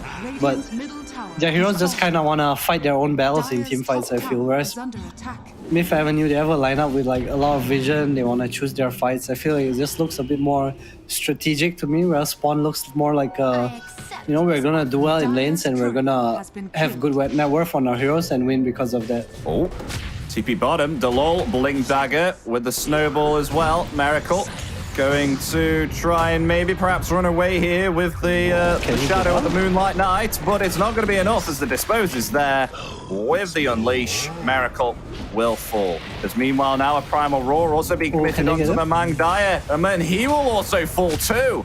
So it is a trade, though Delol blinking forward there with a snowball once again, going to try and find some vengeance for his fallen comrade, and they will do indeed. So at least Spawn team will try, they'll get themselves 2 kills there, but they do indeed lose their mid lane Pangolier. Yeah, not too bad. Travis buys a 4-staff actually, no dagger. Just kind of want to save his teammates from the chain of spells, especially any stun into arrow, I guess. But it's not easy. I would say it's definitely not easy. It's much more normal buy the dagger first. See what he can do with this. It's now G-Croy about to finish this Manta style very soon. Only around about 500 gold away. Xylern just hanging around here on the top, actually going to be running away. Haste Rune activated, going to be TPing middle to try and catch up and group up with the rest of the team, maybe perhaps. Because they are really taking control of this bottom jungle right now on Mag. Who's going to show? Oh, among Dire, he is showing, but not going to go for him as of yet. It was the Lord that's going to be breaking the smoke. Yes, Invisibility Rune. Do they have themselves any detection? Oh my god, they don't. Oh, he's going to hide within the Roche. No need anyway, in trouble they don't have too. any detection. No win run. So meanwhile, blinking forward with that Unleash. Will it be enough to take down Xylern? Yes, it will. Mega kill there for the Marcy. Though the Rolling Thunder coming out. The Mangdaya, is he going to be able to commit it? The Primal Roar stopping the Rolling Thunder from having effect, but nonetheless the Swashbuckler there claiming the life of the Rubik. And this is definitely a potential Roshan now as they head in there with the lucky shot to disarm the Roshan. And look at that fall there with the tag team. Oh, man, no mercy for this Roshan. No. Sacred Arrow comes out. It does hit the Marcy, but not able to contest that whatsoever. Aegis now in the hands here of the Morphle. Ooh, that was painful. That was painful. Radiant's middle tower is under attack. We're going for Skadi now. Probably see an MKB after it, I think, just for the Wind Ranger. We're kind of poor after BKB. Has not really scaled in net worth much, still 100 CS, but is above the Wind Ranger, who I thought would have much more farm than this, having real trouble coming into fights. It's so hard to do damage into like Overgrowth, Swashbuckle, Tag Team. This kind of dies all the time. Well, they might be looking for something bottom though, Mag will. Trying to cut the wave here, but the Black Dragon being fought off. Able to kill it yet, both Oh, they want to die. MD and Delol, they're going to be targeted here. Delol's able to get away, and so is the Pangolier. MD has to commit that Rolling Thunder there. Alright, that's pretty good. Frost tonight. Get out. Counter smoke. Oh, this is not the easiest. I'm not sure if this Hawk scouted. They will see Zeal though. Although does not jump. I'm gonna defend the tower here. At the bottom, yeah, right now. Maybe perhaps they can meet. They see MD clearing the wave once again. It's awkward. No Dark Ascension. Wind Ranger close to BKB, so I think it's back to farming. Zeal does have his BKB as well. Still stay around though. Delol coming in with the Warrior's Punch, able to avoid some of the damage. Never mind. The Swashbuckle too strong there. Will clean out this Mirana there. Was half HP. The Swashbuckle will do the job. It will run down for the mid tower now. Dire's I'm middle gonna go on tower Now, contest. finally. Middle tower taken. Spawn team finally take that tier 1 tower. Yeah, Myth Avenue. Waiting for his BKB on Night Stalker. Don't really have a solid form of initiation. You know, dagger on the Rubik. Wind Ranger nor Beastmaster, so still taking some time with your lineup. Losing the Aegis definitely hurts too. As they still got around about 2 minutes and 30 on this Aegis of Immortality. Dire's top So tower is under possibly attack. having the potential chance to push some further objectives. But still, Mag really want to take control of this bottom area. I mean, Zeal's got himself a BKB now as well, opting to go that Blink Dagger to get themselves the confirmed initiation here with the Primal Roar. Though this tier 2 tower top is going to be targeted and potentially destroyed by Spawn Team right now. They will force out the Glyph, but are they going to defend this? Is under attack. It doesn't look like it because Zeal is doing some pushing of his own here with the Black Dragon. MD Wanna fight, to dude. rotate bottom. Radiant's middle They know tower that Zeal's is under forcing attack. rotation, so they move top but spawn. Just read the move, I think. Get this Beastmaster Such a TPing as well. big- They want to try and find something now. With Spawn Team going to try and escape within the midst of the trees, but the Dark Ascension comes out. They found themselves G-Croy. Are they going to be able to catch someone here? Yes, with the Force Staff of the Telekinesis. The Shackle Shot. It will connect. Morphling has to use the adaptive shift. Here's Aegis. But is it though. going to be enough? Oh, no, it's not going to be able to waveform out, and Rubik falls from the hands of the Unleashed, but the Primal Roar committed there on Marcy. Where's his Marcy may team? fall here. Yes, she will, with the Shackle Shot locking her in. The stuns of stuns coming out again. But now they want to try and finish Miracle. round 14 with the Rolling He didn't Thunder. BKB. Gonna be able to stun in place Miracle. He uses his Oh, the uphill BKB. miss. Able to actually heal from the creep. He's still alive. Does he want to try and potentially dish out this damage? No. He's going to try and maybe perhaps escape. BKB is going to expire, but now it's daytime. Night Sucker has to get himself out. The Overgrowth is there. G-Crew still laying in the damage. Has to try and get himself out. Maybe perhaps never mind. Is actually going to wait for him right on top of the Beastmaster. Has to commit his BKB, but that's not going to help for anything because the physical damage is way too much for Spawn Team. They're able to take down Miracle, the they know he's Beastmaster. here. The ward is scouting him out. He is in trouble. The lull, Blink Dagger ready. Is he going to go for the War's Punch? Yes, he is with the Swashbuckle Oh, that was and so the cut in the way greedy. of the Ice Shards. They find the Night Stalker.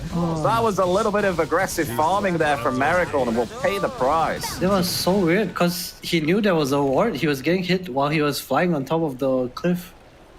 Oh man, Miracle. Very, very greedy.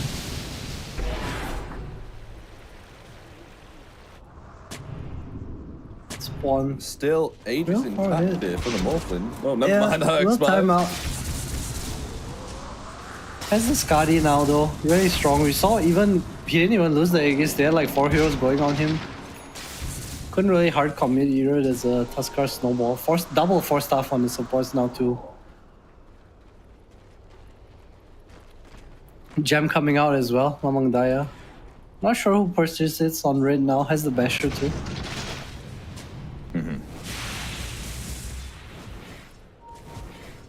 This We've still got that tier 2 tower top remaining, but it is slowly falling with help of the Manta illusions here and the catapult. They will finally take down that tier 2 tower though. But top tower has Miracle fallen. really having a tough time here, committing that BKB just a little bit too late, and the damage was too much there from the rolling thunder of Dire's Mang top Daya. tower is under attack.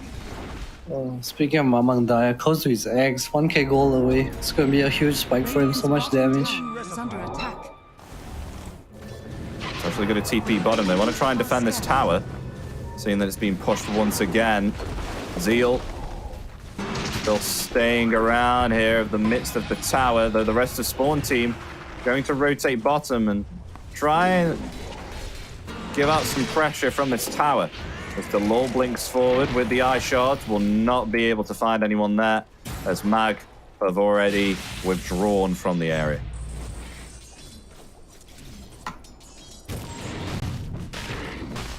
But with them pushing out this bottom wave, though, we'll give Travin some time to try and maybe perhaps heal that tier 2 tower back up.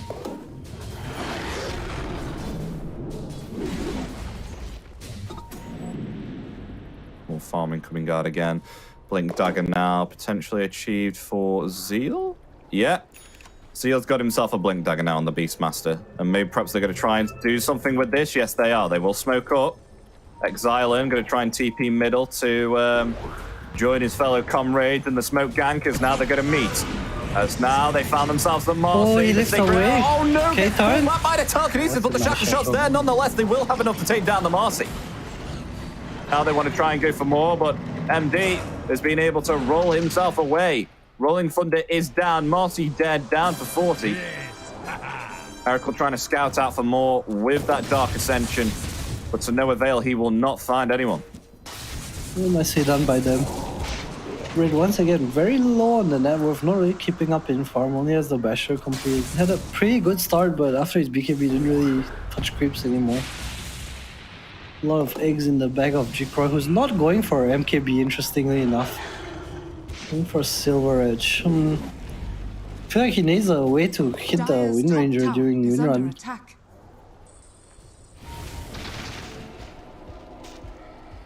How are they feeling, Mag, right now? Are they going to potentially push tier 2 tower again? I mean, Travins has been able to slightly heal this tower up, but it's still definitely vulnerable. I think the game's a bit complicated, but it's definitely getting easier for Meg, especially with this Marcy not scaling. Like this Wind Ranger, Night Stalker, Beastmaster, Rubik, Mirana even, they have such strong scaling potential compared to Spawn. Yeah, I see what you mean. As you can see, both the Lol and Red, they're both the same level right now. Yeah. I mean, compare that to the Beastmaster that's been having such a significant impact here for Mag. Been doing incredible. Meanwhile, though, they will commit the Rolling Thunder here with the Walrus Punch as well for the Rubik. Kishka will fall here, and maybe perhaps this is an opening now for Roshan, but unfortunately for them, it is down for another 1 minute and 20. Kind of an average spawning here. Oh, meanwhile, though, on the top, they have found themselves Miracle. They will commit the Unleash. Is Miracle able to survive through it? No, he is not. The physical damage is way too much, and there was no one there to save him or help him. Didn't even want to commit the, I think Dark Ascension just came off cooldown there, I'm not too sure, but didn't want to commit the BKB there either. That's a tier 2 for Jikroy. Lucky enough for Miracle, he will spawn before Rosh spawns. 10 seconds interval. Yeah. Mang Daya just kind of annoying Excellent down here. Dire's bottom tower is under attack. We'd really like to see a Lincoln's on him. Oh, Excellent going in.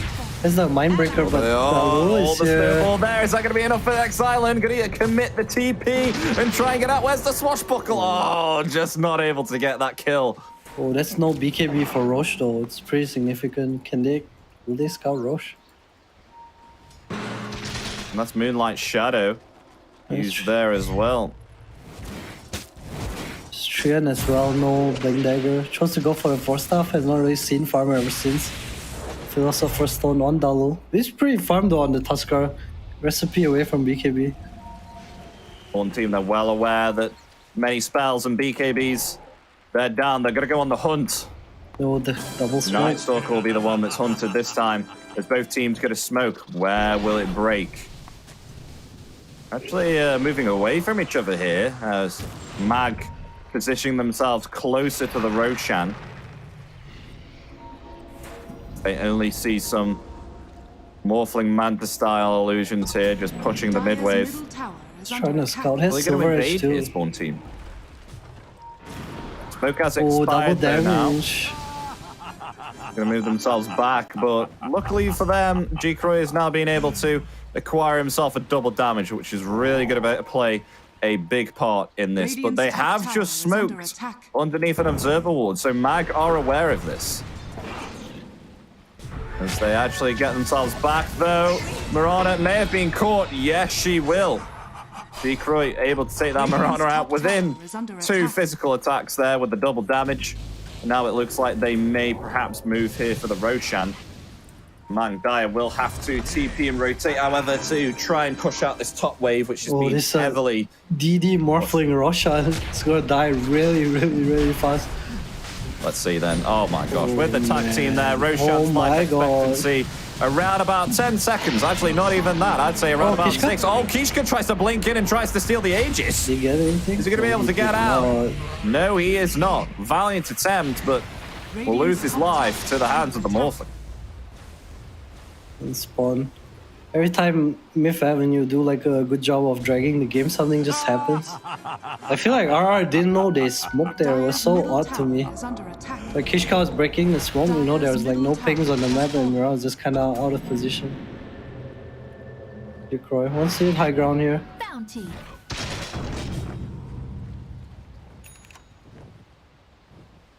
As are they potentially... What side are they going to push?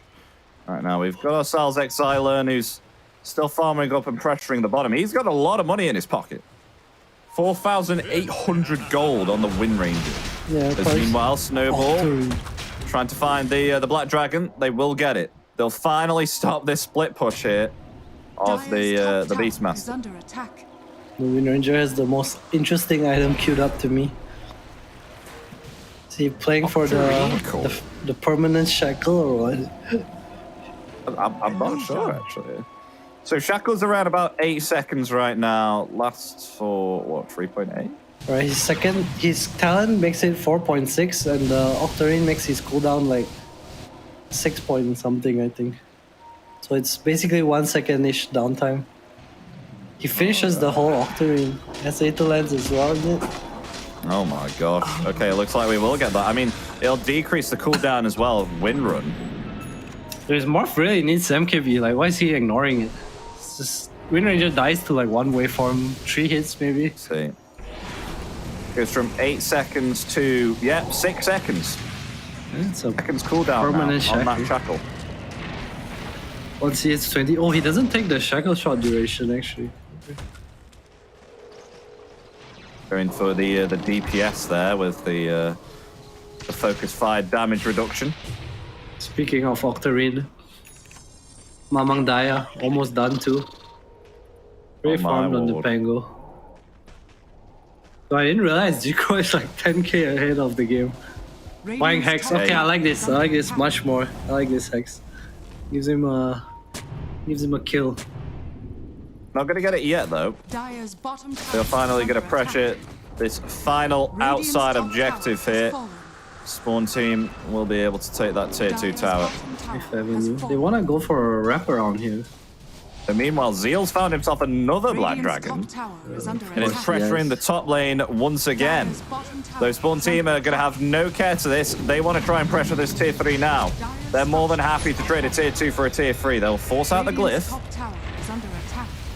But what can Mag do here? What comes out? It won't latch onto anything though. Telekinesis there, Sacred Arrow will connect with it, return the counter initiation there with a Rolling Thunder, Shackle Shot onto 2, but there's no follow-up damage here. The Rolling Thunder there. Top lane though. Oh yeah, look at that Black Dragon go. Really dishing out the damage there. It's now rotations are forced, having to deal with this absolute massive creep army on the tier 3 tower.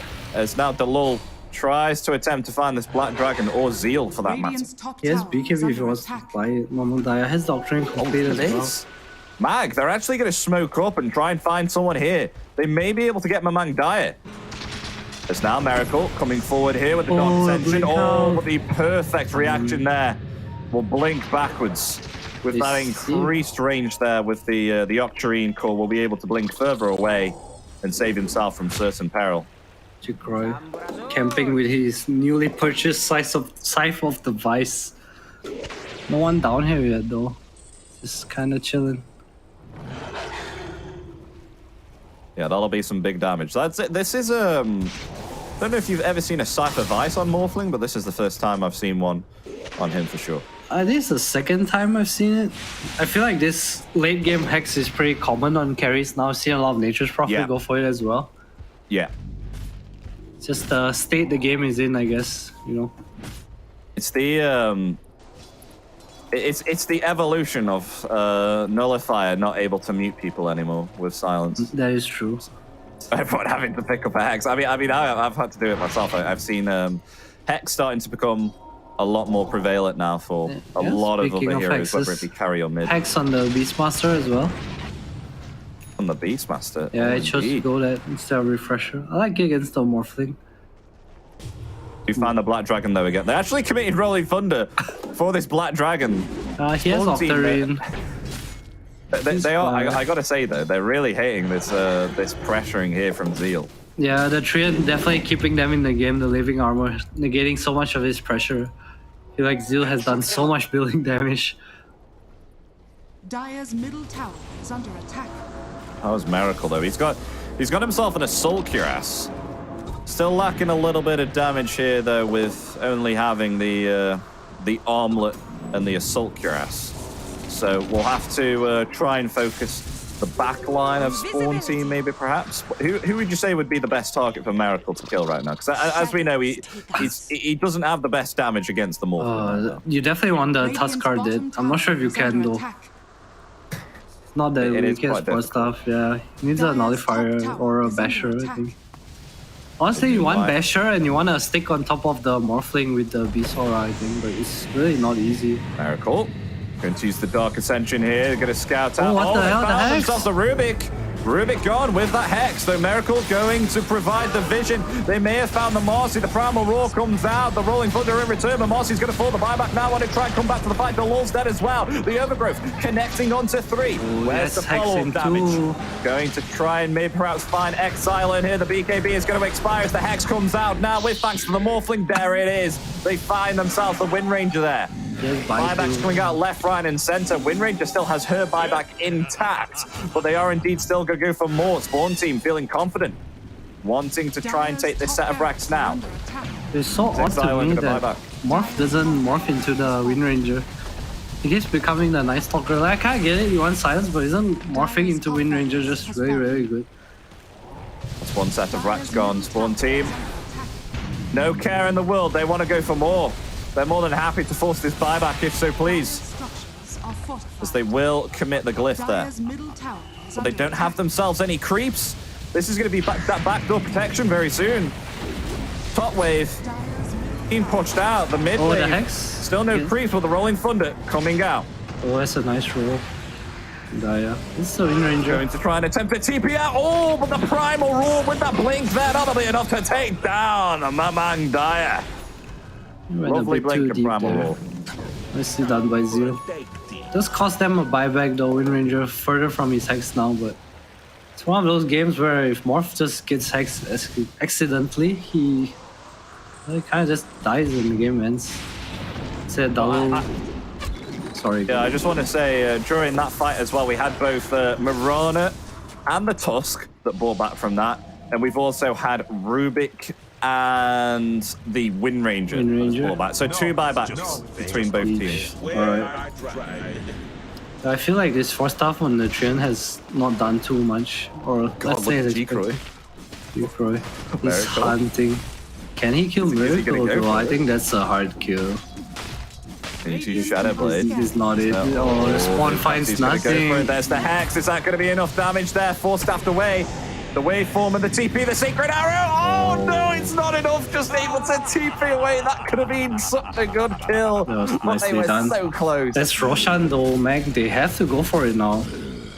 Dark Gonna try and Ascension go for it. probably get it here. Yeah, they will. Did. Sacred Arrow with the focus fire. That's going to be enough damage. They're going to try and get there in time. Kishka? Spawn team without their Pangolier. Kishka and VVVVV. They're going to try and defend it. And Snowball there with the Warrior's Punch as well. Onto the Rubik. Rubik in certain peril will fall. Red blinking forward, but they got themselves the Aegis. They placed him on X-Island, who actually brought back here. Rolling Thunder has been committed, but they've already backed themselves off here, Mag. So they were able to snatch that Roshan underneath the grasp of Spawn team. And Mag, they'll still be in this game at the moment. But the Rubik is down for 70 seconds. Yeah, nicely done. No buyback Refresher there. shard as well for, I would assume Miracle's probably gonna eat it here. Otherwise they're gonna not have nighttime for your base. Oh, look at this. Taking out the... oh, the Hex comes out, though. Revealing the right Morphling. But a Shackle Shot will not latch or connect. Swift Bling on the way for Jikroy. Lincoln Sphere. It's down at the moment. Primal Roar is indeed ready. There's now Miracle Oh, the coming Hex. forward. Will be Hex Oh, up. arrow. Oh, the Sacred Arrow! It's the advantage. Oh, he's Shift dead. comes out there. Is that going to be enough to take down the Morphling? Morphling still alive at this moment in time. The Rolling Thunder coming out, trying to save him. Morphling trying to get back now. It's currently been silenced. Exiled in some trouble as well. Going to try and wait for him away. Will fall. The Aegis of Immortality going to bring the Wind Ranger back alive. Will be in certain peril because BKB is on cooldown, but still able to get 4 staff out of that fight. And Spawn team, they will withdraw from that fight as Jikroy was very, very low there. He's just gonna heal up to full sidekick. He's back. Oh my Has the God. Swift Blink now. They're gonna go again. No nighttime soon. He used Refresher there. The only buybacks remaining on Pangolier and the Beastmaster. Our Spawn team going to go all in. There's a Refresher that's just been picked up as well for the Beastmaster. So he's actually going to use his buyback and try and get this courier down at the side. With the Rolling Thunder coming in now. Mamang Diet trying to find something. Will be able to maybe perhaps find the kill onto the Marauder. Marauder able to survive. Only 1 set of racks remaining for the Mega Creeps. Dalu needs to be a bit more defensive with Blinks. I think he has BKB. You can definitely save the Morphling here. So many hexes. Double Hex on Zeal, double Roar. Pressure completed. Hex on Excellent too if he wants it. Getting pretty close right now. I mean, Refresh with the fact that they have no buybacks, they are more than happy to maybe perhaps take a tier 2, a tier 3 if Mag so win this fight. Oh, the Morphling, Jikroy, he wants to get the Mega Creeps now. Zeal coming forward there with the Hex. It does connect. Just trying No to bait the Lincoln Sphere for Tusker 8 out. more seconds. Both Should teams be back up online. Just a few more seconds, we'll be able to get the range racks. Only 1 rack remaining. The Rolling Thunder comes out, the BKB is there along with the Primal Roar as well. They're going to try and There's attack the to get from my die, but oh, they the find Snowball Zeal. save there. As meanwhile, Zeal Zeal. definitely in some trouble, tries to go for the refresh on the Primal Roar, but he's down for 90 seconds. Miracle in trouble here as well with the physical damage coming out here from Jikroy. Miracle will fall. The buyback coming out here from Miran. There's only 3 remaining on Mag. Mag, they're definitely in some trouble as the Snowball. They're connecting onto the Wind Ranger. Wind Ranger down for 120 seconds along with the Rubik as well. As it's only Marauder remaining, we'll have to leap into the base, but at no cost because it's GG. Spawn team, they will pick themselves up this game 1 out of this best of 3 and end this game at 45 minutes. I feel like this game was by no means easy, but this last pick Wind Ranger not really accomplishing too much. I feel like he didn't really have much interaction. Sure, he killed a Pango once or twice with his focus fire, but that was about it. Other than that, it felt like he just got stunned. Got stunned at the start and just, well, it was just hard all the time. Just kind of died at the beginning. Yeah, did superb from Jikroy there. As you know, he did not die once. He did such an incredible job there. 40k net worth on the Morphling there and had around about an 876 GPM. even though the Marcy, I know we spoke about the Marcy not scaling in there, but G-Crew did an absolute superb job in carrying that game. And Zeal, he did a very valiant attempt at prolonging that game with the split push, but he went all in with that refresher orb, but wasn't able to utilize it, unfortunately, during that Yeah, fight. I was so unlucky. They went in, he rolled Mamang Daya, Dalu came in with the save, and then he was at the bottom of the fight instead of at the top, and Red just caught him off guard, hit the bash, and well, he went down. Not sure if the Roar or another Hex would have turned that fight though, but yeah, it felt kind of hard. I feel like this Wind Ranger didn't really scale into the game, especially with his build. He went like some Octarine core. And Miracle, well, he had a rough start. He did get to a point where he could fight, but the morph I used it was, well, 40k net worth compared to their like 25k. It was kind of hard. It was definitely hard. Miracle had a really difficult game there as well, especially only with the Assault Cuirass and the amulet. Amulet. The armlet. Armlet. There you go. The amulet. That's the right one. Yeah, he wasn't able to dish out much damage. I think the best that he could have done was the crippling fear. But as you can see here, without a doubt, without a shred, you can see here G-Croy being the MVP here with the Morphling, even picking up that Cypher Vice, which even intrigued both of us, me and Adam here, and well-deserved MVP there. But we're going to conclude with this game one, and we are going to head for a break, ladies and gentlemen. So stay tuned, because we'll be back in around about 5 or 10 minutes with game two. Our spawn team going to be able to take this 2-0, or will Mag be able to equalize this series? Find out shortly, because we'll be back very soon. Don't go anywhere, and we'll see you in a couple of minutes.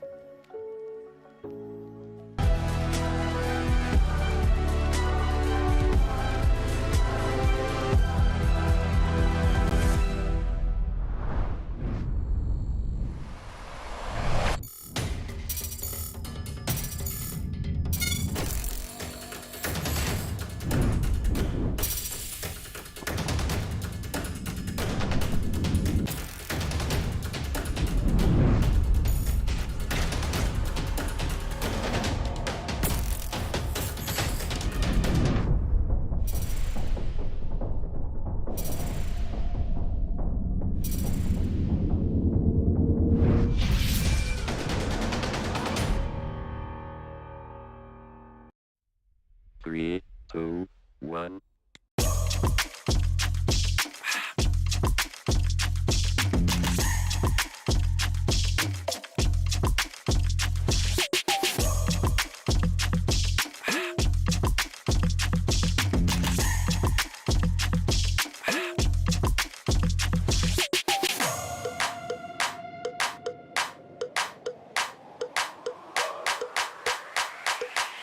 This crowd is actually able to do so for a decent amount of time. Have to take up like the Flame Cloak does get a lot of damage, but here comes the Black Hole.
Hello, everybody. Welcome back to the CDPC with myself, Epidamnos, and joining me is 343, known as Adam. We've just had ourselves game one out of the best of three so far, with Spawn Team coming out on top versus Mag in a 45-minute. That was a pretty intense game, even though that Mag were kept, you know, in the contents of their base.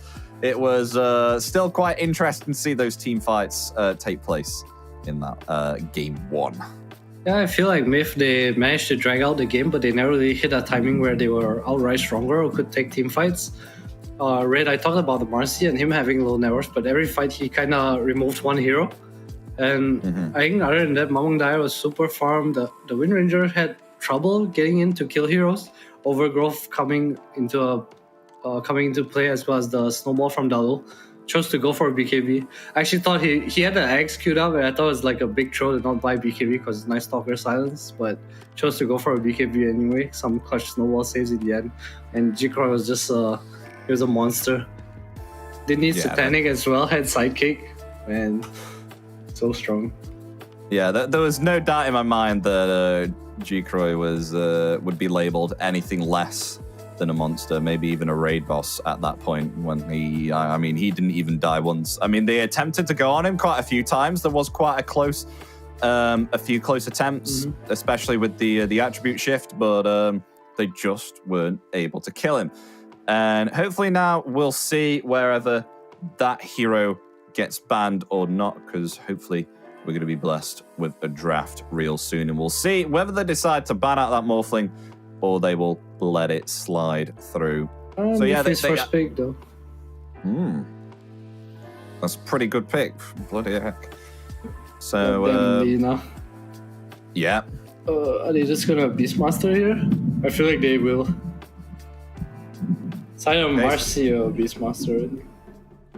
So coming into the pick phase, as we see, we've got ourselves Lina and Beastmaster. So Mag, they're more than happy to put Zeal on the Beastmaster once again, who was able to actually delay the game quite heavily and do some incredible split pushing with that. So they're more than happy to put him on the Beastmaster once again. Meanwhile, on Spawn Team, they'll put themselves up a Tusk, but they'll get themselves a Rubik also. Oh, look at that. Without a surprise, Mag, they ban out the Morphling. They do not want to go against Jikroy Morphling once again, so that will be in the ban pool there, and they won't be be able to pick up that one. Yeah, I'm not very surprised. Jikroy, one of the hero spammers. You know, he plays a lot of Lash, not Morphling. Obviously, Lash a bit easier to play against, especially with Lina Beast, so much physical damage coming out. Wonder Spawn will go ahead with it anyway. It's kind of banning to protect the Beastmaster here, I guess. Interestingly, Slog getting banned out here, even though that Mag having themselves a Lina pick here. Hoodwink also on the ban list with the Mirana for Spawn Team, so Mirana won't be picked up either for either side, which is interesting to see, because usually I'm seeing Mirana in almost every game. But yeah, finally that hero will be banned out. A different opening, you know, 2 cores, so you just ban supports. They do play the Lina on mid more often than not, I would say. Excellent generally the more of a +1 on this team compared to Miracle. Miracle tends to favor the semi-carries, I think. The Dooms, the Night Stalkers, the Mars. That's what he's been playing so far. So I will think they would pick their safe laner a bit later here.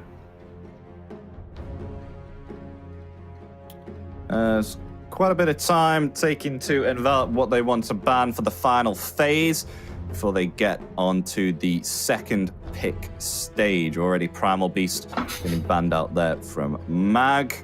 So we'll see what Spawn Team want to try and put in the ban pool here for Mag, not able to pick up any of one of those heroes to ban. I wonder if they'll just pick the Marcy again. Worked pretty well for him last game. I really likes the Marcy a lot. Plays a bit of a weird heroes. He plays like some Spirit Breakers, some Marcies, and I guess Timber is not a weird hero, but generally a bit more different playstyle, I think.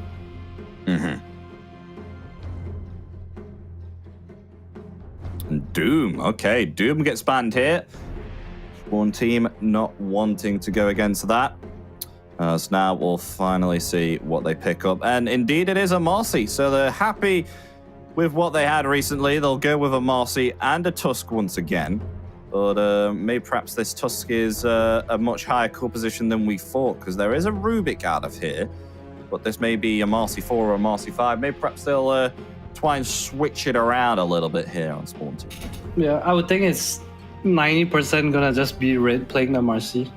He's just that kind of player. Like, he plays a few heroes and they just wanna pick it. Mm-hmm.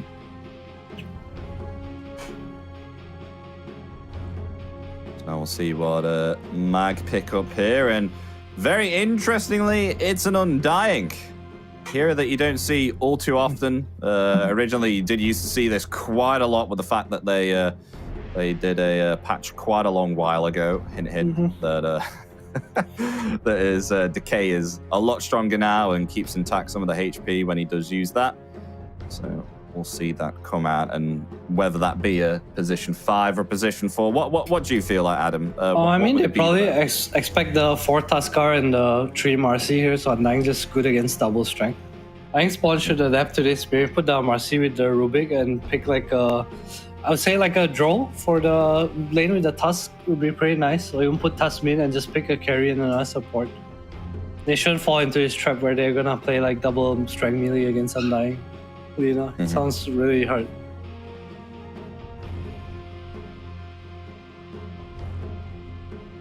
You're at around about a minute of reserve time here for Mag. Trying to figure out what they want to reveal and pick for their 4th hero. Definitely need a stun. Something Yeah, it feels like they BKB lockdown would be really nice. I mean, they got themselves the Primal Roar and the Light Strike Array. That I would still say that's not a lot of stun. More of I an feel like initiation, I think, more than a stun, I guess. Probably the right word. That's what they pick. Okay, interestingly, they'll pick out the Silencer. That's weird to me. I guess it's just Roar and Global. You can't save, I guess, against Rubik. Thus, you stop the saves, which is kind of nice. Well, they definitely have someone that can reach a Tombstone, that's for sure. They pick themselves up a Sniper here. It's pretty good in lane against the Beastmaster as well. We saw it earlier in the series, but I like Sniper. I guess it's not bad. There's also a world where they pick a different offlane and put the Marcy 5 with the Sniper, I guess, but I don't know. I just feel like Red's gonna play his Marcy no matter what. I mean, it is kind of long range as well against Lena, so, you know, long range versus long range. It is incredible, the attack range, though, of Lena. I still despise it. A little bit of me does. That's true. Where's my patch? Get rid of Lena. I was gonna say, I was gonna ask. I think I asked a few people this. I was like, do you think, like, what would you, if there was anything that you would patch about Lena? Because I think a lot of people think that she needs getting put in the you know, the reworks. What would you patch on Lena? Do you feel? I think the numbers just need to be tweaked down a bit. It feels way too strong. I think the hero in whole it's either the fire install stacks needs to work differently, or the numbers need to be tweaked a bit, because I feel like she's way too fast, like attack speed and move speed wise. Like remove one at least. Spirit Breaker. Alright, it's a miracle Spirit Breaker carry. Wow, okay, really? Oh, okay, that one's going to be interesting, so perhaps we'll have that out. But yeah, I agree with you with the fiery side, because they did that to Razor, didn't they? Like at level 1 with his passive, he used to be like a freaking racing car, but now they changed that. Maybe they'll have to do the same with Lena and just like reduce like the amount of attack speed and movement speed that she gets per stack. Yeah, the thing is, Lena doesn't even need damage items. She just buys Maelstrom, some like Hurricane Pike Lincolns. It's not really damage items, right? But she does so much. It's way too fast, Glibnir. What spawn I'm gonna pick here? There's a lot of choke your map draft coming up from If Avenue. You guys work well with the Silencer as well. Oh, what do they want? Underlord. Wouldn't really hate the Kunkka too, but I don't know what lanes against Lina. Mid TA maybe? The TA sniper sounds so weird. Yeah, it does seem a little bit weird. I feel like they need another durable here because I don't think they want Maybe just toss mid and pick another off lane, or I don't know, man. I don't know. What are we picking, Oni-chan? I'm totally clueless here. I mean, I would prefer something. I feel like they need a stun and a frontliner here for Spawn team because they can't really rely on the LoL heavily So here. it's like some Kunkka Dragon Knight, maybe. Yeah, maybe. I feel like their heroes. I don't know. Sniper's just not morphling, you know. If it was a draw, like I can kind of see it a lot more. Sniper to me just isn't that hero that does a lot of damage real quick. Nice Stalker. Okay. Oh, so that's the offlane. right. Marcy 5, Tasmin, I guess. So let's see. So it's a sniper mid. Mang Daya is going to be going on the sniper. G-Croy is actually going to be the one who plays Night Stalker this time. Damn. So this is definitely an interesting one here. So Spawn team picking up the Night Stalker carry that Mag actually played on Miracle. Alright, rolls And reverse. G-Croy is going to be the one that plays that now. Interesting. It's the same lane to Night Stalker Rubik. Alright, so Night Stalker, benefit of it against Beastmaster is when you get the shard during nighttime, you can eat his golem. Yeah. But I think there's an adaptation to the build on Beastmaster where we see them go for Helm level 1 and they don't upgrade. They basically go into like a aura kind of build. You see like AC or drums or like just offering into something, which I've seen I think Faithbian do last year. And on top, I think there's this cool mechanic that Spirit Breaker, if you charge Night Stalker during nighttime, you actually get all his vision. So you basically get the map hack too, which is kind of nice against Sniper. Wait, what happens? You get the vision of the hero you're charging. So if Night Stalker has 2000 night vision, when you charge him, you get 2000 night vision too. You see what he sees, basically. Yeah, it's kind of. Wait, is that for real? I didn't even know that. What the heck? That sounds nuts. So wow. Okay. It's gonna be a interesting game, I would say. But do you think you'll always want to charge the Night Stalker though? Like when you want to go on the you definitely want to instead? you definitely want to go on Sniper, but the vision mechanic is just really cool to have. Oh, okay. So it's whether he decides to have like, I don't know, global vision map pack or actually help his team and take out the sniper. That is true. And we've got ourselves Red on Marcy again, who is more than happy to play that hero. We're going to be picking up again, along with Dalul. Speaking of Marcy, we got the Gangnam Marcy going on here. Lord Almighty, what has this world come to? But yes, coming into the draft already, we've got ourselves game 2 coming up now, ladies and gentlemen, with Mag versus Spawn team here.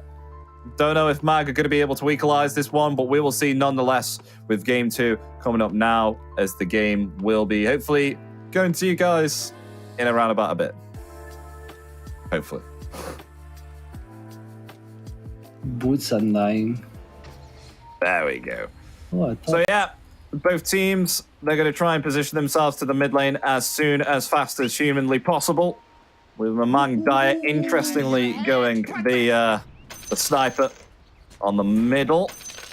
And what are the lanes looking like here with interestingly Silencer? So Kishka on the Silencer. And yeah, then it's we just have gonna go ourselves- top, but do they win this lane? I don't know. So Silencer and the Beastmaster. Yeah, it gives you aura to shoot graves at people, but it's a nice stalker, right? Nothing's really gonna happen in the lane, I think. Just I farm, you farm kind of lane. 30 seconds to battle. Bot lane though, bot lane looks hard. It's the double melee strength against Undying. And it's hard to pull the wave because Spirit Breaker can kind of charge to you later on. Look a little difficult. We'll see how these lanes turn out nonetheless, with the horn beginning to blow and the Bataroons about to be collected real soon. Is there going to be a little bit of a skirmish move perhaps on this bottom part? Maybe, perhaps. As Dalul meeting a few glaives and a few physical projectiles. That's a big mess up. Alright, so Dalul has Blightstone, which tells me they want to fight the Undying, right? With tag team and sidekick, I guess. But this this 8 strength that the Undying has now is gonna kind of change things. Because the second 8 decay is strength. gonna give him so much HP. Yeah, Well, I so he's wonder if already they'll at try to 800 here. change it. Yeah. He's See buying what he himself chooses some to do. mangoes already.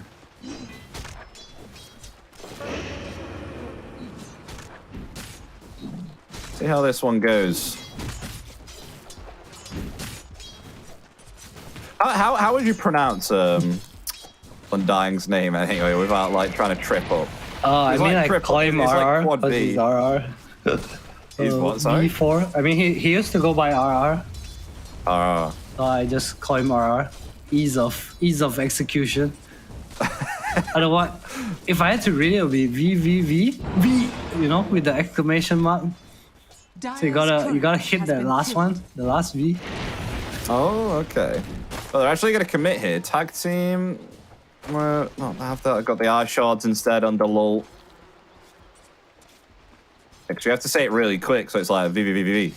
Yeah, but the last No, V that's has the to be next like V. with an exclamation mark. It's like V. Oh, so you have to shout it now. Yeah. How's top lane doing though? Kishka and Zeal. It's kind of even here. I mean, Kishka's really laying in the harassment, but he may have gone a little bit too far here. This may mean his death. This could be first blood. It's definitely going. Oh, fairy fire. Will still be first blood nonetheless. G-Croy able to get that. First blood will go to Spawn team. Dying to the daytime Night Stalker first blood. Not what you want. Getting a bit overexcited with his intelligence stealing.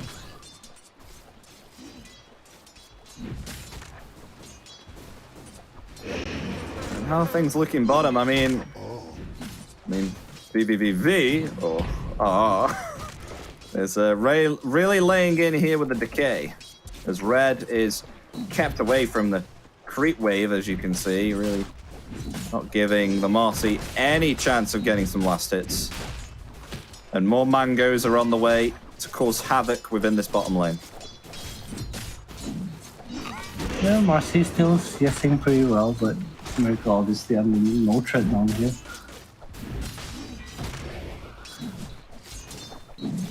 So I'm super interested to see what Miracle will build. The last time he For played the this, Spirit I think he bought treads into Echo Saber, into BKB, I think, egg, something like that. He definitely had an Echo Saber. Does he go the Kaya Sanj, you know, to increase the movement speed and the magical damage? In that one game, he didn't, but all the times I played with him, he always went eggs into Kaya Sanj late game. Yeah. I still remember when people used to play him as offlane and then always pick that up. Yeah, and then get refresher And get like the too. maximum movement speed. It's kind of ridiculous. I mean, the hero scales very well with net worth. It's just not easy to farm on the hero. Like you would get like Phase Boots, Shadow Blade, Kaya and the Agnims, and then Yasha and Kaya. Yeah, And just you'd be go able fast. to activate your Phase Boots and then Shadow Blades and charge it someone, and you'd get like what is like 800 magical You know, damage. I miss the surge charge with the Darkseer surge. Oh my god, That's that's even ridiculous. more devastating. That's like supersonic hyper missile kind of stuff. That is. Dalun going for a rune. Surprised Mamang Daya didn't go to top rune because Exler was pretty low. Exile unable to bottle that one up and heal back up a little bit. The third Wraith Band wanting to be purchased here for Mamang Daya. Wanting to really make use of these stats on the sniper. Yeah, I think Meanwhile, it's there's good. some action on the bottom. Marcy going to fall here by the hands of Mag, and maybe perhaps Delul as well. Charge is on cooldown for 3 more seconds. Are they Yes, potentially no going more. to dive the tier 2? Yes, they are. Tier 2 won't even actually be in range, and they'll get 2 kills on the bottom lane. Oh, Red's gonna come back, soak the EXP. Definitely not great for them, but not the worst, and 9 out of mana too. I gotta say, it's a definite change from what Game 1 entailed, where Miracle, he had him round himself about 3 or 4 deaths, and at level 4 he was rotating to the mid lane. Now he is level 4, and he's got himself 2 kills. So maybe perhaps we'll see the outcome of the game change a little bit here. Dalo smoking over to the mid lane. Excellent. He will probably go down here. I mean, we've got Undying here as well. Snowball there with the eye shots and the tag teams. Is this going to be enough to take down Exile? Yes, it is. Maybe perhaps Undying as well. Going to be body blocks there, and with the rotations coming out from Rubik also, they'll find 2 kills for the sniper. Lovely rotations there coming out from Spawn. It's the triple Rift band. I like the build a lot because he's playing against the carry technically, so a lot of the laning stage matters. He also kind of wants the stats, I think, to last hit against the, We're going to attempt for something again here. I mean, Lena's TPing back in, and the LoL scouting out the double damage rune really wants Dire to try and get that, but they're going to attempt to go for another kill here with the double damage and the tag teams. Is going to be enough to take down the Undying again? Yes, it is! They'll find the kill, though. Exile. Miracle's charging in onto Dire, but Miracle on his own level 3 will still be able to... Yeah, he's fine. No further action happening there. I think we'll see Dire opt to go the Mask of Madness here, or...? Probably. He might just go Treads Dragonlance, right? Probably wants a Pike or something, I'm not sure. Get the extra range. I wouldn't hit that one. You were bang on as well, Adam. The Miracle is indeed going at Echo Saber. That's queued up next on Miracle. Would you buy a sniper this game? Yeah, you just need like Lincoln's Shadowblade kind of items. So stay away, stay not both. You're kind of Gucci gang. I mean, interesting to see that Mamang Dire has opted to go more point into shrapnel. Usually you do see snipers tend to get quite a lot of take, aim, and headshot, but opting to go more of the magical and the slow from the shrapnel. Yeah, I think it's not normal, but I'm a big fan of this build. It's so much damage, it's so annoying, shrapnel. You just throw it on the wave and go farm. Stack camp, shrapnel, good spell to have.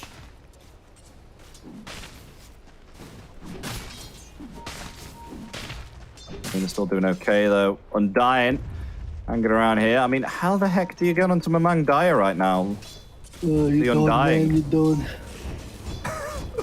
So Delol going to TP bottom here, realizing that Miracle is indeed on his own. Level 6 on red as well, so maybe perhaps they want to go for something. Yes, they will. Unleash coming out there along with the tag team as well. So it's going to be enough to take down Miracle. The charge is there.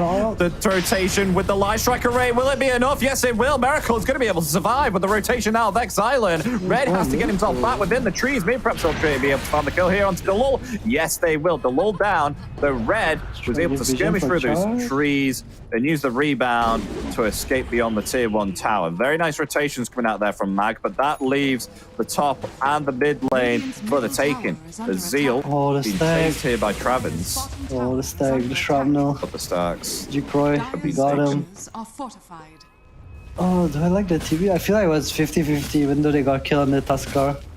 Protected the Spirit Breaker. They get more here on. Looks like they might get their power.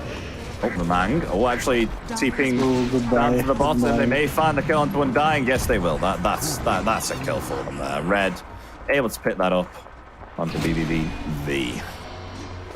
Money to burn. We haven't talked much about G-Croy. He's pretty much free farm up here. There's his armlet now. He saw the kill. Who can kick him out? Yes, 3 cores. It's kind of the problem with Myths. Well. Yeah, it's kind of problem with Myths draft, right? Like Undying Silencer, they contribute small utility in team fight, like very specific things, but they're very dependent on cores. Maybe dead here. Is Exile going to be able to escape? Actually holds his ground and attempts to take out the Lord of the Laguna Blade. But will fall there. Meanwhile, on the top lane, G-Croy with that armlet and the Dark Ascension. One more physical attack is needed. We'll find it. Very easy kill there for G-Croy. Yeah, G-Croy holding his top lane hostage.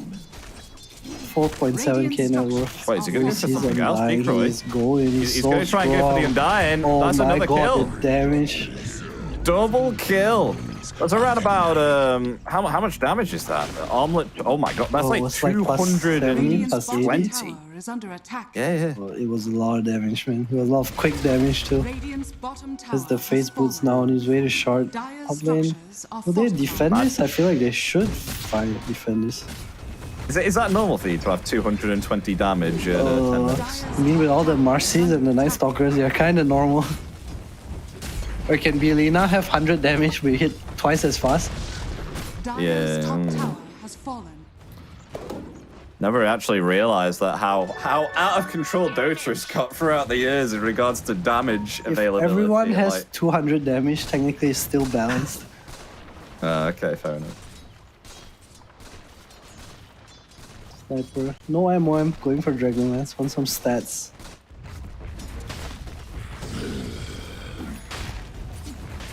Now coming forward with the double damage and a catapult as well, attempting to take out the middle tower. Mamang Dyer is also given the sidekick as well. So yeah, speaking of damage, yeah, 258 damage there on Mamang Dyer.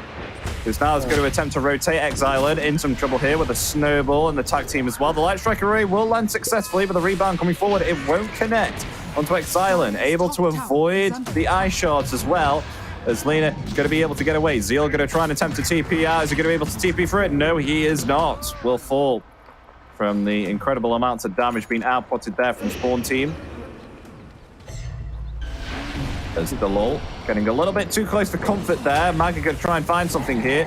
Will be able to avoid the charge there with a snowball, but not the Never Strike. Is stuck within the Roshan pit, and the Laguna Blade will clean him up. Is there a charge? No charge. The Jikroy TP's bottom with 40 mana and 100 HP to go farm. I love it. Oh, we've He's got Miracle getting coming for him. charged, but Miracle, he's coming.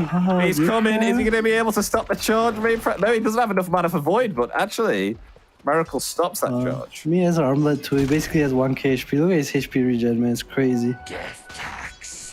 Basically at home. Man, I gotta say, this is a very tanky Spirit Breaker right now as well. That is true. Carries here, though. Miracle in some trouble. Oh, It's the going to be the stolen stolen charge. Look at that effect there. What's going to happen to Miracle? He's going to charge away. Bye-bye. Dude, this is a daytime Night Stalker, man. Holy shit, he's so strong. Got it. It's actually surprising Yeah, it is. that He's so having an fat. impact during the daytime. He has shard. It's not even 15 minutes. I mean, he can afford shard. And Jikroy. Yeah, the balance play coming out there. Only allowed shard at 15 minutes. I think I remember, didn't that used to be 20 minutes? I think so, yeah. Yeah, you're right. The lull may reveal himself here. Yeah. Oh, look, Hasn't got no anyone to back stuns. him up apart from Marcy. Yeah, no stuns though, other than Light Strike Array. And Maelstrom has just been picked up now on X Island. So we'll start to see Lena start to farm up in incredible amounts of net worth increase. So we'll I'll just keep a note of that. 13 minutes and 40 seconds. Let's leave it 10 minutes. Her net worth is at 5.5k. So we'll tune back in around about 10 minutes and see where she's at after that. And then that will just come to prove. But the Primal Roar used on red, along with the totem as well. And I think that will definitely be enough to take out red unless... the Global Silence was used there, just to make sure that Marcy cannot use the rebound on Delul. Yeah, that's worth. That's worth. Yeah, again, Marcy is kind of falling off. Not really farming. Kravins charging in. They're not Miracle. No way, right? They're pressing a try and go for a Dalus, kill here with the telekinesis. Snowball coming in for Miracle. Will still near more. Punch, Dalus. Where's the damage? Oh, Miracle actually turning it around, interestingly. Will actually fall. Yeah, he was dead for sure. Dire's middle tower is under attack. As G-Crow still on top of the net worth here right now. He will be getting himself the shard very soon. And there's no one here really to contest him. Some traversing the map. Well, they want to try and go for something here, actually. Travis, zap it. Dark zap Ascension. It. It's ready. The nighttime as well. Oh, they're going to go for a kill. Red trying to heal Oh, on they here see with the Lina. unleash and the That's a sidekick. big But Lina on the kill. other hand, in some trouble. X-Island will actually maybe perhaps still alive. The Laguna Blade, but the Ice Shots will claim the life. Miracle was trying to attempt to charge in there, but we got ourselves Zeal, who's been heavily focused here by the two cores of Spawn team. Charging two. That's 3 gone, possibly 4. no. Pishka's dead. Only Miracle remains. It's a snowball. It's not going for him. Miracle actually charges away to go farm up the middle lane. Oh man, it's so hard to play their lineup. They have no initiation. They need some roar into Global Silence, but it's so hard to roar. It's so hard to like charge in. Oh, it's tough, man. When you lose your lanes to play like this, you need an advantage. We don't have it. Meanwhile, Tuskara's like, I see you. I press snowball, Lou. Yeah, X-Island is being heavily targeted here right now, especially as a Lina. 8K net worth at 16 minutes. God damn. Still give it some time. We're only 3 minutes in. We may see Lina just accelerate in net worth. Is Lina so poor though? Why? I don't get it. It's just the ganks, I guess, from the mid game, and he's not able to like do anything on the map. Neither his team. The Spirit Breaker has accomplished 0, I would say. Yeah, it's very difficult. Oh, Miracle charging in. Radiant's Target being middle tower red. is under There is attack. a snowball save. Yeah, there is. The Could they counter actually cancel charge. that out? Travis. We're still on Blink back already on the lull as well. Mamang Daya setting up here as well. They want to fight. They feel strong. Radiant's bottom tower is under attack. What they gotta do? They're fairly close to each other here. The Miracle's farming a camp pretty close. They're gonna abandon that. Well, they are gonna smoke up Mago. Yeah. You see the build I was talking about earlier on Zeal as well. No helm tool Oh, against yeah, nice yeah. talker. I see. Ooh, right. Primal Roar used We on can the dispose, Rubik. though. Rubik gonna be brought back there by the Oh, he goes in. rebound, the dispose, not sorry. sure But, about that. oh no, Marcy also in trouble. Will meet her it's a fate underneath this JP. tier 1 along with the lull as well. Laguna Blade to the face. Double kill for Dire's middle X-Island. tower Oh, that's has fallen. Roshan. That's pretty big. Pretty big. Aegis for Lina. He's gonna secure his BKB, but They had I don't it. know if it's enough, but it's definitely a step in the right direction for Myth. They definitely were kind of losing control of the game slowly. Now the drums are there. Drums will be utilized to try and take that Roshan as fast as possible, and they'll get it. Aegis now in the hands of X-Island, and BKB will be obtained soon enough in just a couple of minutes. Meanwhile, though, speaking of BKB, G-Croy is about to get one. He's got it. BKB, 18 minutes in, he's got it. with Shard, with Armlet, is going to be TPing in now. They found themselves Miracle, who's stuck within the grasp of the Shrapnel. And the Ice Shards there. They find an easy kill upon him.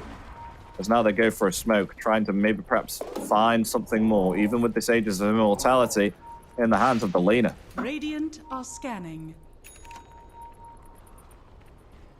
There we go, BKB achieved. They're going to find themselves undying as the smoke is going to break. Well. Snowball coming forward with the Warriors Punch and the tag team and the Unbound. Sorry, the Rebound, sorry.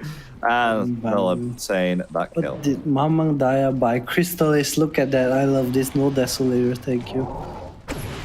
No death. Oh, the charge. Accelerant. Arc Ascension. Yes, haste, but what he doesn't know is that Rubik is Island, the faster. stolen charge is coming so close. Ah, there it is. But way too fast. Oh, he doesn't come in. As in return, the Primal Roar is there. Laguna Blade comes out. Kravins is dead. Radiant's bottom tower was is under awkward. attack. Yeah, Lena's way too quick there. Oh with that no, move. Kishka. Your base is not safe. Dive in, G-Croy. Or is it? He's beyond the tier 3. Will get back Man, though. that's the- BKB is still available. But the Double Dark rift Ascension goes. is going to be coming off, which means nighttime is going to be expiring soon as well in just around about 10 seconds. So G-Croy getting himself back now. We won't see him for around about 1 or 2 minutes.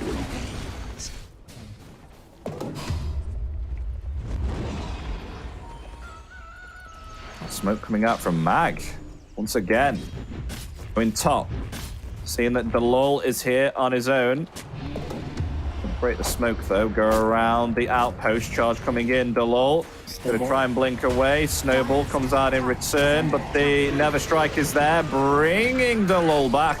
And Delol will fall. The Miracle's taking so much damage. Look at that. Oh my god. First off, the Rubik Mamandaya. No! He had Hurricane Pike. Could have got the telekinesis there if the Hurricane Pike was used, but they get themselves the tier 2 top. Has fallen. Mag, they're still in it here. Yeah, nicely done abusing the Dark Ascension cooldown. Nice Stalker's too. Not level 18. As fat as he is. BKBs are absolutely getting obtained non-stop here. I mean, Red's going for a BKB. We've got Miracle, who's also going for a BKB. Yeah, it disassembles the Echo, has it now. Zeal wants to go for a BKB, but is opting to go a Aether Lens, maybe perhaps next. Yeah, just feeling the need for the kind of the range, I think. Their lack of stun, definitely he needs to get his roar off. I think drums does help with that, but maybe just feeling like it's not enough.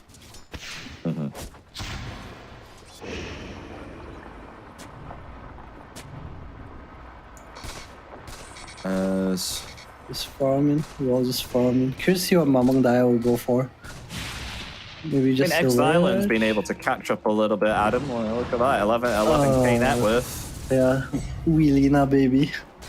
I said, wait until like 23 minutes, and we'll see. She's got one more minute. She was at 5.5k net worth, and now she's at 11,400 and surpassed the sniper now. I think Spawn has really good heroes to deal with it. Oh, mid lane. Snowball. Can you get the blink The charge out, on to Kravitz, however. As now the Never Strike is there, Miracle. Going to activate the BKB. The physical damage though is too much, but Exile able to take out the lull. With that kill, Mag are going to actually retreat here. Well, maybe perhaps they'll actually try and turn it around here. Exile is invisible. They find themselves the Undying. That's a 1-for-1 trade. That's a bad one. Onto the Night Stalker, but do they have themselves a bash there with the Greater Bash? Where is it? It's not there. Miracle is going to fall. He's got to eat a creep. Might be able to get out. Is he going to be able to eat a creep? 1 more second. Is he going to be able to get it? Yes, he is. Zeal will fall there as well. They lose 3 on the side of Mag. Maybe perhaps 4 is Kishka on his own. Oh no, Exilern is there, going to be able to turn it around, and G-Croy will fall, but Exilern has to use that BKB. Doesn't have much movement speed, only 2 stacks on the Fiery Soul. Will have to use the Light Strike Array and get out. Will be able to successfully. Oh no, but the Assassinate coming out. Oh, but yeah. Nicely done. There we go. I think Zeal messed up a bit with the roar there. He roared, but Lina was out of range to hit, so G-Croy was in a really, really good position. Yeah, the regeneration there from the Aegis. Yeah, I mean, so now Lina, she died, there she we would go. have got it too. Top of net worth, almost, pretty much. But it's 10 minutes now, Adam. Look at that. That's true. Almost top of the net worth now. There we go.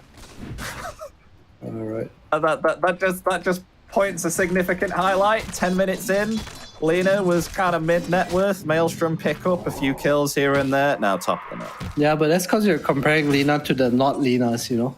So like for a sniper, this is like a rich sniper, you know. But for a Lina, this is a poor Lina, if that makes sense. It just comes to show how fast dumb the hero is. Lina can get back to network. I'll say Spawn has really good heroes against Lina though. Like this Marcy with Basher can get on top of her. Tuskar can get on top of her. Nice Stalker as well. These natural Basher buyers that stick to you, it's really annoying for Lina. Oh, Mamang Daya. I like his item build. Finishes the Daedalus. No Silver Edge for me. It's a manly build.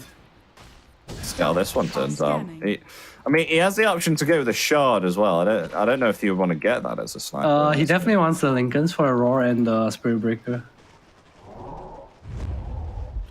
You probably get the shard from Roche. You don't really want to buy it, even though it's nice. Definitely don't want to spend your gold on it. Oh, and the Hawk doesn't detect the smoke here. Spawn team. They're all grouped up. And it may break on Undying here. They just all have Wraith Bands. Look at Kishka. Triple Wraith Band. Power trades. G-Croy has a blink. The smoke breaks. We're now coming forward. It's now night time. The BKB ready, but Mag has the high ground advantage. Wants to eat the creep, but he's silenced. Coming out as well. All the pullback there this from is the a bird. bit deep. It's not G Croy is going to eat it.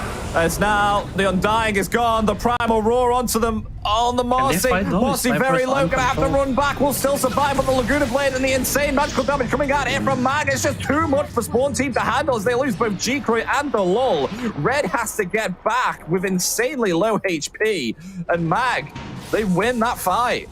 Yeah, nicely done. They get on the Night Stalker, so stop Marcy from doing damage. While Lina is just free all the time. Sniper hitting Spirit Breaker, but from the low ground, missing a few shots. They're probably gonna kill otherwise. All right, Xylan gonna go try and hunt for more here with the Shadow Blade. BKB is still ready on this Lina. Wasn't even touched during that fight. Yeah, he was so far behind. I thought it was a bad goal by them, but the Miracle came in from the back. It's nicely done by them.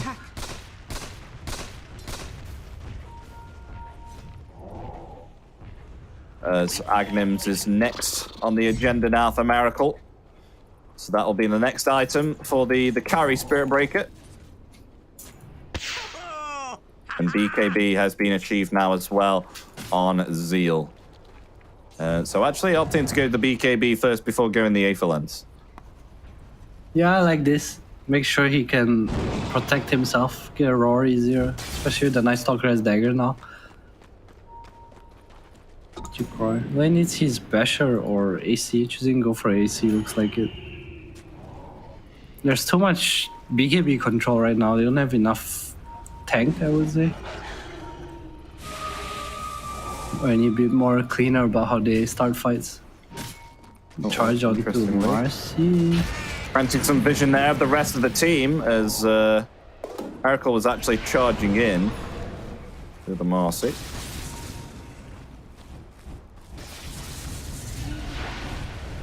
Find anything there though. Oh, nice Titan sliver found there on Mag. Radiant are scanning. That one up. Maybe perhaps Spawn Team want to try and fight that. They're grouped up right now. They don't have themselves a smoke. They're actually going to invade Mag's side of the map. They may get scouted out here by this Observer. Although the Sentry spots the Observer and the Sentry.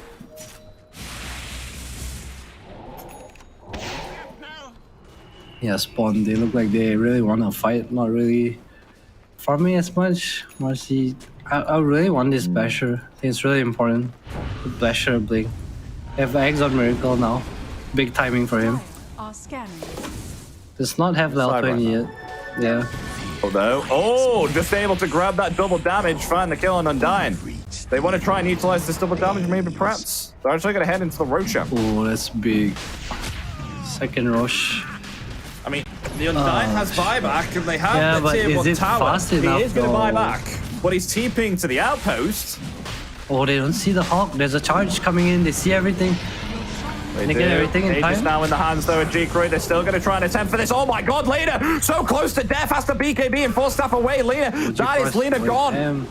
Has to get back, though. G-Croy hot on Xylan's tail. One more physical attack is needed. Will be able to get it. Meanwhile, though, they do find the kill on Beastmaster and Silencer too. G-Croy incredibly low. Will just be able to heal with the Hunter in the night and the Active Shard. And look at this, they may have found themselves a dieback here on the Undying. Yes, they do. Undying down. And Spawn Team, they head now to clean up this potential tier 2. They got themselves the Aegis on G-Croy as well. Didn't lose it. Positioning in that fight was so awkward for Riv. Kind of running into Roche, but Spawn was ready to jump. Before he's having Lina on the front line there just completely changed the whole nature of the fight. Yeah, it really did. Had to run, and then he ran into G-Croy, who just like, oh, double kill. G-Croy was kind of wasting his time on the Silencer. I say wasting time because this Silencer has triple Wraith Band. Oh, it's now Miracle definitely in trouble here. Gets force staffed away. BKB will be committed, but in return there is the Never Strike and the charge as well. Is that enough to take down G-Croy? Yes, it is. Lina's does have himself the Aegis. Will be coming back soon. He's But alright. there's no follow-up damage there as Silent. Under attack. Exile just spawning back there. So that's really nice for them. They'll take the Aegis and don't lose too much. I could say definitely would have been much Charging in there. worse. With a smoke.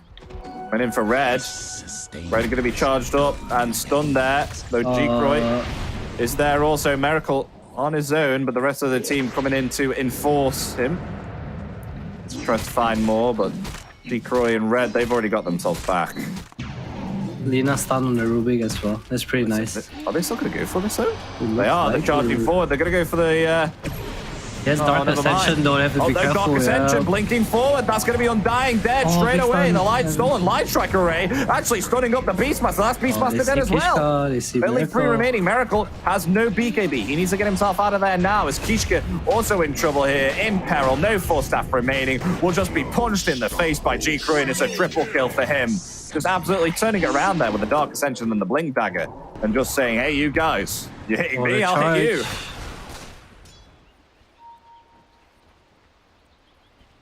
No mercy. Yeah, very nicely done. Myth Avenue getting a bit overexcited, looking to punish there.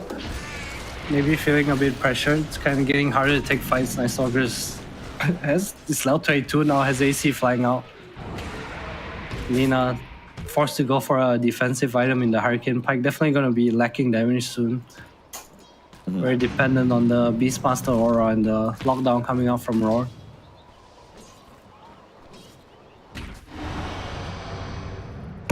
Meanwhile, Spirit Breaker doing Spirit Breaker things. Has the Bullwhip, you know, for the extra charge speed. Yeah, extra charge speed. Wonder what he's going to go next, though. He's got himself the Ags. Has to be saved in Kaya, Is right? under attack. Scale somehow. You get like an Assault Cuirass here or something? Or... Yeah, that would be nice actually, but I think you want to leave that for the Beastmaster since he has nothing else to buy. Maybe go for right, yeah. He's queuing that, yeah, so... Kaya Sage or Refresher, I think. I like a Refresher actually, because I think the BKB lockdown is really important for the Marcy and the Night Stalker. They'll all be spotted out. Charge coming forward. Blink there. Bow Snowball. Onto the creeps. They're all fine.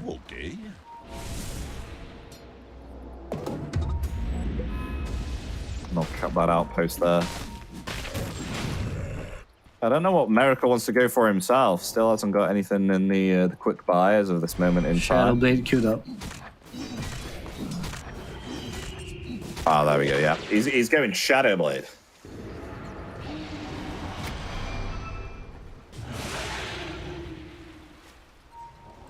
Still. No more Aegis on G-Croy. Roshan. An average time in 5 minutes here, so is it the question that Mag are going to play this quite passively until the next Roshan comes up? I would think both teams, they matters a lot, like this third Roshan is Exo Refresher. It's pretty game changing, the game's still pretty even. Also Spawn have to be really careful about how they use the Dark Ascension now, because if it's down during Rosh Spawn, they're gonna have a really tough time. Looks like they're looking to smoke now. Are they under vision? I think they are. Just gonna deward maybe. Check the ward, guys. Is it their ward? I can't tell. Nope, it's planted by RR. No one really checking the high ground. Throw shards maybe though. Yeah. Seems that way, but Hurricane Pike now achieved on X-Island, so now has an extra defensive item if need be. And Satanic is the next item, so a little bit of defensive, a little bit of aggression. And Satanic's actually quite a damaging item. I think it gives... 65, I think. It is... It's actually 38. Oh, alright, nerfed. Alright, 63 if you're a strength hero. Reasonable answer. Dark Ascension committed there from G-Croy, trying to scout out in the area of Mag's jungle, but to no avail. They will find no one. It's fine. I expect Mag to look to smoke out after this, but they will see the Arcane Rune on G-Croy now.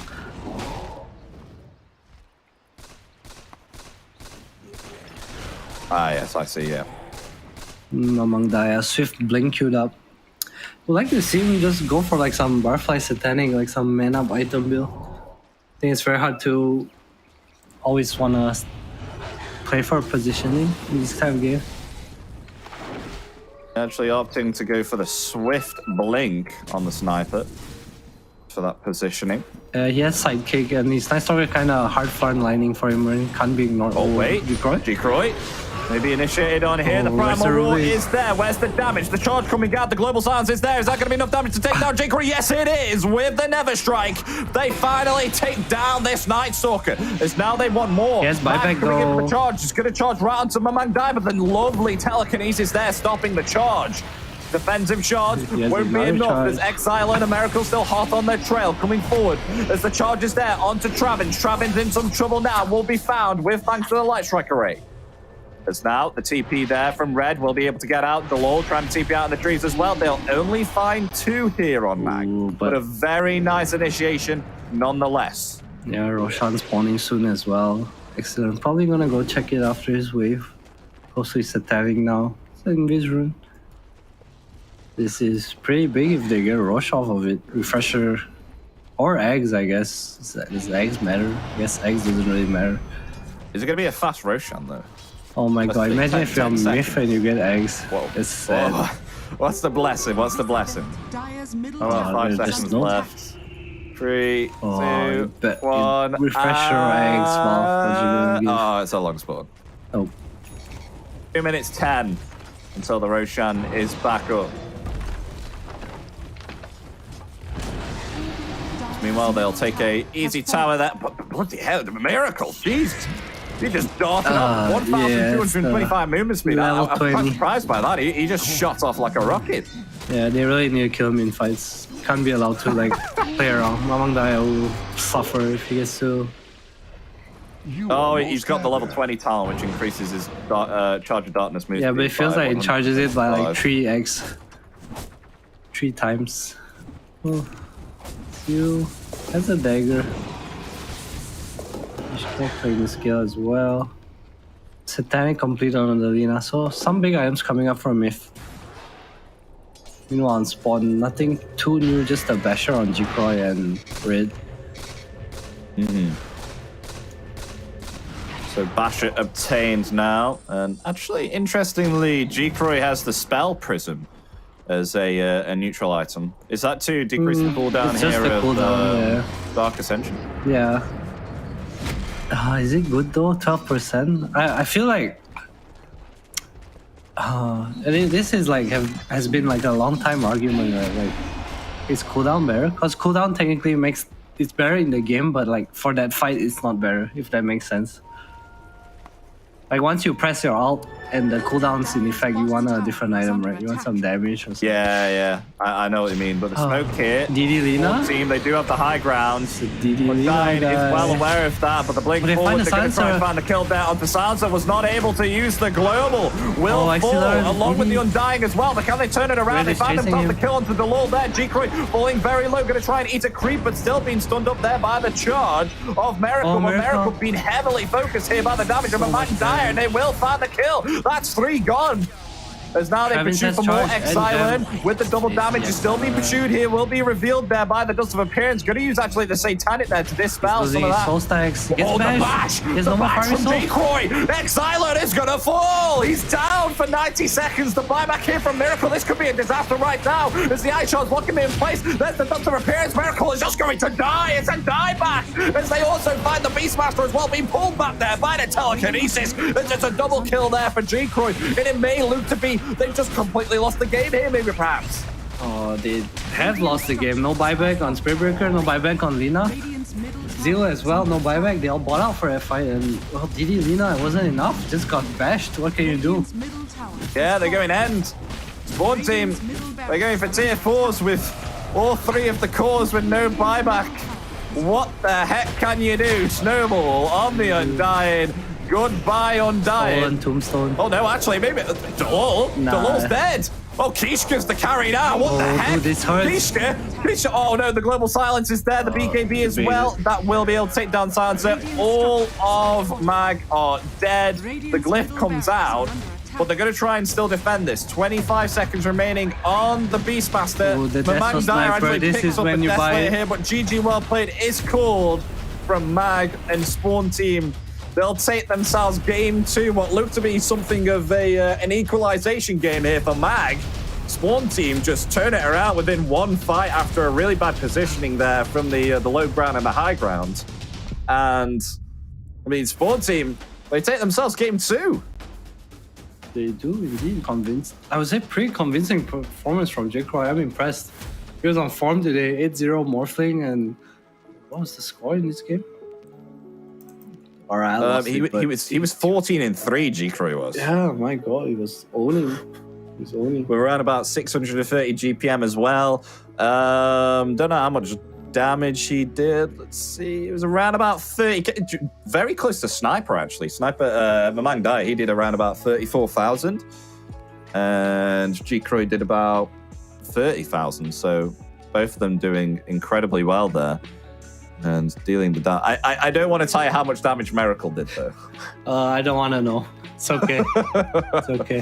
Do you not want to know?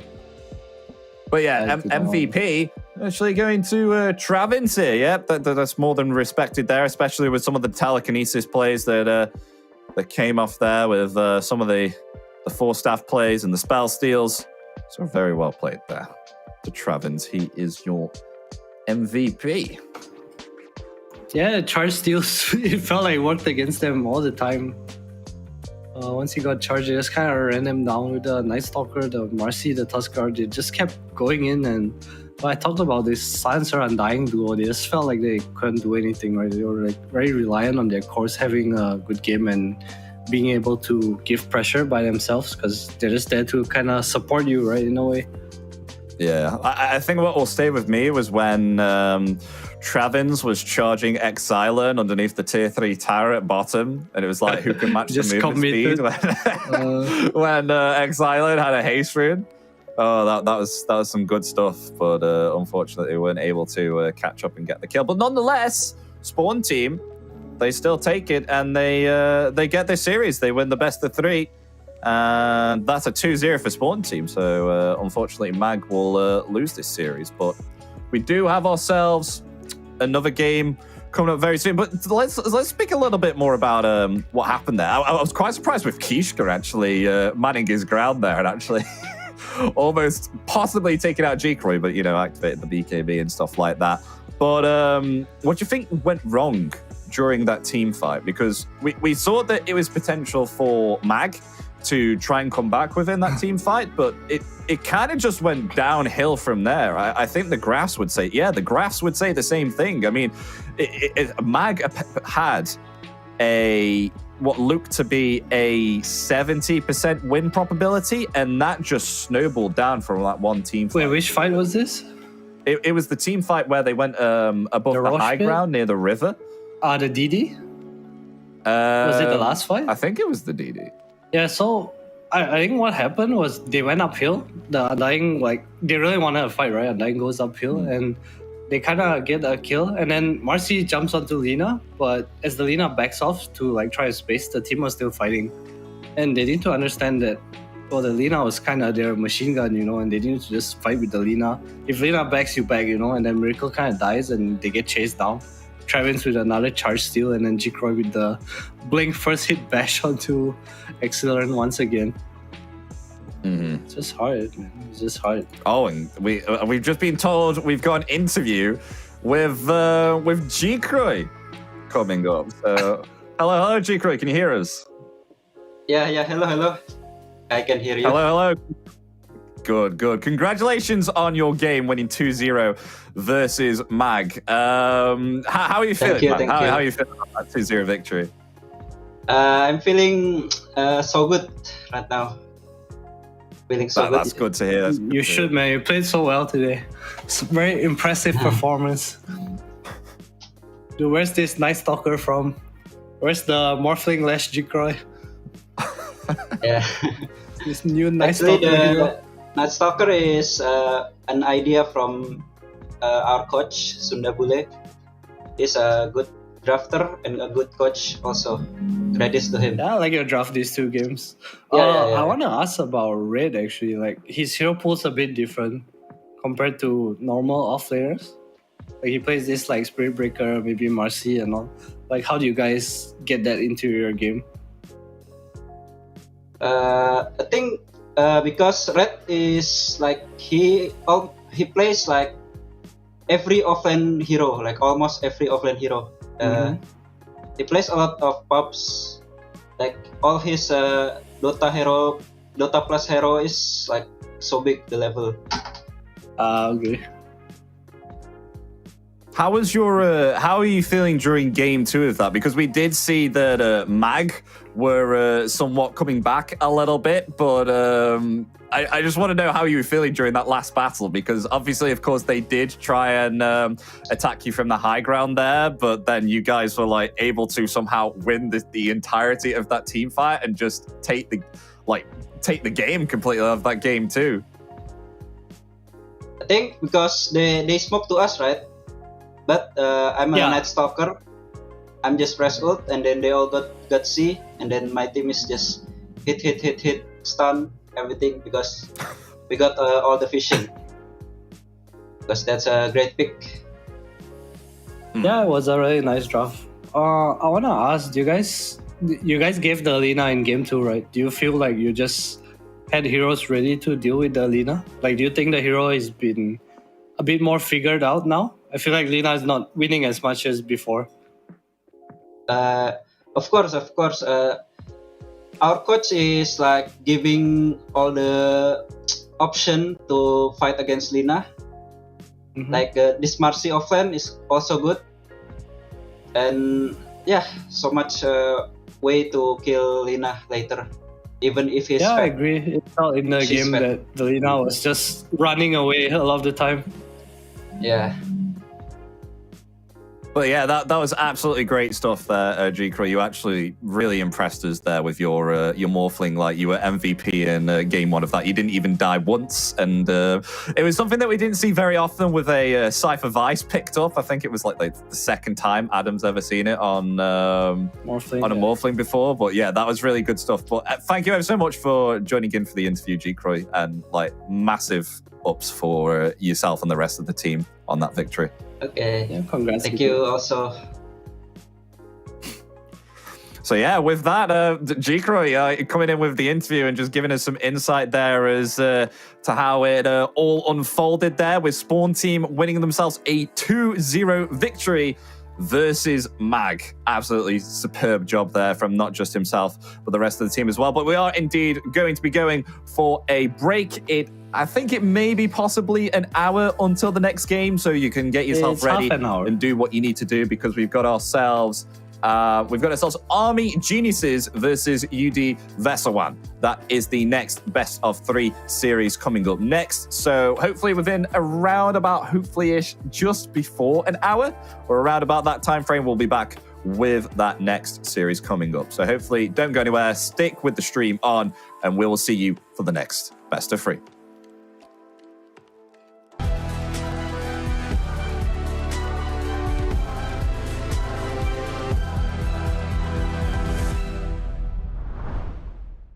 Three, 2, 1.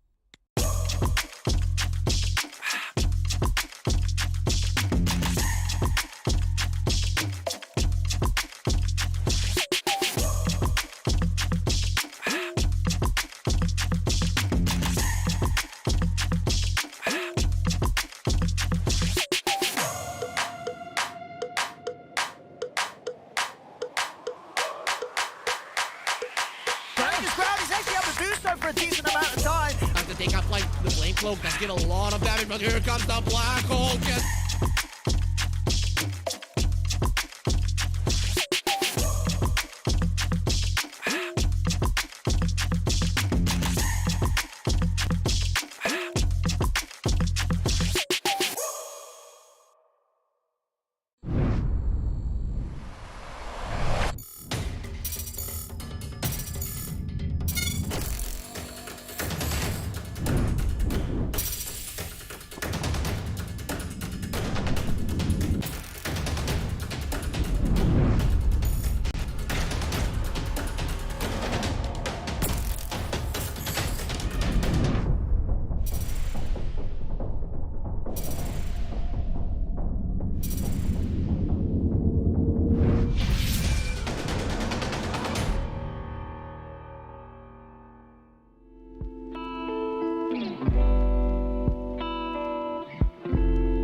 Hello everybody, welcome back to the DPC SEA with myself, Epidamnos. And joining me this time, instead of Adam, we've got ourselves Avo. coming in to bless us with his presence. How you doing, Ava?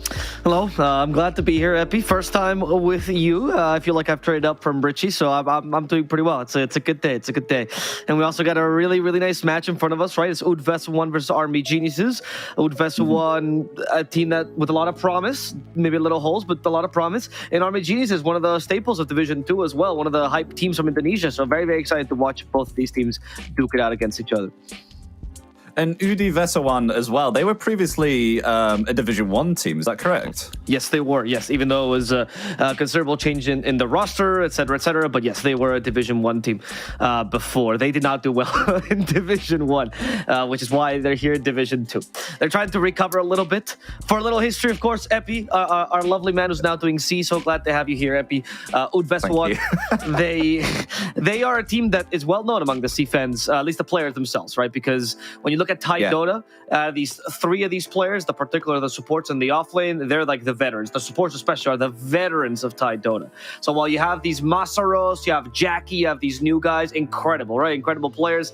Vessuwan, they're bringing the old school guys. They even have Lackles as a coach, actually, which is the king of Thai Dota back in the day. So very, very excited to watch him play and see if they can update their strats a little bit, because they've been stuck with me 2-3 years ago for a while. But you know, it's all about improving. It's only up from here, mate. Yeah, that sounds terrific. So the supports of either side of the teams, they're pretty much like veterans then. And the kind of the core players that come in, is it just from Vessuwan, or is it from both teams that they've had a little bit of a roster change? So I believe Army Geniuses also did a little bit of a reforming of the roster, but forgot if that was between last Division 2. It was actually, yep, it was last Division 2. So they used to have the Hustler squad, which was a very interesting iteration, or Narmin as he goes by now, right? They used to have this position 4 that was incredible. They played a lot around him. It was fully Indonesian, because this team came to prominence when they had Mangdaya in the roster, right? And that was when everyone's like, oh my God, this Army Geniuses team, it's the new pride of Indonesia. Rex, Rick, and Kaon, they weren't the only ones. And then unfortunately, they kind of crashed against the big teams. And so now they picked up a very different mid laner. We actually saw him in last year. Yahweh was getting his start in TNC. Not the most impressive of performances to start off, but definitely enough for Division 2. And we also have, I would say for this team, perhaps the most veteran, or the guy that everyone's looking out for, is In Your Dream being back competitive, right? This guy considered one of the best carries in Indonesia, one of the saving graces of Indonesia, which is a country that historically has been a little bit underrepresented in Dota, at least for the amount of people that play it. This was before MLB, when Dota was a thing here, and I think In Your Dream represented a thing for a lot of them because of his wins in BTS Pro Series. Later, he stood in as well for Big Galaxy during his one Genting. Like, he's had really, really good performances, and so everyone just wants to see him succeed, which is something that this Division 2 is looking pretty promising, because they're currently 2-0. Yeah, I can see that there. So Army Geniuses, yeah, definitely they won their games as far as I can see. One of them against Atlantis, and then the other against Spawn Team, which we just saw, which actually 2-0'd Mag. And Spawn Team did had an incredible series within the previous one that we've just watched. And if Army Geniuses can beat Spawn, then we're definitely in for a treat then, would you say, if we've got Army Geniuses versus Vessuwan? 100%. I feel like that was also a trait for people that were starting out, because we have this whole roster shuffle of Amang Daya is now in Spawn. He's fighting against his old team, Army Geniuses. Things were said because they're all streamers, so it was a very spicy matchup. Then you get 2-0. Get the fuck out of here. New Army Geniuses is strong, right? And Vessuwan, I don't know, man. It's an interesting beast. I'm definitely excited for this match, but we casted the other Vessuwan game, the first one they played against Atlantis, and they looked a little bit shaky. A lot of their ideas in the meta and a lot of their drafts didn't look as well as I would hope, especially for one of the few teams in Div 2 with a coach. So I think the draft here is going to be particularly important. Not so much because I think they can outdraft their opponent, but just because I want to, I want to confirm that at a base level and not screwing themselves over in the draft, which I think they did a little bit against their Atlantis in their first match. And speaking of a draft, we're blessed with a draft right now after Marcy pops on along the other side of the other screen. It's that way. Love that. So we're already blessed with Lena. Lena, I think Adam spoke about this, about how the fact that Lena is commonly quite picked up at the moment of this time, but people are starting to realize how to play around this hero and centralize other heroes together. And and try and like beat up this Lina like we saw in the last game 2 of where it was Spawn team versus Mag, where this Lina did have like a massive effect. She was very poor, and then all of a sudden Maelstrom pick up. She's farming absolutely insane amounts of gold. But, you know, if she's in like a certain area and you're able to actually have a huge impact on her and she's out of position, you know, similar to that of a sniper, you can absolutely deal the damage to her and actually cut her off completely. Yeah, I think the nerfs to Wraith Pact in the beginning of the season made her not as desirable as a carry for sure. Like, that's one of the things that allowed you to actually close the gap. And as you said, a lot of teams in Div 1 figured out. I specifically want to point out Blacklist too. Even though they did have a little bit of a drop towards the end of the season, in the beginning of the season, they were the team to watch if you wanted to see how to counter Lina. Mainly because they just let it through every time. They was like, oh, we can't counter it every single time. We saw the Centaurs as an idea. They played a Nature's Prophet as well, which was pretty fascinating to deal with Lina, and not something I expected to be a counter to her with his Axe first build he loved to run. So I do think that, like you said, this hero is still strong, but there's ways to deal with her. In Div 2, sometimes the coordination to deal with this carry is not as much there as Div 1, so I think it's much more dangerous here. But let's start with Broodmother and Rubik, right? You get a nice off lane to go with. Lina's not going to have the easiest of times, at least. It's promising. Especially with the fact that the Spawn Spiderlings nuke damage is now pretty insane compared to when it was swapped around. Remember the time when Insatiable Hunger was an ultimate? And yes. Spawn Spiderling, yeah. Now the nuke damage on the Spawn Spiderlings is absolutely insane. Of course, you've got the Silken Bowler as well, which of course slows down, and the mischance as well for Lina. So I'm pretty enticed to see what will happen on this off lane then for Army Geniuses.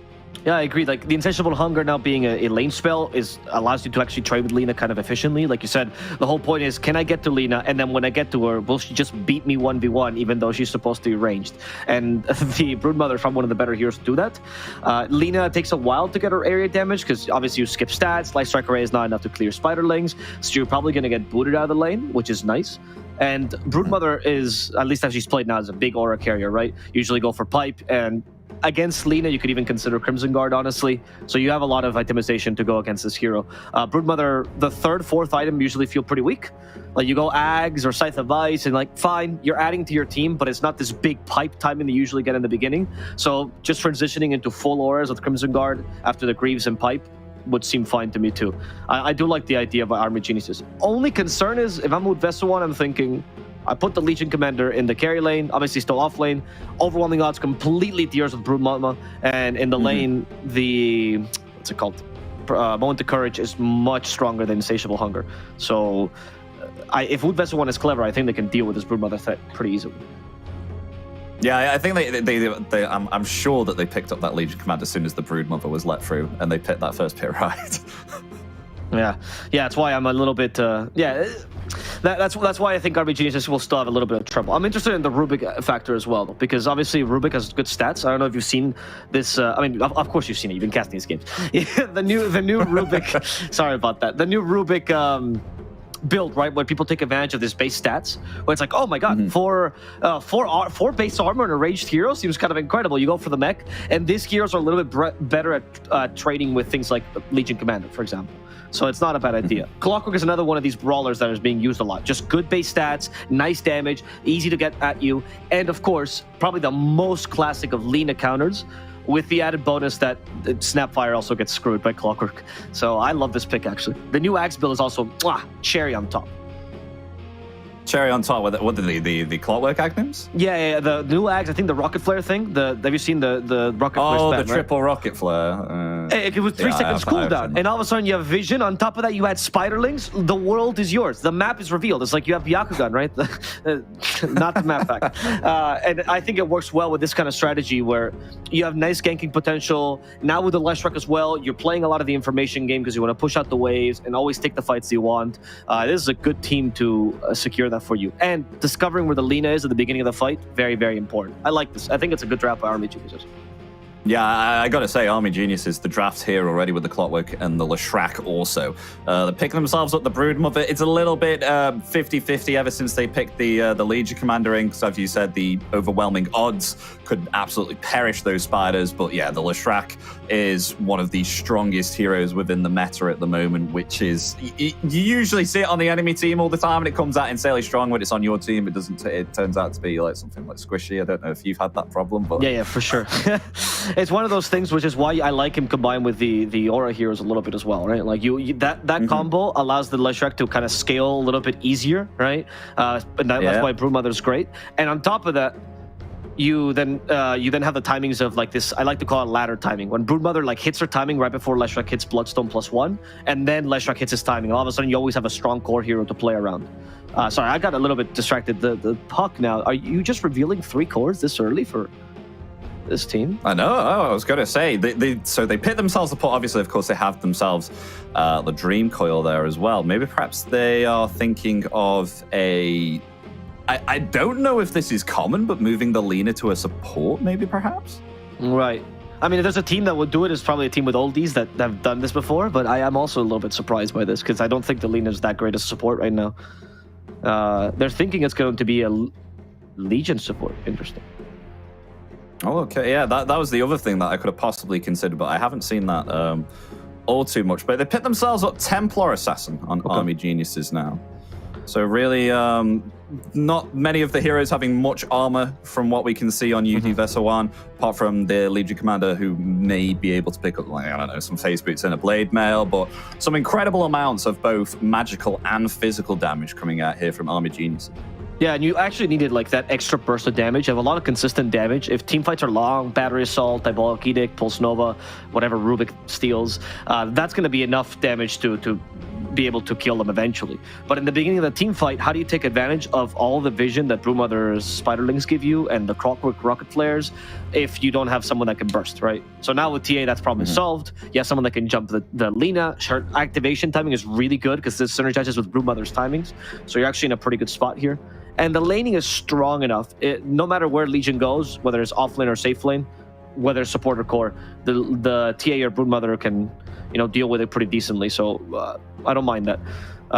You're not going to have the Broodmother rampages over, that's for sure. And now you're definitely conditioned to Legion safe lane. But at least if they go off lane, you don't win that lane. Now my question though is, will they actually run this as support? What other off lane could you run, and why? Like, I see the Viper ban. Sorry.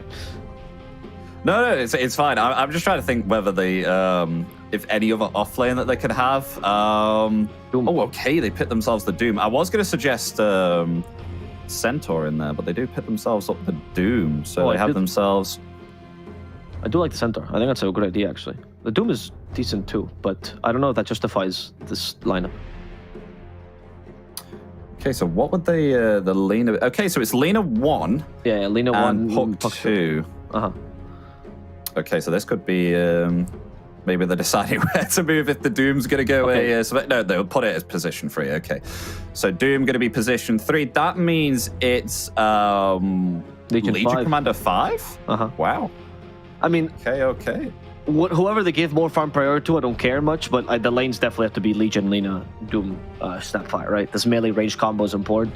I mean, Legion 5 is a good idea to deal with the Spiderlings. You get the best of Legion as an overwhelming odds, which is all you need her for really in this lane, and you don't sacrifice a core slot for her. And theoretically, this combo of Snapfire plus Legion, you duel someone, you Mortimer's Kisses, that's a kill combo. It only 2 supports, it's pretty good. The only problem is I question how much you scale into the late game. Like, Clockwork has a really nice transition from being like a ganker into a vision hero that also, disables someone, at least once in a team fight. Rubik obviously scales amazingly. What does Legion do later? There's no way she's dueling. She's press the attacking, maybe? What are you dispelling? I don't know. That's a little bit rough for me. Yeah, I see what you mean about that, but I do like the fact that they do have themselves multiple catch. So they obviously, of course, they have themselves a Legion Commander. Obviously, of course, with the duel, which does really help to keep someone intact and make sure that they don't use anything like a BKB, for example, or anything else which could turn the tables of the fight.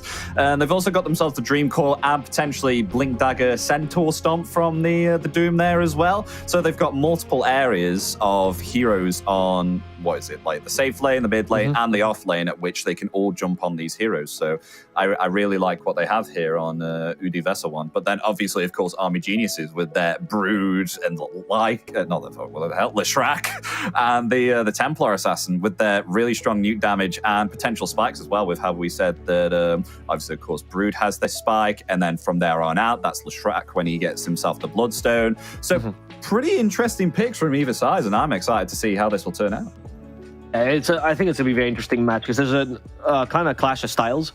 You definitely would say that Army Genius is going for a more meta style in the sense that they're going for this like death ball strat where you have a lot of good auras, right? A lot of heroes that can brawl effectively, similar timings. We've seen this work, so we know this works. But on the other side, the Thai team is also going for something quite like, it might not be the most meta, but it does include a lot of the meta heroes. Instead of going for this kind of like aura death ball, you have a sufficient amount of team fight, like you said, really good catch. I would say particularly great pick-off potential. And even if the supports don't scale, the cores scale incredibly well, all of them. So there's that point to be made, right? Whereas Army Geniuses, they have timings they have to play around, particularly Broodmothers and TAs. Eventually they do fall off, especially against the Doom. 30 seconds to battle. It's the fact that they do have themselves the Snapfire as well, so I think it'll be kind of important for Boombui to be around, I mean, whoever does the initiation, whether it be a Legion Commander or the BB with the Dream Core, because of course the Mortimer's Kisses are going to be like the spice melange when you get that lockdown. Those team fights. For sure. As they're just saying hi to each other, right? Boombui? Oh no, he's backed by Linux. Oh, so they even know this. They know how they have to play this already. The two supports are already holding each other's hands.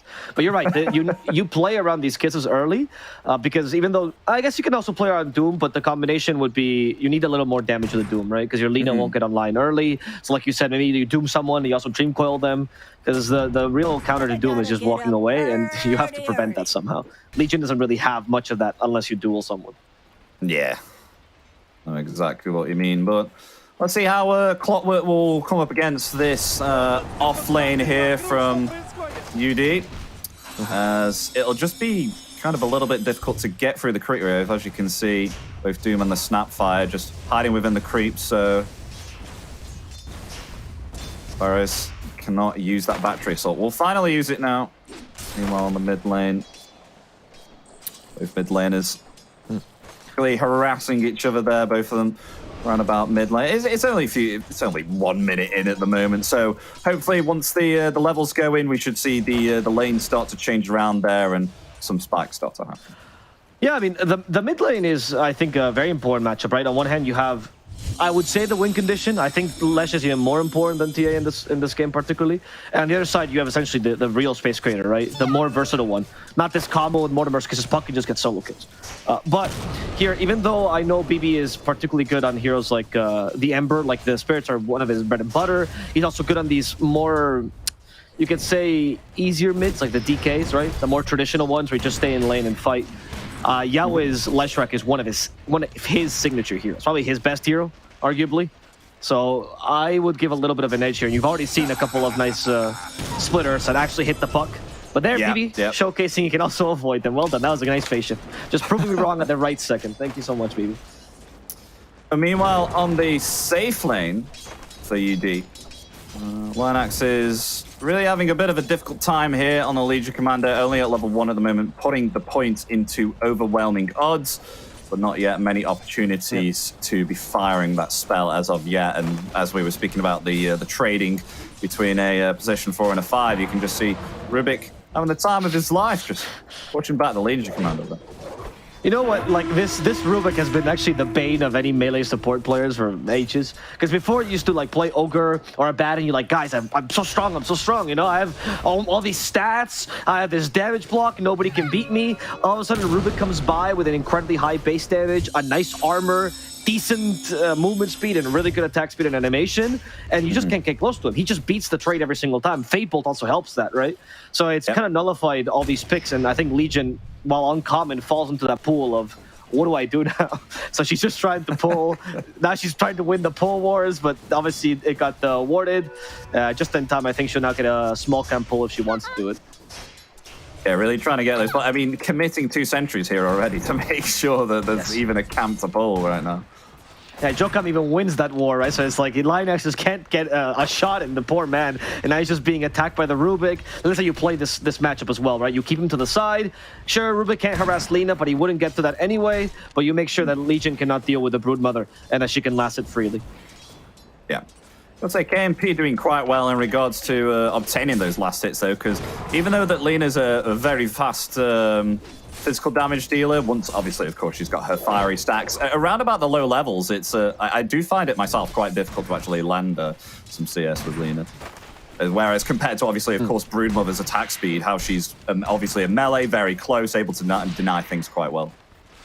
Hey, you gotta get used to the attack animation, but you know, when this hero became a carry, that was the thing that every carry practiced, I think, for like 6 months. They just went on lasted trainers, like, oh, this hero can last too? I can buy physical damage items on Lina, and then, you know, this hero's a carry's dream. Is like when Kunkka started playing carry, and all the casters were like, oh yeah, you gotta play like faster because you take advantage of Kunkka's power spikes, and carries just went, you know, Cleave goes burr, and that's it.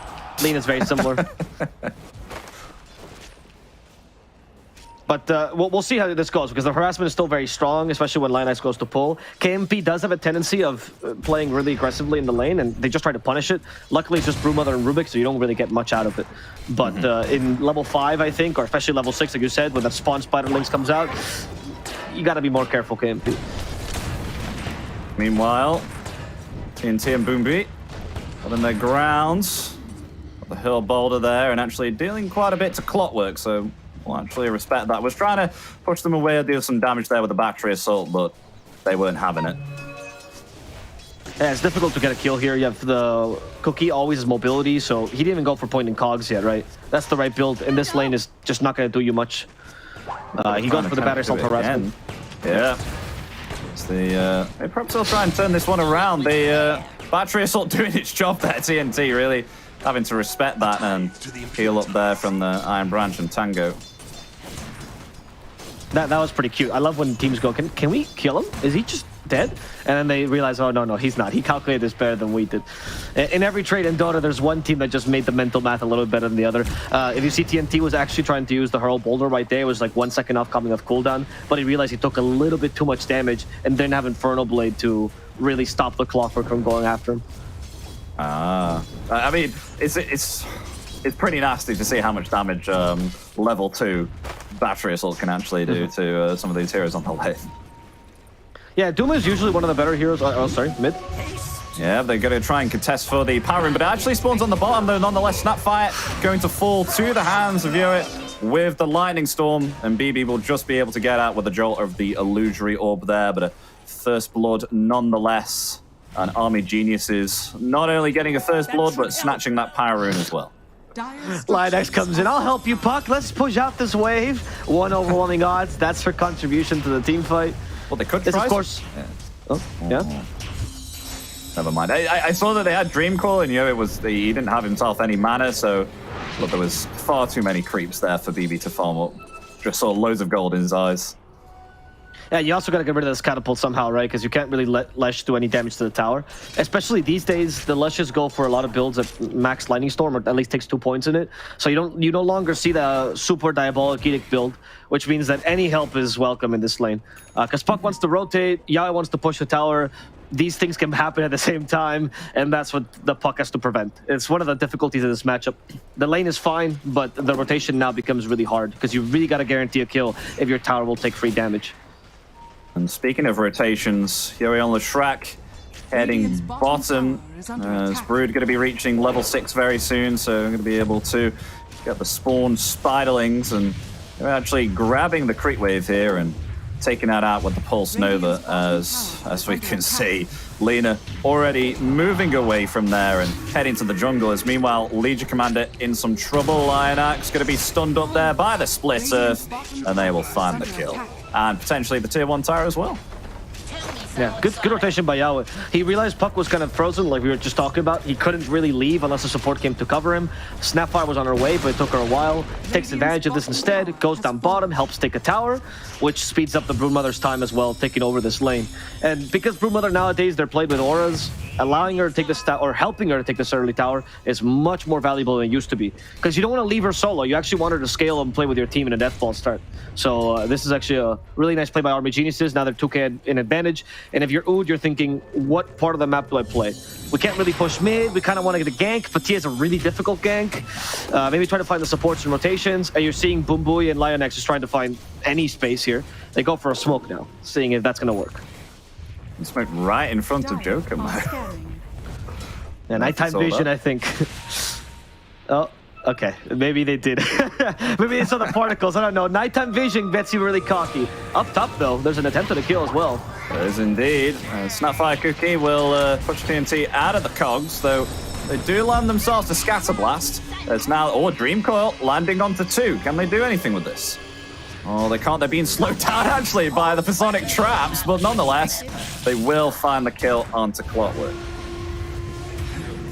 Meanwhile, in the mid lane, Legion Commander being chased down there by the Pulse Nova and the Diabolic Edict. Yeah, we're starting to put quite a bit of points now into that Diabolic Edict now. I love that contagious laughter.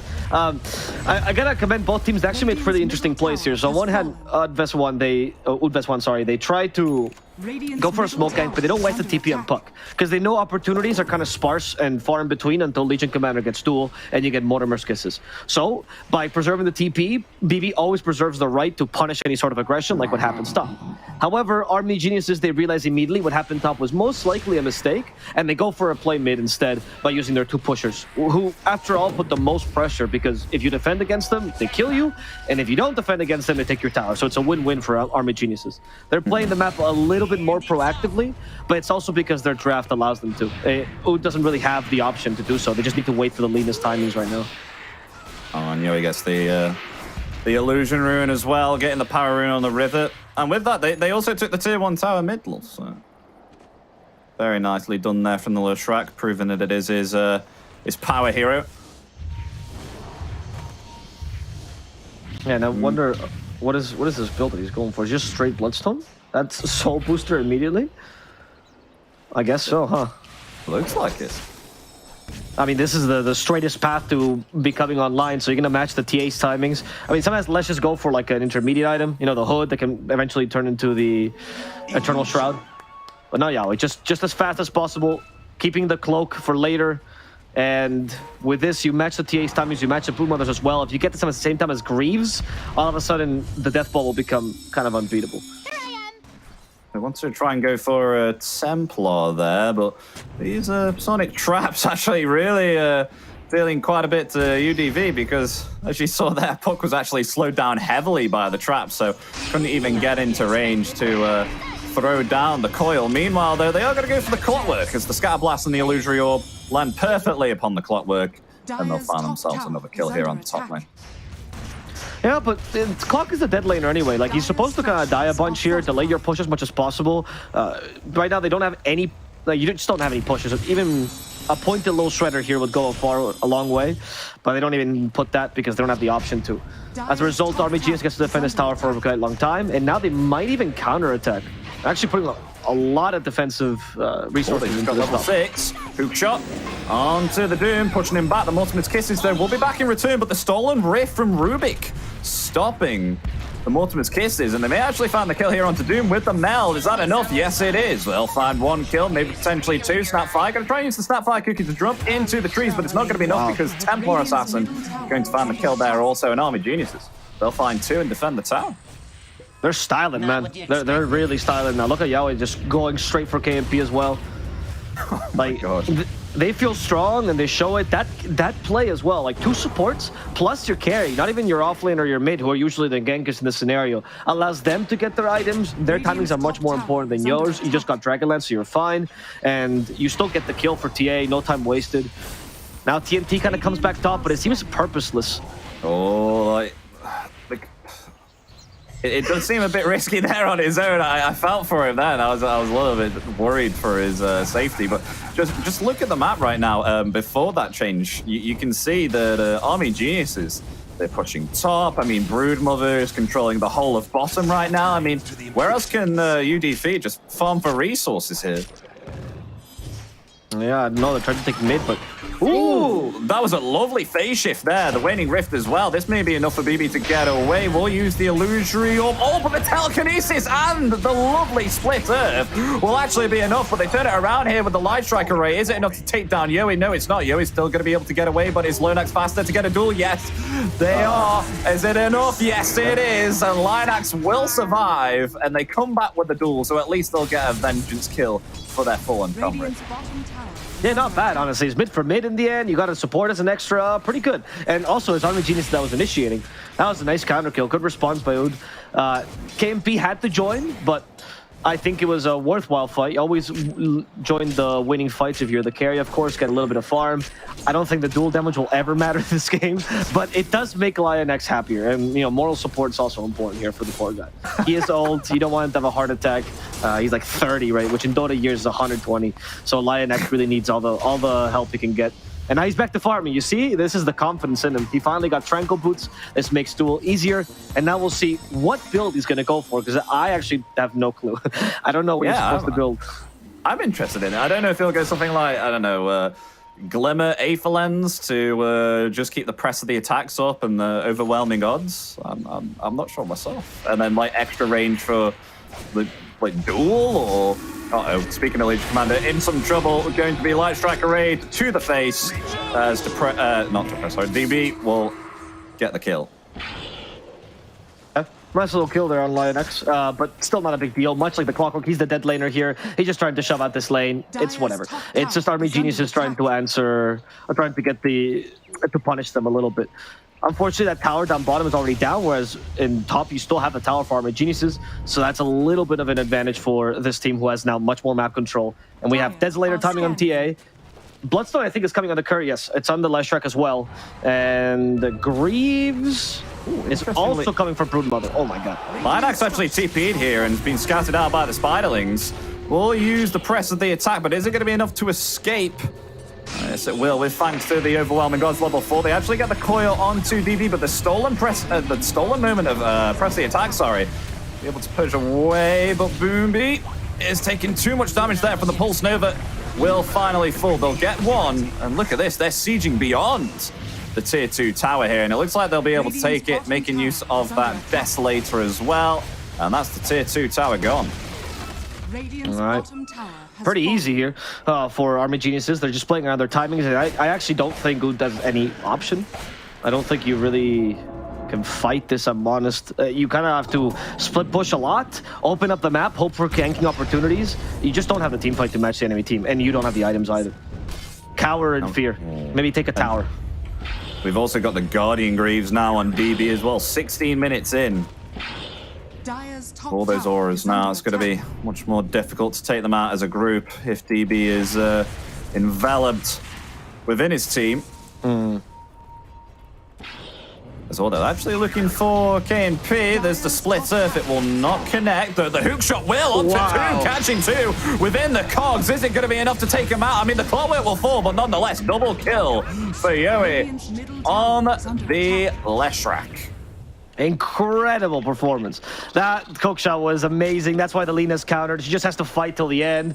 She actually has to go for a force at this early, Epi, which is definitely not a good build for Lina. I mean, you have to this game, but you do not want to be in this position. Yowi's Leshrac has been absolutely dominating this early game. You have no holes in the AG draft. Bumbui can't even go to shove out bottom because they just don't have any towers, man. They don't have any map control. It's really looking like a stomp. didn't And you want just see Snapfire get absolutely melted there with the Desolator damage now on the meld that the Templar Assassin has. So what can you do at this stage? I don't, like I said, you gotta shove waves, you gotta get pickoffs, get some clever smokes, but it's really difficult because the only real wave shover you have is honestly Puck. Everyone else just gets killed. I guess Legion gets sacrificed her life because she's, useless. I don't think we'll ever see her build Epi. I don't think she's gonna get to build an item. Got something coming on the courier. What is that? That's a Wraith Band. It looks like they did attempt to... That's the build, guys. That's the build, Wraith Band.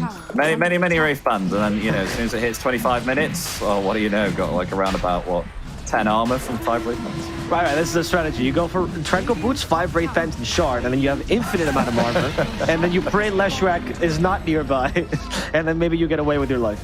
Yeah, too bad Diabolic Edict is no longer physical anymore, and that's pure. Ah, damn it. So Lesh as a whole counters you, so does Clock, but it's all about hopes and dreams here for this Legion commander. Well, as long as you have a Lina, there's always a chance for them, right, PB? Yeah, I'm going to be able to jolt away with the Illusory Orb, but it looks like Army Geniuses, they want to try and find a tier 2 or dive beyond the tier 2 as BB. No fear whatsoever. Webbing in towards the tier 3. And they'll find themselves the tier 2. They just have way too much building damage on Army Geniuses. Oh, maybe. Ooh. That could have been close, but a hook shot nonetheless. That's going to catch in TNT, but the BKB will come out there. They'll punish the Clockwork for that hook shot. A valiant attempt there, but the press of the attack from LC really doing the job there to stop that telekinesis and split earth combination. Yeah, I mean, maybe not the ideal target to go there. Also, just because you're winning does not mean you're immortal, right? RBGs has got ahead of themselves. If you have a consistent push, you have nice auras to play around. Let Lesh do the pushing. He has an Aegis after all. I think that was a little bit unnecessary, but I don't think it's going to put Oud back into the game anyway. KMP's just trying to finish the Hurricane Pike. Once he gets that, then we get a small power spike where he might be able to defend high ground. And if they can hold on for long enough, you give him like 20 more minutes, maybe they can turn the game around. Okay, BB actually able to avoid that with a phase shift and the help of the press of the attack again. I mean, I gotta say, Rookham is really pulling it off with these telekinesis. Yeah. Rubik, I mean, I think most SCA players categorize as Rubik players, but Jokam stands out, together with Hustler. Army Geniuses just always likes Rubik players.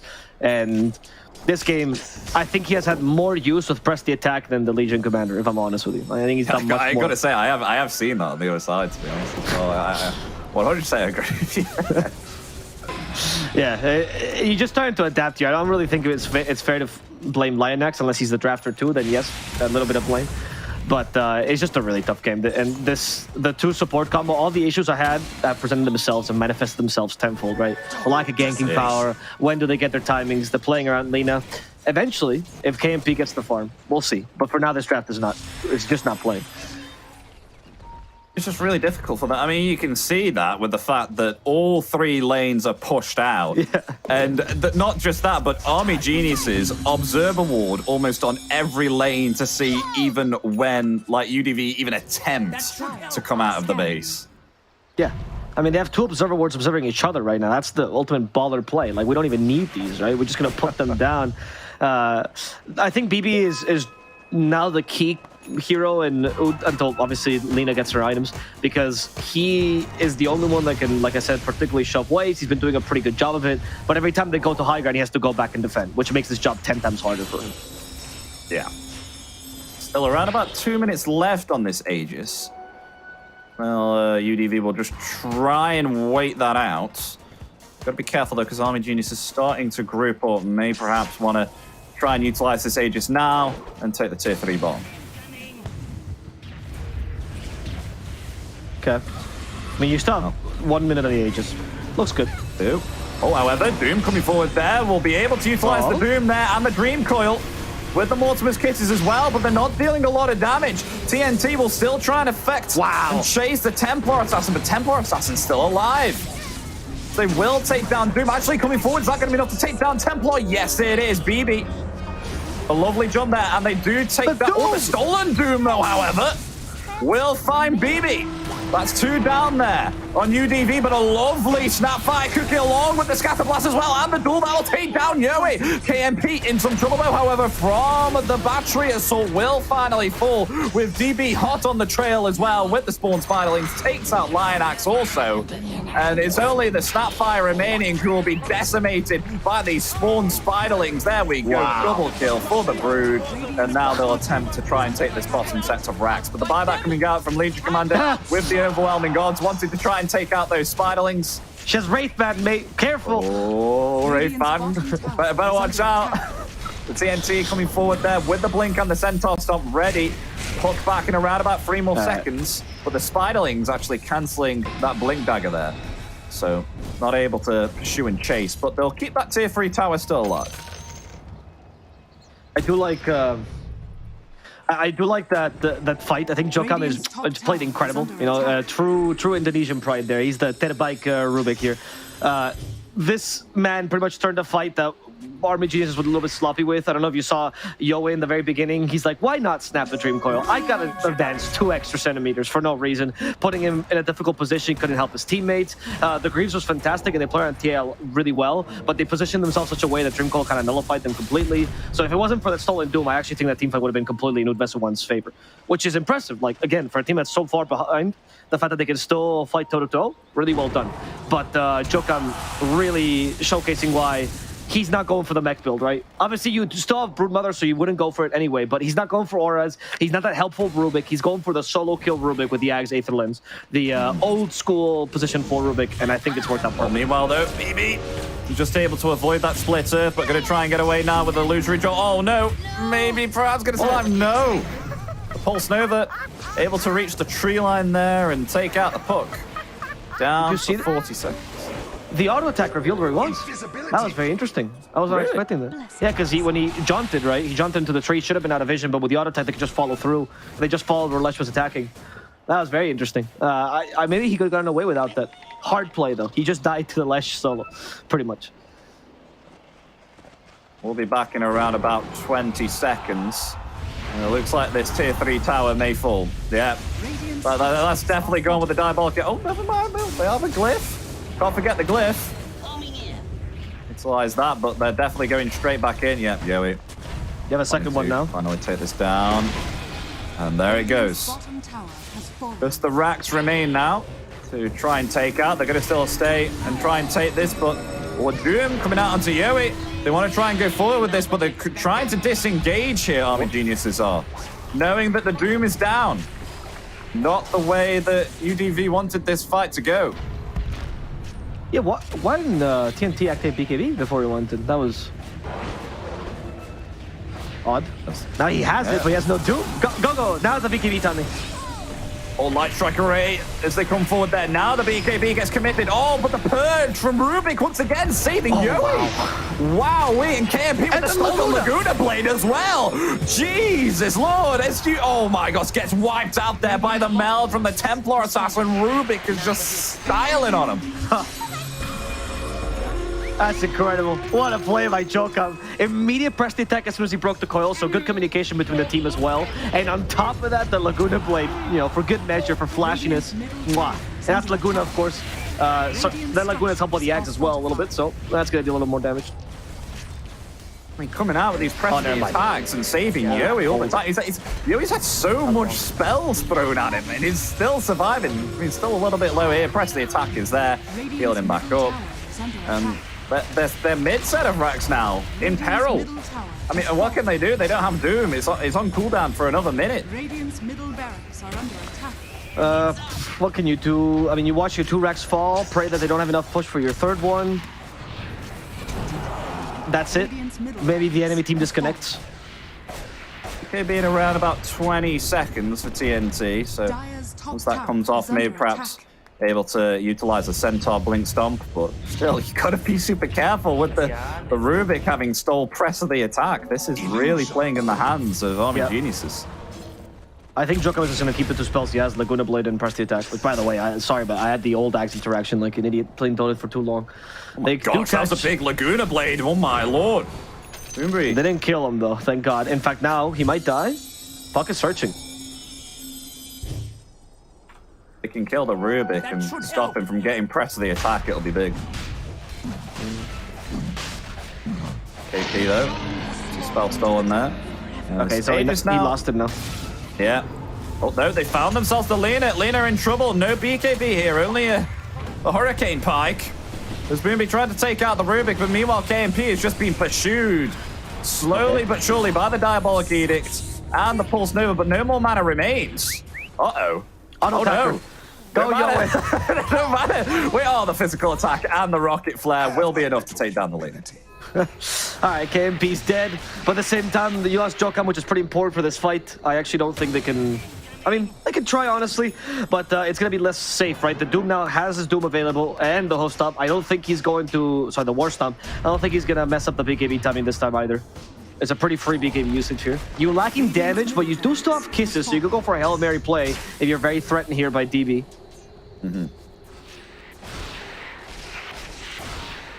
As now Yowie coming back with full mana and HP. Lina backing around about 10 seconds, but I'm sure they can take this top set of racks very quickly. They need to do something to delay this. 5 seconds remains, and this top racks is falling incredibly fast. They're going to be getting Mega Creeps very soon. They're going to jump in. Okay, Lina's alive. TNT. Oh, they're just going to let their racks fall. They have the Mega Creeps now. Sure. Very tough now, I think, with the Mega Creeps. You don't have the best Mega Creep push. Maelstrom is not good enough. Oh, KMP. Slowed down there by the Silken Bullet. Oh, hook shot. Hook shot there, being pushed back. There's TNT trying to blink into the backline as well. Will finally be able to activate BKB, but not his BKB, and will fall. Has to buy back for that. This is their one chance to try and do something now, but they're just being slowed heavily here by this. The traps from the Templar Assassin, a Dream Call onto fall with the Mortimer's Kisses, but this going to be enough. I mean, the Guardian Greaves is keeping them alive, and if anything, it's UDV that have to get themselves back right into the fountain. However, the Laguna Blade and the Light Striker Ray, this Brood is still alive, as now the Meld takes out both the Doom and the Lina. Absolutely nothing that they can do other than hide within their fountain. They call GG, and game 1 is going to be going to Army Geniuses, which have done so incredibly well to secure the entire map and take this game 1. Gotta say, I mean, I know I sound a little bit like a broken record, but I don't really understand what that BKB usage of for Doom. I mean, the game was really difficult regardless, and you definitely had a... It was tough no matter what. The draft made it difficult. There was a point in the game where it was kind of irreversible anyway. I understand. But at the same time, he is your initiator. The puck can no longer be as impactful because Dream Calls is being cancelled by the press the attack on Rubik or the BKBs. And he constantly, it goes in without BKB, despite the enemy team having a 0 cast point stun and telekinesis. Like, he always has that. There's no way he's going to miss that. He's a target point stun. He just probably was hovering over the heroes constantly and caught the Doom every time. So I'm a little bit surprised by that with TNT. Not the biggest fan of that. We are going to get at least an MVP for Jokam. I think that's very well deserved. Very well deserved. I'm not even surprised by that. The amount of press of the attacks and Laguna Blades and everything. I mean, even Light Striker Ray as well. He used every spell at his disposal. This is a Rubik where, you know, you're in your pub, he hovers position 5, he picks Rubik first, like, it's one of these, goes Aghanim's first item, and then he quins you the game, and you're like, you know what, whatever, I won't report you, you seem pretty great. I think he played a fantastic game. I think he was the reason most of these team fights turned around, because Army Geniuses did have a little bit of overzealousness in the early, I don't want to say late game, right? I guess when they were transitioning away from the early game. But he saved a lot of those fights. He canceled the Doom altogether with the help from TNT's non-functional BKB. So great job to Jokam. Great job to Army Geniuses. They look like a team that's ready for promotion, honestly. Every match I watch from them, they just play really cleanly. And they're a little bit above most of the other Div 2 teams. Yeah, and with that, we're going to go for a break, ladies and gentlemen. Ladies and gentlemen, so stay tuned because we'll be back with Game 2 shortly. Will UD Vessuwan be able to equalize this, or will Army Geniuses be picking up another clean win? Stay tuned because we will find out in around about 5 or 10 minutes. Don't go anywhere, and we'll see you in very shortly.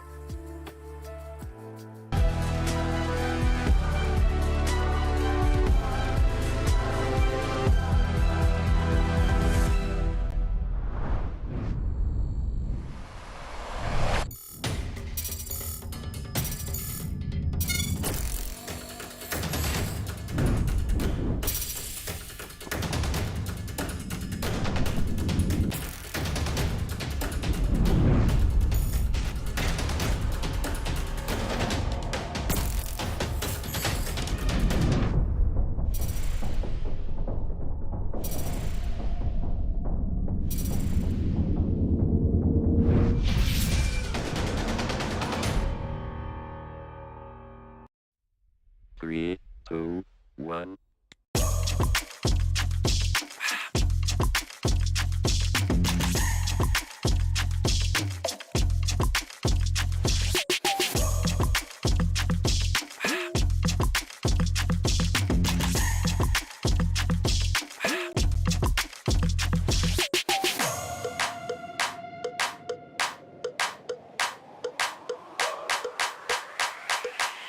This crowd is actually able to do so for a decent amount of time. Have to take out like the flame cloak. Does get a lot of damage, but here comes the black hole.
Hello, everybody. Welcome back to the CDPC with myself, Epidamnos, and joining me is Ava. We've just had ourselves game 1 out of the best of 3 of Army Geniuses versus UD Vessuwan, and it was, it's safe to say, it was a pretty much very strong victory for Army Geniuses. Would you say the same thing, Ava?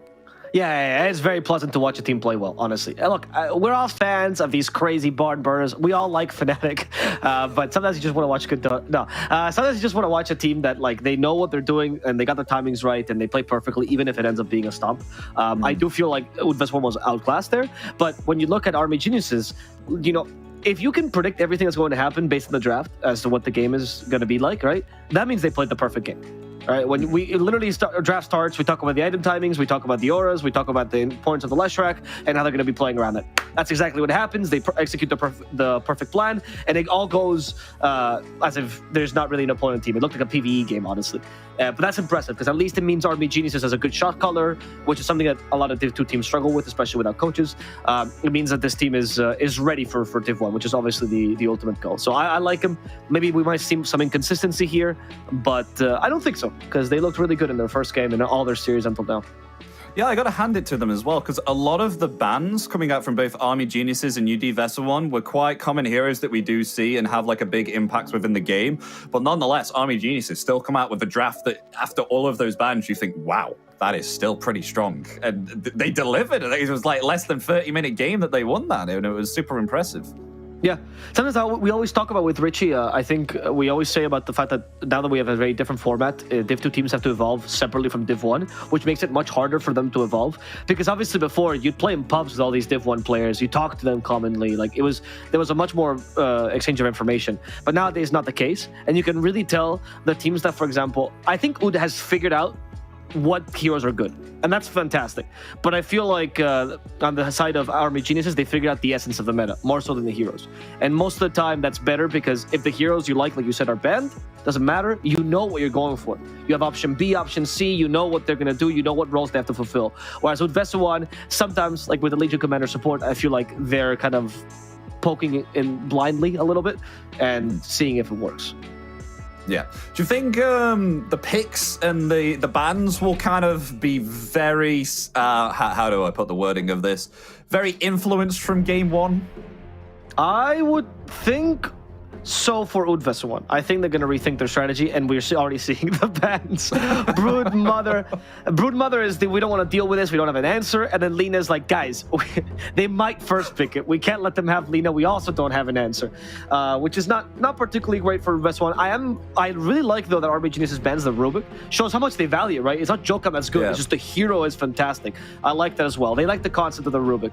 And the start by UD Vessuwan is looking strong. I love the Tusk. Very good flex pick, very good first pick kind of material, especially if you're second pick, because if you're second pick, the first phase is always the worst for you, obviously. Second pick has a really strong second phase and a really, really strong third phase. But in the first phase, you're just trying to reveal as little as possible from your strategy. So you go for flex picks, you go for heroes that can be put into any kind of draft, like Tusk, for example, and heroes that are pretty versatile. Another good one, Nature's Prophet. Nice job. Oh, okay, right, nice. Nature's Prophet, but Army Geniuses, they do pit themselves up a Batrider. I have to laugh and say that Army Geniuses, like, even though that Jokam haven't picked up the Rubik, they were like, well, if Jokam's not taking the Rubik, freaking ban it. Don't let them get it. They respect it that much. Yeah, I like that a lot. We're going to see a Mirana performance by Army Geniuses. That's also pretty exciting. And the Batrider, this team, because a lot of this team did used to play around Mang Daya back in the day. Yowie is a big Batrider player. Mang Daya was also in that category of a Batrider spammer, you would also say. And they were very used to playing around this hero. So I think it's a hero that they're pretty comfortable playing around, and Yowie is good on. So you're going to see this nice little tactical strategy from Army Geniuses yet again. I like it quite a lot. I do think UD Vessuwan has done a good job, though, of not revealing their draft. And now in the second phase, we'll see what the big win condition is. Because I would doubt it if Tusk or MP was one of them. Since KMP is a really good micro player, and TNT also plays the MP, we have a lot of versatility on this hero as to what role and what strategy they played in. As now coming through the ban phases, interestingly, Spectre and Naga Siren being banned from UD Vessuwan there. Not wanting to go against that. I don't know if it's going to be a Nature's Prophet offlane, but I definitely, if I was playing Nature's Prophet, I definitely wouldn't like going against either of those carries because they're quite tanky and they really don't care about your treants. Yeah, it's a good point. Particularly Naga. Naga absolutely destroys you, right? And then Spectre is an issue against Natures in the mid game, regardless of what position. So I think that's a good point. That neither of these heroes, they don't reveal much about his position, but they reveal that he's going to be important in the lineup, right? Which makes me think maybe Tusk they're also considering as a support, or they're keeping that flex open at the very least. And Army Geniuses with a Quap ban, I'm pretty sure reveals that is going to be a mid Bad Rider, right? Because Quap is the biggest counter to Bad Rider. The hero's garbage besides that. So if you ban her, it's for something. And they go ahead and ban out that Omni Knight as well. It's an interesting. I don't really see Omni Knight get banned from now and again, but if they definitely want them to not have a purge like they did with the Legion Commander position 5, which I don't think they will be running again. But not saying that it was bad. I was saying that the press of the attack was good, but I don't know what else the Legion Commander could have done in that game 1. But I feel like Omni is a very good pick in general. I think it's very undervalued. I think in certain lineups is very good. It works really well with Tusk for obvious reasons, right? Strength hero that punches. You want the extra strength from Divine Grace. And is very good with, or against Bad Rider for the Purge, obviously. So I'm not too surprised by that ban. It's also good against Mirana. You now can open up the strategy Army Geniuses by banning the Omni Knight. Now only defensive purges on supports would be Abaddon and an Oracle. Both are pretty bad. So if you want to go for, say, an Ember strategy here, like Ember, which is also a Yoan pick with Mirana, that works. If you want to go Bad Rider mid or offlane, that works too. They pit themselves off a Pangolier, right? Okay. So definitely, I'd say it's somewhat nice, especially against the Bat Rider, because obviously, of course, you've got some escapes and you do have yourself some nuke damage as well. And the fact that if you do get yourself, you pick up the shard with Pangolier, you can just dispel all those sticky napalm and have the ability to do that Rolling Thunder. But I'm not sure if you can, correct me if I'm wrong, Gavo, can you use Lasso through his protective? Yeah, you can. You can. Yeah, you can just take him away. He pulsates like that weird ball. It's always very weird. And then just take him away. He doesn't stun you. A lot of bad riders these days also go for Octarine Core, so it's even easier to do it, right? So I'm a little bit concerned about that. This is, at least, this team does flex it into position 4 as well. It's one of the few teams that still does that. But it was the BB hero. Like, BB first came into the scene, like, being maybe known for his Ember a little bit more. And that was, like, the hero. But then during some time, I actually don't know if it was just meta or if it was because the guy just really liked Pango, but he just played Pango nonstop. So this could be a mid Pango that we're looking at. Kind of decent against Bat if Bat goes mid, though. Because you don't usually get run in through the Firefly, but the Flame Break can really screw you. Wow, and okay, this is starting to become a little bit fast-paced with a lot of auras here. So they got themselves both Beastmaster and Mirana, Train Protector as well. So we're missing a carry from our Geniuses, which we should be picking up in the last phase. So we'll see what UD Vessuwan, what they want to pick up here. You gotta put Tusk as support now, to be honest, because Pango now needs a Linken's. Like, you have two abilities that deal with Linken's very well. It's gonna be too tough. You probably want to utilize your last pick well, right? So you're probably gonna go for a support here that can deal with Beastmaster 5, because Tusk could be the hero. You could put Tusk 5. It's okay against Beastmaster. I would rather see something maybe a little bit stronger, unless you're planning on picking a carry that really deals with boars. Because right now your lanes are looking a little bit finicky here. Okay, there we go. Awesome. I like that. 5 that deals with Beastmaster, helps Tusk 4 be more relevant. NP position still open, so that final pick is kind of unclear, so the bans are really strong, and also makes Pango's lane much easier. This is a much better draft than game number 1. Yeah, I 100% agree with you there. I'm starting to like this draft a little bit more than the previous one.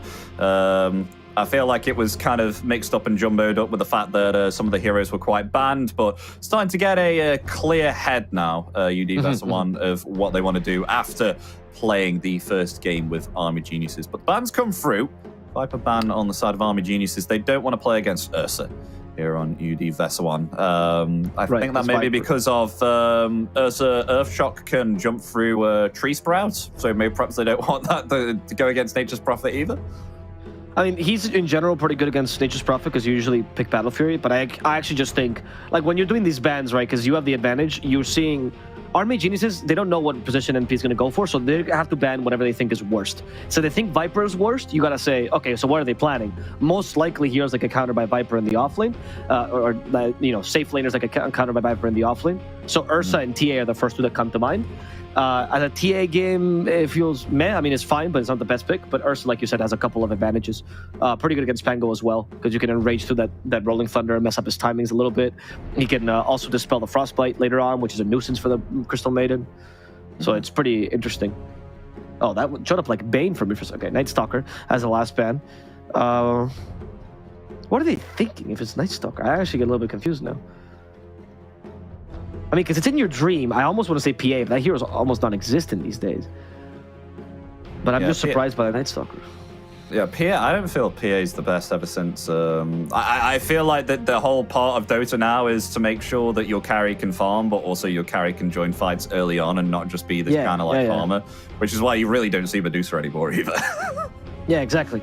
Like, I'm only saying because in your dream is a monster in this hero. Night Stalker is an interesting ban. Like, maybe you were thinking of like Drow Sniper. Oh, Monkey. Okay, now I don't understand what the Night Stalker ban was for. That seems like a really easy matchup for Monkey King, but okay. Maybe it was a ban to pretend like they were not going to go Monkey King. I don't know. That's interesting. I mean, I know it pushes him out of the lane, but I know when he has the Dark Ascension, then it's a lot easier to see him if he is really relying on the tree dance. Sure, yeah, I guess there's that argument to be made. Yeah, that's not bad. You have the vision as well. Later... Yeah, but if you run through the circle of monkeys, you also get destroyed, right? Like if you fly through it, mind you. So it's a little bit hard to play, but... all right. I think good Vessuwan now has a difficulty picking an offlaner, though. Like, do you go Nature's Prophet? It's an okay lane, but then you lack catch. That is right, yeah. Do you even want it offlane? I feel like they need something a little bit extra here. They need another durable with potential stun and control here for UD Vessuwan. Or I think they'll mess up because they already have a save with Tusk. They have Pangolier who needs like interestingly they'll go the Lone Druid. I mean, he is sort of tanky, obviously, of course, when he can use his ultimate, but it's an interesting one indeed. So that's actually going to be the carry there for UD Vessuwan. I told you, mate. This KMP guy is just a micro monster. Like that's all he likes to play. So I think it came from him. Honestly, I have a filthy Lone Druid spammer myself, and I actually think there's a pretty great Lone Druid game. It's not a hero you think of because it's just not a meta, but Monkey King struggles against Lone Druid because you don't get stacks against the bear, right? So if you're smart, you can send bear into the circle, text the Monkey King, or Savage Roar him out of the circle. So there's a lot of tools against him, and you never get the Jingle Mastery off, which is great. Your lane is pretty easy because bear kills boars quite easily. You give him the Quelling Blade, just attack the boars, no problem there. It's kind of hard, especially once you get the shard, to actually hunt the Lone Druid down with Lasso or Primal Roar. He's very good against these single target stuns because you have the Savage Roar, right, from the bear every time to save you. Though against Bat Rider, that might help him, so maybe there's that point to be made, but for the most part, I think it's pretty solid. And similarly, the Arrow is not very good against him because he can blocks with bear. So it's actually a really strong Lone Druid game. The only concern I have is, does the rest of the draft work out, right? Like, it's not just, he can't solo carry a game that easily, and Monkey King with a new shard can jump you a little bit more effectively. So there is a couple of tools against you regardless. Much better draft than first game, though. I'm very excited to see KMP Lone Druid. Yeah, I got to say, like, of course, if Bat Rider you want to jump on Lone Druid, of course, you've got the bear as well, so you have the potential chance of actually rooting him instead of actually pulling you away with Lasso. So I'm not entirely. I don't have a lot of experience with having a Lone Druid on my team or ever playing him. I think I've only played him twice out of the many hours that I have. So you're gonna have to help me out here, Evo. I'm not a massive. I don't have a lot of experience with the hero, but I know he can be quite annoying. They have a lot of pressure on building damage, which is nice to see, especially with the bear very early on, because I know the bear can absolutely eat through towers, especially tier 1s. So it'll be interesting to see how this one will turn out. I think the meta is not very good for Lone Druid, obviously, because now with the double glyph, this like rampaging monster destroying towers, it makes it really difficult to siege high ground, right? You usually fall off by then, and a lot of his builds have been nerfed considerably, right? The shard gave him a little bit more chance, but it depends. A carry that needs to buy shard no matter what is not great because it's a deviation from the gold, etc., etc. So the hero's not very played often, and The only thing about him is that I will say the Wraithband Embracer changes that they made, particularly the Wraithband ones, are very, very good on this here. Just The 25 minutes, you just buy... Gunnar used to do this all the time. You buy 6 Wraithbands on the main Lone Druid, right? 6? Yeah, you buy 6 straight up. And you become the tankiest guy. Nothing can kill you. Nothing can kill you because you have the double stats from them. And it's like the cheapest build you could ever go for. And you have so many stats on so many slots, right? And you just keep mounting on the bear. Oh, crap, that's like... cool. That's like 60 agility, 22... Wait. Yeah, 60 agility, 22 armor, and then... That's also like 22 strength 24 intelligence. Oh my god. Yeah, 24 strength and intelligence, right? And you get like 72 attack speed. Yeah, it's ridiculous. You even like I think you go 5 in boots actually. I got excited. 5 in boots, but still, you get the idea, right? Yeah, I get the idea. But attack team coming out here. It definitely looks like Train Protector dead, and they will be. He will rest within the river. Nice. Good start for Vessuwan. They have a good top lane as well. Huh? We talked about Lone Druid a lot, so we got excited about this, but Nature's Prophet, all he does in the lane is attack shit. Like, he actually has no other use in the lane. And Tusk, he boosts people that attack shit. It's amazing. It's a combo made in heaven. So this lane could also go pretty well if they can deal with a Monkey King. I think your kill is really Trim Protector, but you just kind of hope the Monkey King doesn't get in your way. And it looks pretty decent. I gotta say though, just as Observer highlighted as well, the Observer Ward placement on the mid lane. I mean, BB having a lot of stacks there on him and getting very low, but look at this, it got Observer Ward both the top and the bottom of the river, which is going to last for around about 4 minutes. So we'll have the perfect clearing whether someone decides to rotate in for the water room. Yeah, the reason for this is 100% the runes. When you play Pango Batrider, how this matchup usually goes is that Batrider will either think, oh, you're bad and go for 1 point in Firefly early and try to get solo kills, or Batrider will actually respect you, go for the point in Flame Break, and then between that and Sticky Napalm, which you can't dispel, you just suffer an endless barrage of magical damage. And so Pango always has to keep Swashbuckle alive, always has to have enough mana for one of the spells, and somehow also get last in between. It's a hard lane for him. So the runes allow for this sustain to exist. You know, runes and magic stick usually are enough. Might be another kill on bottom. It will. Another kill for UDV. As they got the root there on the level 1 bear, and then the Frostbite came out. Wow. You know, that's one of those games where you just play around whatever the bear gives you, right? RNG, and you pray, and getting the kill on Beastmaster this early, especially a Beastmaster that went for axes, right? This is a huge punishment to him. It's hard to take over the game with this build, or the lane with this build. I mean, preying on RNG reminds us of similar here that we spoke about, the Phantom Assassin. Ah, yes. Yeah, unfortunately, KMP showing us a more skillful hero, though he almost sacked his bear, so now I feel bad about calling him the King of Micro. But yeah, it's okay. He's going to resummon it. It was all part of the plan, Epi. Will he be able to get that? Yeah, he'll be able to get the range. I'm quite impressed with definitely the Micro of last hitting here. He's been quite okay. 10 and 3, similar to that of the Nature's Prophet, actually, on the offlane, TNT. Bro, if you're a Lone Druid spammer, all you do is you practice lane. Like, you just go into a private lobby, you ask your friend to help you out, and you just practice lane. Because this hero's biggest advantage is how strong he is as a laner, probably the strongest laning carry. And if you lose the lane, GG. Like, why are you even picking this, right? Yeah. So that's why he's so good at lasting. I can guarantee you KMP has practiced this over and over again. I mean, already quite a lot of damage dealt to the bear there. But Lanax really keeping it up with the Frostbite. Both DB and Jokum really feeling the pressure here of the CM Lone Druid combination on the lane. Yeah, it's a very strong lane to deal with. I wouldn't blame DB for struggling. Though in the mid lane, Yoe is absolutely destroying BB to no surprise. He has to rush for these runes as much as possible. And Yoe, once you get level 4, you have Flame Break and Firefly. So you threaten for kill, and you still deal a lot of damage with Flame Break. And all of a sudden, the Pango doesn't know what to do. BB is doing a good job of lasting, but soon that's going to end, as Yoe will play more and more aggressive. And as we can see, that forcing BB right to the tier 1 tower already, having to walk back and stop those stacks. Yep. And when you do this, you always walk to the tier 1 because you might as well get the region aura right from the tower. So it's like just as least you're taking advantage of the situation to recover a little bit. And his last hitting is pretty decent, man. He's just last hitting with Swashbuckle and Shield Crash mostly, but he's keeping it up somehow. And still keeping away here, Yoe really pushing that aggression there. The water runes are spawned. Oh, BB's actually going to go for one where Joken's actually going to snatch that up, and is Yowie going to go for the top one? Oh dear, he is as well. Feels bad for BB, but bottom, they will get a kill on DB. Depressed Boy really honoring his name now as KMP has just murdered him twice now, taking advantage of the support rotation. Really well done.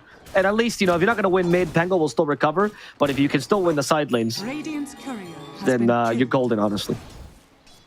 I'm just actually reading the spells here from Lone Druid as well. Like, I can't believe I haven't, like, out of the, I don't know, like 10,000 plus hours that I played, I didn't even know that you shed armor. I knew you shed attack. I knew you shed like lifesteal, but I didn't know it was like attack speed and armor shed as well.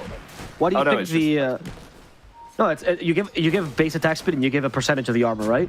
But that's why the Wraith Time is so stupid, because you get like 5-6 armor extra on the bear for free, mate. It's incredible. Those are some pretty nuts. But now face boots now achieved on the bear. KMP's bear coming forward. There's the frostbite. Where's the root from the bear? It's not there. RNG. Bless us with your root. It's not going to be there. KMP actually struggling here.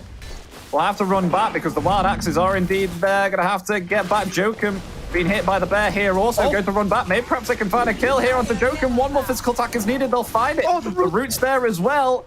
KNP has to run away from the boar. The boar and the bear fight it out. The boar loses. Gotta be really careful there with those wild axes. DB just keeps sniping him every single time, and he keeps getting tangles from Lion Axe, and he's just not healing. But luckily, the Bear's Spirit Link is helping him out a lot there. So that's why KMP is constantly attacking creeps here. That's why he's tanking the creep wave as well. Make sure they don't go around the back. Frostbite's there, and the ensnare. They'll find another one. Wow. KMP killing spree. Really having a good time now. Resummons the bear. They're having a blast. Meanwhile, in the mid lane, though, there's a lot of action. Yowie in some trouble with the rotations of both the off lane and the support from the Tusk. As now the Rolling Thunder comes out, they found themselves the back rider, potentially Jokum as well. There's no more leaps available, and look at this. UDV 7-1 at 6 minutes, changing the motion of the game completely from what we saw from game 1. Yeah, this early game is very pog with this one.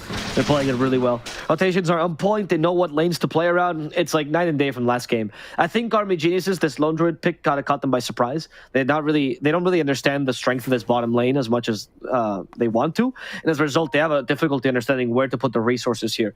So they didn't put enough resources into Batrider. They kept Mirana bottom for quite a while. And then when Mirana finally rotates, she rotates a little bit late. It's for the runes. And NP is here to punish that as well. So really well done by Vessuwan. We're also even going to see TNT going for the Cuckoo build, where you actually rush the Ags on this Nature's Prophet, and this will make it very difficult for Armory Geniuses to recover in the mid game, because you shove waves, you win the information game, and on top of that, in team fights, you get a root. So it's even harder for them to initiate with Batrider, for example, or Monkey King jumping on you.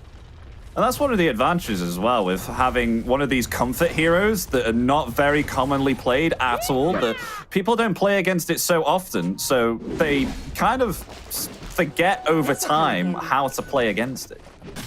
Yeah, exactly. It has to be a comfort hero that is not annoying enough, like Arc Warden, that people practice it just out of spite, right? Like, practice against it out of spite. Lone Druid is that middle ground where you know a Lone Druid player. You're not really sure why he is one, but he is one, right? His name is probably Koikva, and that's as far as you go with the hero. You don't really have any intimate knowledge of it, and you don't have anyone to practice against it. Especially not in the C. It's a very uncommon pick in C, to be honest. As now KNP, he's pretty much free on the lane, so he's going to start pushing with this bear, though he does have to fight against the living armor. So a frostbite there, no root, unfortunately, upon that one physical attack, or else that definitely, I think, would have been a kill on Mirana. Yeah, Lion Axe is playing super aggressively with this Crystal Maiden. Wow. No chill. Even BB rotating in here as well, possibly. Maybe perhaps they definitely want to try and find a tier 1. Yep, they're coming forward with the frostbite there. Oh, DB is just going to be bullied here by UDV. What can you do? TNT up top, though. He's being chased there, the Boundless Strike. Oh, Frostbite coming out again! Can you see these plays from Lion Axe? Just give me a support which can do some good stuff. Legion Commander wasn't for it. CM, though, they find the kill onto the Monkey King. The lifesaver of lifesavers with that Frostbite and the TP. This is why you rotate with the supports. Yowie is going for KMP as well. He has a Flame Break down bottom. Let's see this Can he one get the shot. root? Can he get the root with the bear? He got the root with the bear under the tower. Is this going to be enough to actually turn it around? Snowball onto Yoey. Yoey's going to fall. Maybe perhaps they can get Jokum as well. There's no more leaps remaining. Dominating spree for the lone druid. This game is really good. I mean, I know a little bit of a lucky root because he doesn't get punished for not having a single point in Savage Roar, but still, like, that was really well played by Vessuwan. Both rotation, top and bottom. Lionx has been on point, and so has TNT. They're just all over the map. Yeah. It was like RB Geniuses has no place to make because they were much like last game. Vessuwan depended on Puck. These guys depend on Depressed Boy, right? They depend on DB, the Beastmaster.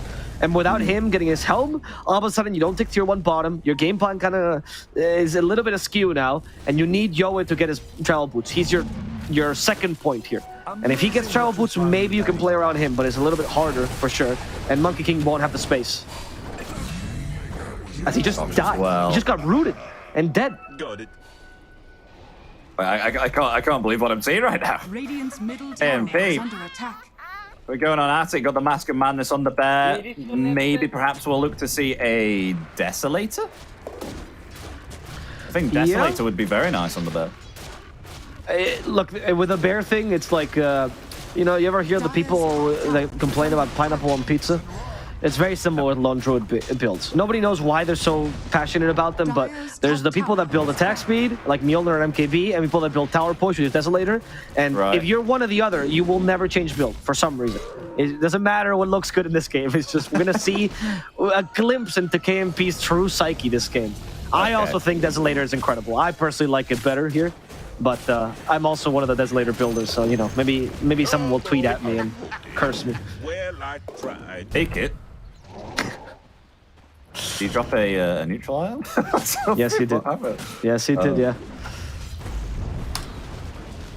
We're gonna get Seeds of Serenity on the Lone Bird now. Look how aggressive they're being on this tier 1. I mean, all that Yoey can do is just use Firefly and take the creep wave with him, but they're still gonna lose this tower.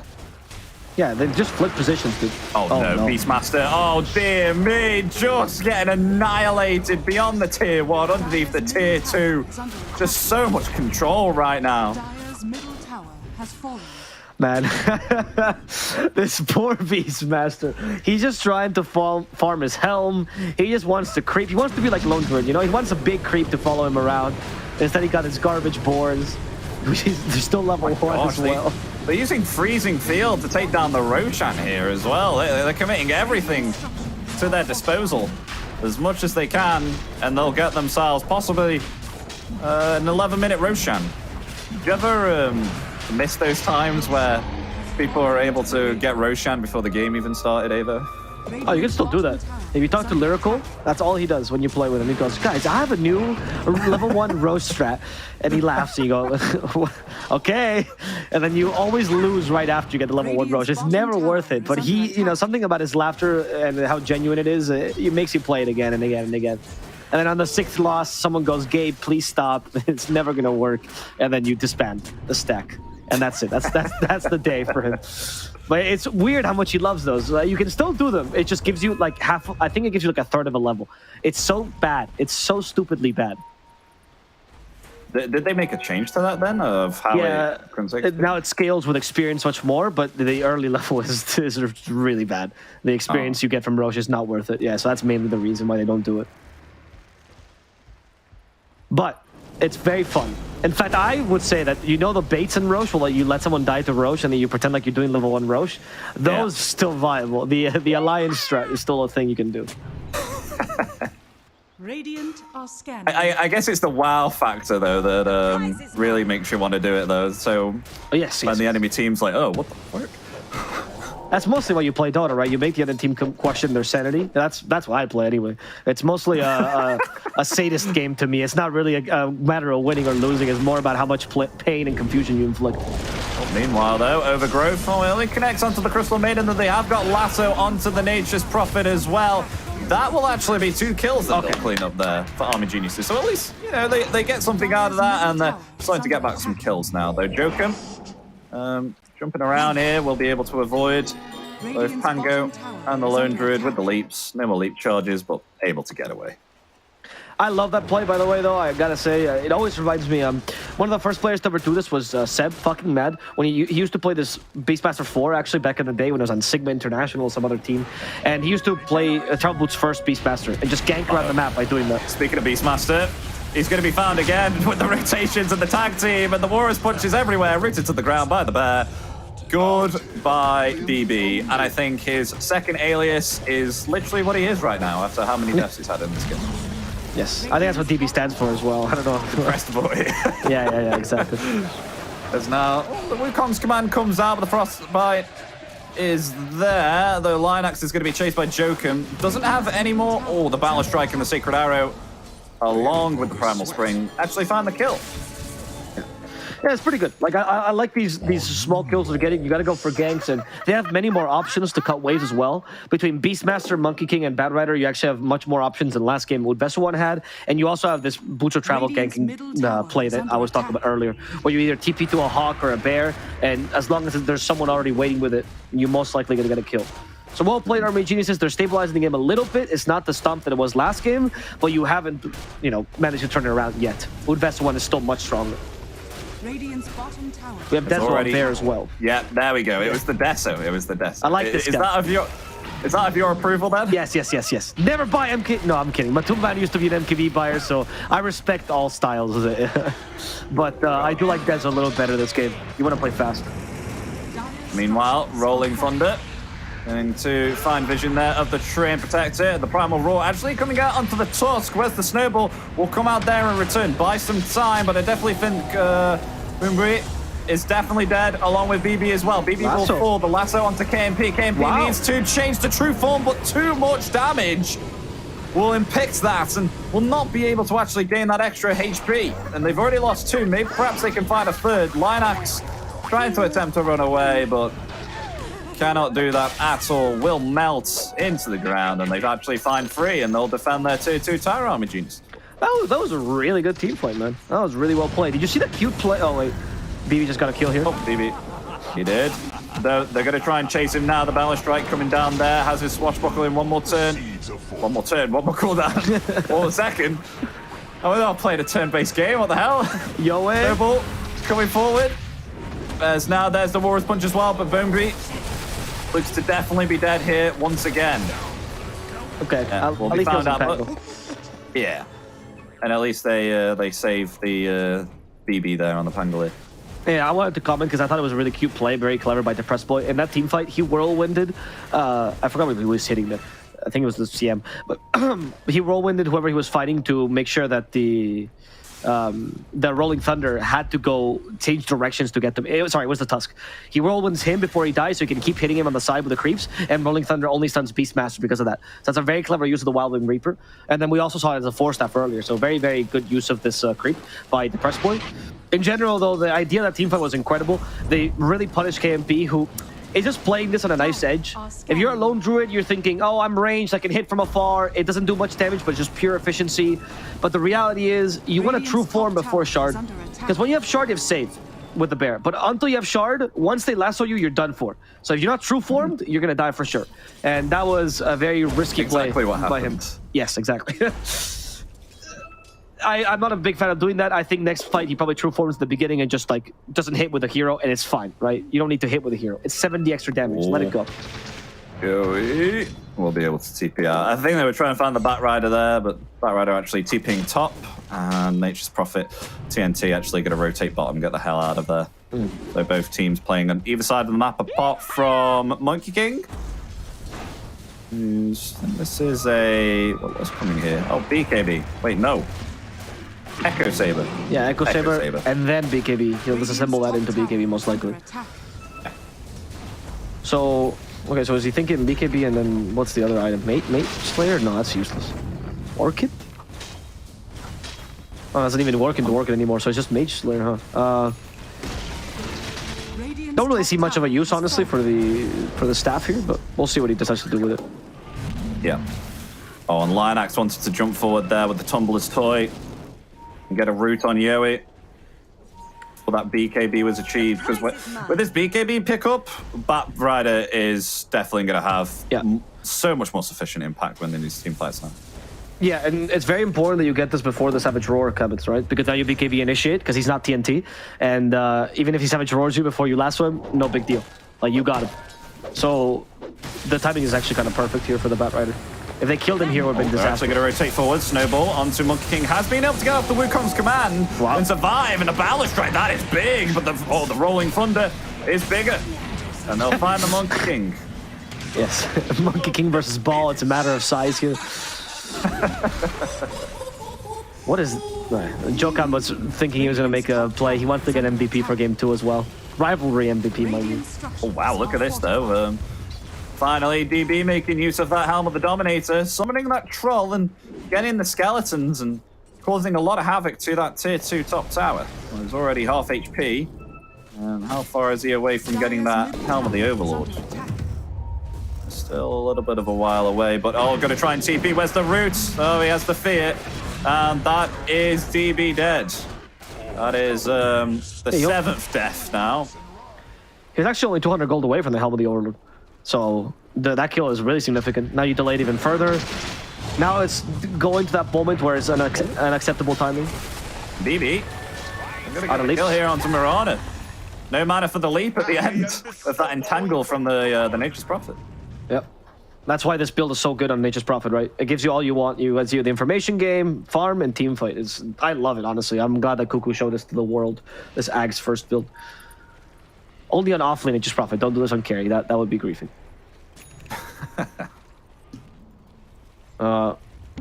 Now you have to go back to the same strategy as before. Army Geniuses, they thought they could play a real map. Instead, they have to realize they have to rely on pickoffs. That's fine. Just don't get too ahead of yourselves. They still have a good late game. Oh, they are smoked up though. KMP. They've revealed him. They're coming forward. Balance Strike is ready. There it is. True Form though has been utilized. KMP well aware that something was up. So now they're actually going to disengage here. Army Geniuses on. See, that was the change from last team fight. He lived through that fight. He knew that he shouldn't have died, and now he's adapting to it. Very well played here by KMP, actually. Oh, they're thinking of... they have a Hawk giving vision of the Roshan. They're aware that Vessuwan are hanging around the area. Nothing to entail a fight at the moment. Yeah, if you're RBGs right now, there's no intention for you to fight. You still want to gather your items, particularly the Helm of the Overlord, which is about to come on DB. And on Monkey King, you just need that BKB. It's still taking you a while. Obviously, you're disassembling that Echo Saber, so you probably only need the recipe right now, but still 1,000 more gold. You went for a Maelstrom build, just a little bit wishy-washy. It's not very common these days. Most people just go Battle Fury, so you're farming quite slow. Okay, they'll go for a gank, including the Monkey King. Not a big fan of Ace. They're playing around the Helm of the Overlord timing. So I would hope that In Your Dream doesn't even join them. I think this could turn a little bit bad for them if they don't catch the Old Root. TNT is a bit far away, but he can rotate to the fight. The Moonlight Shadow is going to protect them, but they realize the BKB just comes out and they've got the lasso there onto the Lone Druid. Is Lone Druid going to be able to use the True Form? It's on cooldown. No, he's not. He's going to fall. There's now the Wukong's command coming out as well. Lion Axe with the freezing field, but it's not going to be enough because in the midst of the Wukong's command will be smashed down by all the staffs of the Monkey Kings. And with this, they head to the Roshan. Okay. They've got the Helm of the Overlord as well from DB. Looks like they'll be able to get themselves an Aegis. Yeah, I was wrong. That was a good play because I was thinking in that play, right? You see the fight, you go, what does Monkey King do? Sure, Wukong's command kills the CM somewhat, but she was going to die anyway, right? And the Lone Druid, it was mostly the rest of the team. But if the plan was to go hunt the triangle and then play around the area, take Roche, very good discipline from them. And it makes much more sense saying Your Dream joins them, then you get a shard for him. I actually think shard in this game for Monkey King is very worth it, but you could also give it to Beastmaster here. And he's almost finished BKB now.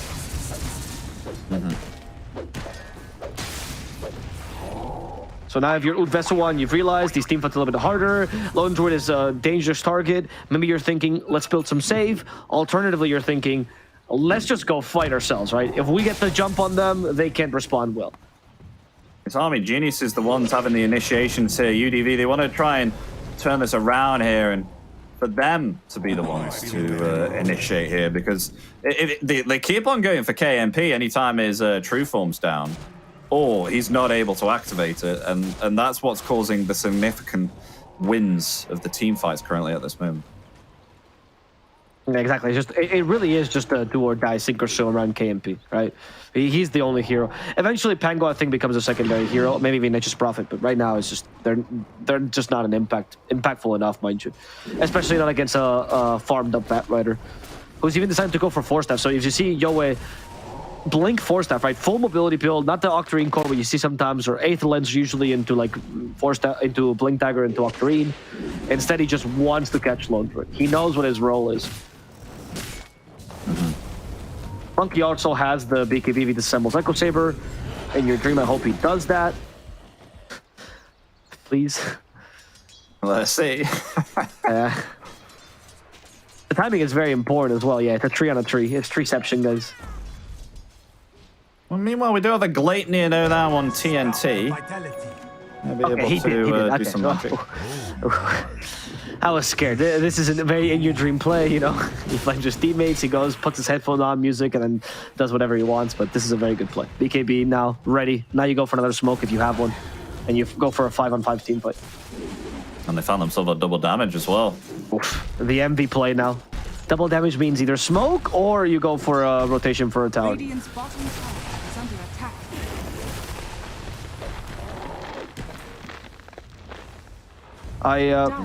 The only thing though the RMGs have to be careful with is making sure that they don't get jumped on, right? Like we saw earlier. Like it's just about who gets the advantage there, and that's why they gave the shard, I think, to the Beastmaster, because this gives you that extra bit of Hawks, because the cooldown's reduced, and of course the stun, which can be an incredible tool to start a team fight. Yeah. Now they're just really pressuring this tier 2 tower. Double damage going to be activated here to help take it down. And they will be able to get that successfully. So now they can capture this outpost. Still trying to get a Sulcuras here on KNP. He's had the same item for a couple of minutes now. Just needs to get back in, getting some net worth. Although he is still at top of the net worth. Not saying that he doesn't have a lot of net worth, just saying that he hasn't got an item in quite a while. Yeah, Assault Cuirass is his next item, and he really desperately needs it. Uh-oh, CM, caught by the Battle Strike, and Linax is dead. Say it there, there we go. I love that he just starts dancing, turns into a tree to avoid one of the frostbite ticks. It's one of those like, oh, look how efficient I am on Monkey King plays. Radiant's middle tower is under attack. Oh, 2 towers will fall. I was not expecting this, honestly. 1 tower, fair enough. You're gonna let 2 towers fall just because you don't have enough team fight. I mean, this is when the anti-Pango spells come into play, right? He didn't go for Lincoln, as you can see. That's his 3rd item. And now he has to deal with Overgrowth, which he at least has Roll Up for, Primal Roar, and eventually Lasso, because he might even be a good target for Lasso now. So Pango can't just freely roll in. He only has 1800 HP. You no longer have the 16 strength down to level 20. So you actually take a while to tank up. Shield Crash also got nerfed considerably in terms of cooldown. So getting that massive damage reduction is harder because you have to get like the perfect Shield Crash. So Vessuwan, they feel like they don't have the tools to fight. Sorry, which delays these plays a lot. They're waiting for Assault Cuirass. They're waiting for... I think NP's done. That's it. It's just Assault Cuirass, really. Uh-oh. BB. He's gonna... Oh, TP. Which one he's gonna go for? He's gonna go for Boom B instead. I mean, there was either one or the other that he could have gone for there, but didn't have the vision of the Pangolier, so went for the Tusk instead. Yeah. That Hawk obviously gave the vision to the first one. I think they realized later because the Hawk gave vision to the Beastmaster as well later, but it was, sorry, to the Pango a little bit, but it was a little bit too late. They got Blast Rig now. Who do you give this to? Actually, Monkey King might even... Not even that crazy on Monkey King because he's jumping so hard. Aegis expired, though. Finally, DP does have himself a defensive item here. Got himself a BKB now, which is on the way. I realize the Aegis is down. The pace of the game, all of a sudden, changed to the fact that Judy Vessuwan, oh, they're the ones in trouble. The prize is mine. All this map and presence takeover now from Army Geniuses. Really want to try and go for something. Oh, a lasso! Bringing back Lone Druid. Is Lone Druid going to be able to survive? The true form coming out here. There it is, along with the bear. Also going to try and survive through the Wukong's command, but it's just too much damage. Along with the Overgrowth as well. Is going to be able to connect for the freezing fields come out, but is it going to be enough? They've been able to take down the tree and protect them, but at what cost? Because they've lost 3, lost 4, potentially 5 as well. As BB is the only one that remains, and they will find it for the ultra kill for the Batrider. Bro, Varish just won that team fight for them. What a player, dude. That was such a good overgrowth. I mean, they were trying to bait that out, right? But because he waited for so long, they couldn't use Freezing Field until that moment, because obviously overgrowth is the only route that cancels channels. Then they couldn't use the roll-up either, so Pyro couldn't change direction because he knew he needed it for the spell. So him waiting that long, and even if he dies later, was part of the plan to make sure that Vessuwan couldn't play their strategy to the maximum, right? And then incredible overgrowth, great use of the Blink Dagger, really good fight by Army Geniuses. They just seem a tier above Vessuwan. And look at that, with that one play, 2 tier 3 towers taken and a mid set of racks. What a change in the weight of this game.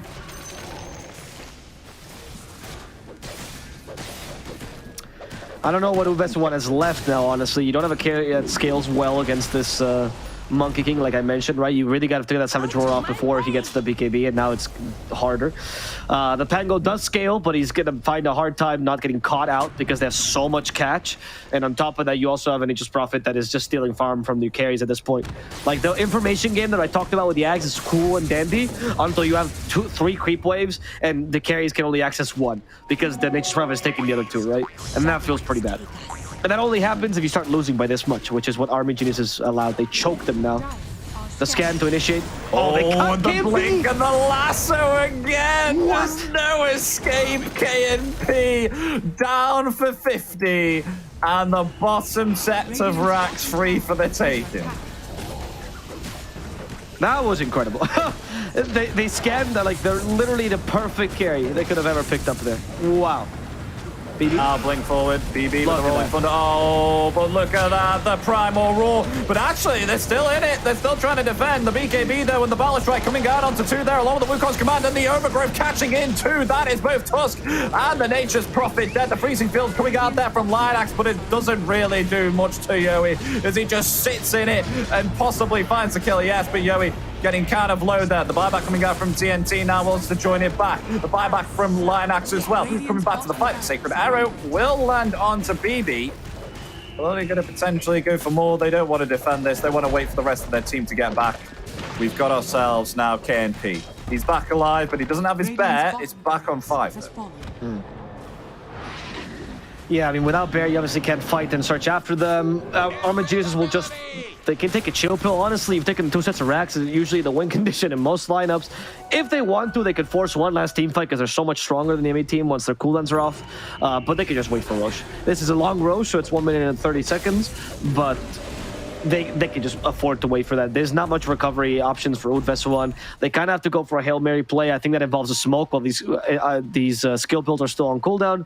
Overgrowth still has 30 seconds. Maybe you can muster a smoke here. You still at least have to just probably to push out your lanes. There we go. That's what I'm going to try to do. And just probably pushes out lanes. So he reduces the enemy team vision. And you go for a smoke, hoping that you catch... no, man. Beastmaster, maybe. Because Monkey King won't die. I mean, just look at the net worth now. It's just completely changed. Like, it's Batrider now with 19k. And both the Pangolier, the Nature's Prophet, and the Lone Druid have all been stale with their items for the past, like, 10 minutes. Batrider comes in. Yowie hoping to get TNT. Oh, nice stun. Can they chain the stun? Yeah, Is it enough? Yes, it is. Not able to utilize that BKB. They do finally get themselves a pick-off. So at least Vessuwan, they get themselves something out of that. Don't know why Yowie needs to do that. Not gonna lie. What? It's back. Roshan's back in 10. I don't know if. Yeah, why did he do that? Are we back to TNC, Yowie? Are they missing that team? I don't know, man. That was unnecessary. Like, Roche is about to come up because you know they're gonna smoke. They're gonna smoke. They might be able to turn this around. Maybe. Exciting times. They scan it. Don't they fit that someone's in the Roshan there? They've gone in. Are they going to scout it? Yes, they know. They know that Roshan's up. Are they going to go for it straight away? They're going to let the bear tank it right now. They're going to actually go for Jokum as well with the Warriors punch as well. Snowball there. They find the kill onto Jokum. But now the Wukong's command coming out. The buyback from Jokum wants to come back to the fight. The Primal Roar though onto BB in the overgrowth onto 4. That's taken down Pangolier. Pangolier wants to come back to the fight with the bear. Going into the damage there on the Trick. Trick's going to be able to get 4 staffed away. Will be safe. But do they want to turn it back? The double damage. Not the double. Yes, the double damage there onto the Monkey King. The Millennium proc actually takes down the Crystal Maiden. But now, the Rolling Thunder coming back, and the BKB being activated there onto DB. They found the kill onto TNT. That is 2 down, only 3 remaining here on UDVs. The Batrider is back to the fight now. Pulling down the lasso. He will get the bear, though, instead, interestingly. But nonetheless, is right on top of BB right now. We'll have to use that roll up, but it's not going to save him as Monkey King able to find the kill there onto Torsk. BB's gone, down for 90 seconds, only 2 remaining. This definitely looks to be game now. Now Yoe, he's being searched by Bumboy. It's not going to work, though. We still have the strike in a couple of seconds. Outside of Roar's off. Oh, wow, look at the tower, though. 3 damage to Yoe, but yeah, it was pretty much a team. A valiant attempt there, but the Monkey King Wukong's command was just ever so strong. They could not fight in that. It was above the high ground as well. They call GG and Army Geniuses. They will win themselves game 2 out of this best of 3, and they'll win the series. Like I said, man, a tier above. Army Geniuses just looks like the better team. They have to fix these small mistakes, though, because that battery death by Yoe, in a normal game, you wouldn't be up by that much. In a normal game, that's offensive. In a game against a stronger team, I mean, Div 1, they're going to punish that much harder. In a game like that, you're not going to be that far ahead. Like, they have to fix those things, iron those out. But they look incredibly good. They look incredibly good. Turning around this game was impressive. They knew how to play around it. They didn't panic because DB had a really bad start. In fact, I think DB played in a wonderful game, considering how difficult his game was. I would be between him and Varij as the MVP, honestly, because I feel like the overgrowth pretty much won the game. But it's unfair to give the MVP to a single guy for one play. But it really was an incredible overgrowth. Regardless, I think that Depressed Boy, the fact that you can play with little resources on a hero like Beastmaster, you know, a snowball hero that's meant to take over the map, that to me is much more impressive than playing a Broodmother in a good game, right? Mm-hmm. Oh, we're gonna give it to Jokum again? All right, I guess production has a favorite. Okay, so Jokum, all right, against the MVP, but I gotta say, you know, it takes a lot of resilience in order to be, you know, taken out that many times and have such, like, we gotta say, a depressing lane, and still come out of it and stay strong, level-headed, and still come out with these accurate plays here from DB. So I've really got to hand it to Army Geniuses with, you know, staying with the morale and coming back and able to win that game too. It was really impressive for them to see. Yeah, honestly. I think Jokum was maybe the least impressive, but I'm glad he got MVP. He deserves, you know, supports. There's a recognitions. Production saw that Greaves play at the end, right? Where he saves the Trim Protector, and they're like, wow, this guy, he even saved his teammates. He deserves this badge, the Rivalry MVP match. So, you know, good for them. We still do have, we are setting up an interview, of course, with them, with Army Geniuses, if they want to join us. So, you know, stay tuned for that, guys. We're just setting that up right now as they answer us. But this team is looking amazing. They have already 6 wins now to their name, 3 series specifically. Not lost a single game yet, Army Geniuses. They have not fought against the strongest opponents yet, though. Spawn, maybe their strongest opponent. Both Atlantis and Vessuwan kind of in the middle of the pack, in bottom. It's interesting to see how they'll deal against Polaris, who is looking like the 2nd strongest team in Division 2, and Myth Avenue Gaming, which to me is the biggest sink or swim team in Division 2. They look incredible some games, and some games you're watching them and you go, what's happening? Like, for example, against Spawn. And Spawn did the same thing against Open Qualifiers, by the way. I know you watched this game, and we were casting Open Qualifiers. Same thing. Myth Avenue Gaming, they beat everyone, they look like the better team, and then they get to Spawn, and Spawn just crushes them. I don't know why they have their number. There's not any like particular history between them or anything. It's just they do. And they just wreck them every single time, like we saw in the past series. So just to get a little bit of detail into what the heck happened in Game 2, what do you think went wrong? Because they did have themselves quite a great opening there, but from what I can tell, it seemed to all fall away from when KNP, it's not that it's his fault, but I know that KNP was attacking the Tier 2 tower top, and then they were able to get like a few kills out of that, and then from there on out, it just completely went downhill. Yep. It feels. I know some viewers might think it's reductive to put it to a single play like that because it wasn't that big a mistake either, right? Not actually in true form in time. But in a pro game, especially when you're playing something like Lone Druid, in these push slams, their timings are so tight. Let me put the scenario of like what happens if he survives it. Let's say he true forms right in time, he doesn't get jumped like that, and the team fight. They don't even win it. They just are okay with it. They take tier 2 and they leave. If that happens, he gets shard before the BKBs happen. So now he has a way to deal with the Battle Lasso and Primal Roar without being too afraid. So you get him one more good team fight, and all of a sudden you're rolling, right? You're steamrolling for the enemy. The enemy team can't pick up. And once they get the BKBs, you have a solid chance of beating them because you probably either have AC or Basher. So AC on Lone Druid or Basher on Pango. And by then, the BKBs are not so scared. But because that team fight goes badly, then it's just this chain of events, right? The shard doesn't come in time, then the AC is a little bit too late, so you get the AC by one of the last team fights, and the Basher on Pango is also very late, and all of a sudden everything falls apart. So I would say that's a turning point. It's hard to determine what exactly made them get to that point of like kind of sink or swim, though. I think they could have maybe played a bit more aggressively in that like mid-game timings, you know, with the items, right? They went a lot for objectives, but objectives kind of come after kills, and you have a really good kill potential with Pango and MP. Maybe you go for the smoke first, try to go for a gank, as opposed to trying to force this 5-on-5 fight, because that was your biggest weakness, right? But it's hard to say. I think they shouldn't feel too bad about this loss. I think the first game is certainly much more of a learning experience than game number 1. I mean, they did incredibly well in the laning phase, though, as well. Considering that Pangolier was against Batrider and BB was having a really hard time against Joey, but they were still able to turn it around on that. It was just what would need to be worked on is to make sure to keep that momentum up and don't let it fall. Yeah, I think on Div 2 teams, one of the things that is often overlooked, again, because you probably don't have... I mean, Vessuwan does have a good coach that's experienced with this, with Lackles, and hopefully he deals with this, but the communication is a very important aspect. So usually when you talk about teams that have, like, difficulties with mid to late game decision-making, it just boils down to communication. It's not actually that they don't know what to do in mid-late game, right? I think that's a simplification that we do often. It's just that they don't communicate effectively with each other, and sometimes they have two opposing ideas that they don't quell down before the game starts, right? And then those ideas take form, and you see the team doing two different things, and then you lose, no matter what, right? And in the case of Vessuwan, you kind of see this in the mid to late game, right? Some of the players, they go on solo. KMP particularly likes to do his own thing. They don't really play always around their win condition, and that it can be fixed with a little bit more communication training. Their laning is really good because it's honestly mechanical. Like, I think in a lane, you can script the first 10 minutes of Dota if you know what matchup you have, and you can almost always execute it to perfection if you know what you're doing. You don't need to actually talk effectively with anyone else. You know, that was always the joke in OG. Ana doesn't speak. It's okay.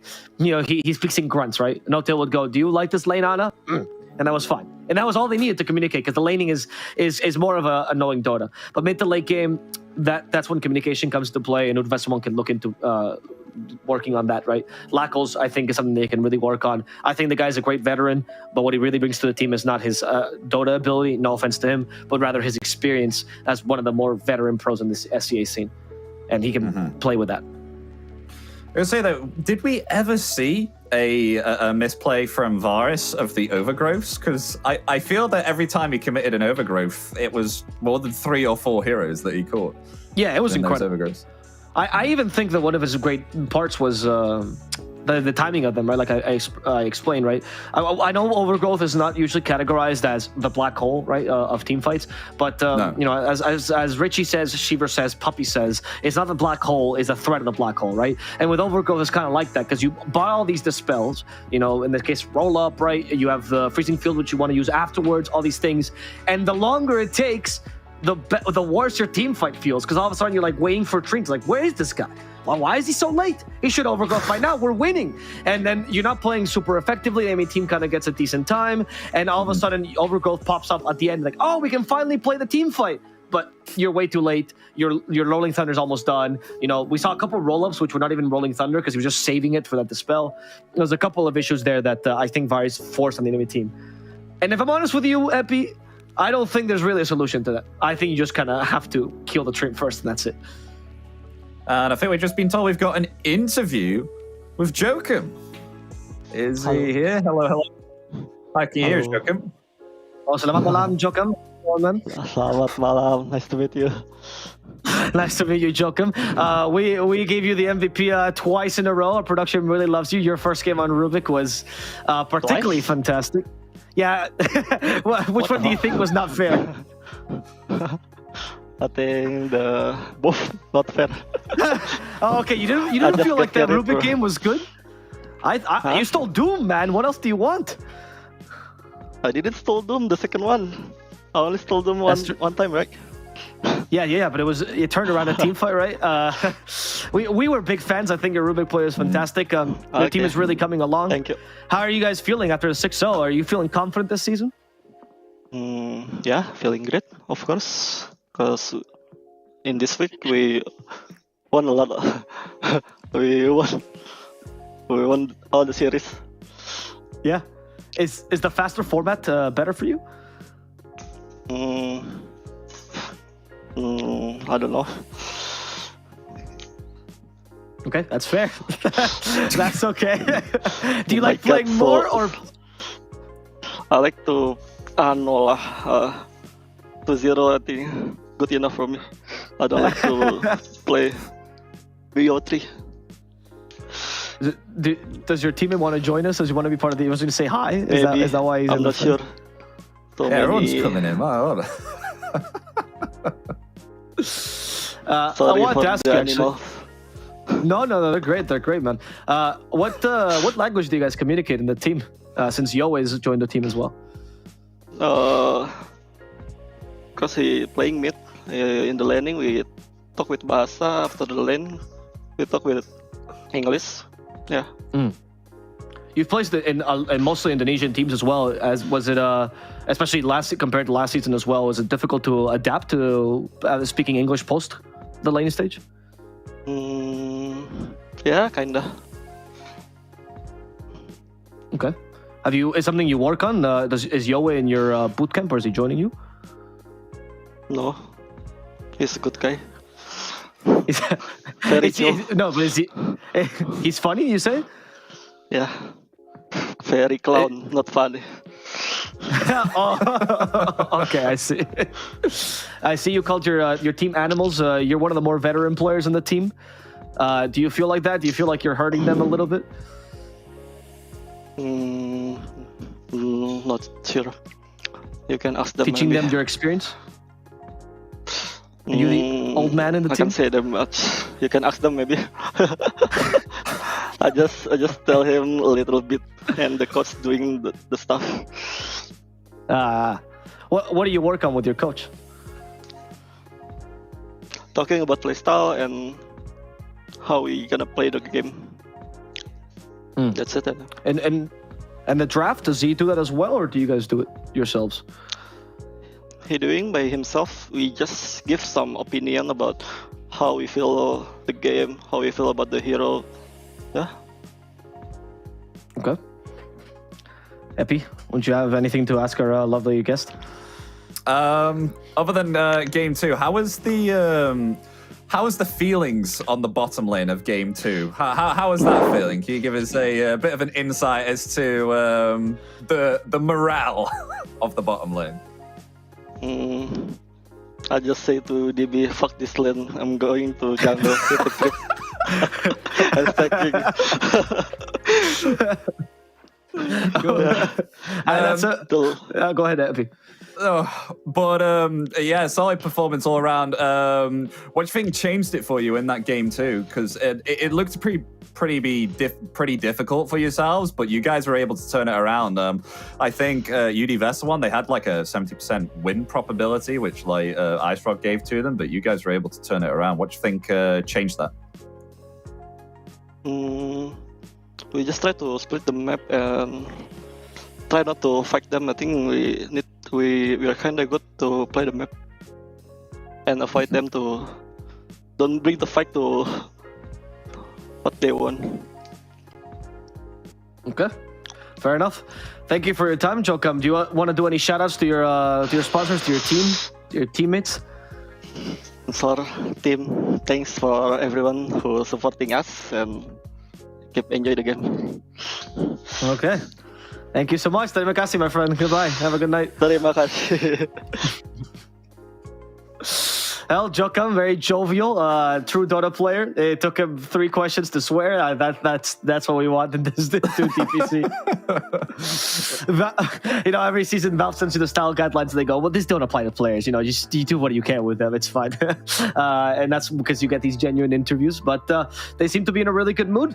They seem to be doing really well, and that's a great way to close the first week for them, honestly. Literally undefeated. It's nice to know that they have very human responses as well. It's like, oh, fuck this lane. I'm going to go hit some creeps. Like, that's exactly what you expect in your pub game, Yes. That's the kind of, activity. But yeah, it's been a great series overall. That is the final series for us for today. Do you have any closing words, Ava? No, thank you for letting me be here with you, Epi. Really appreciate that.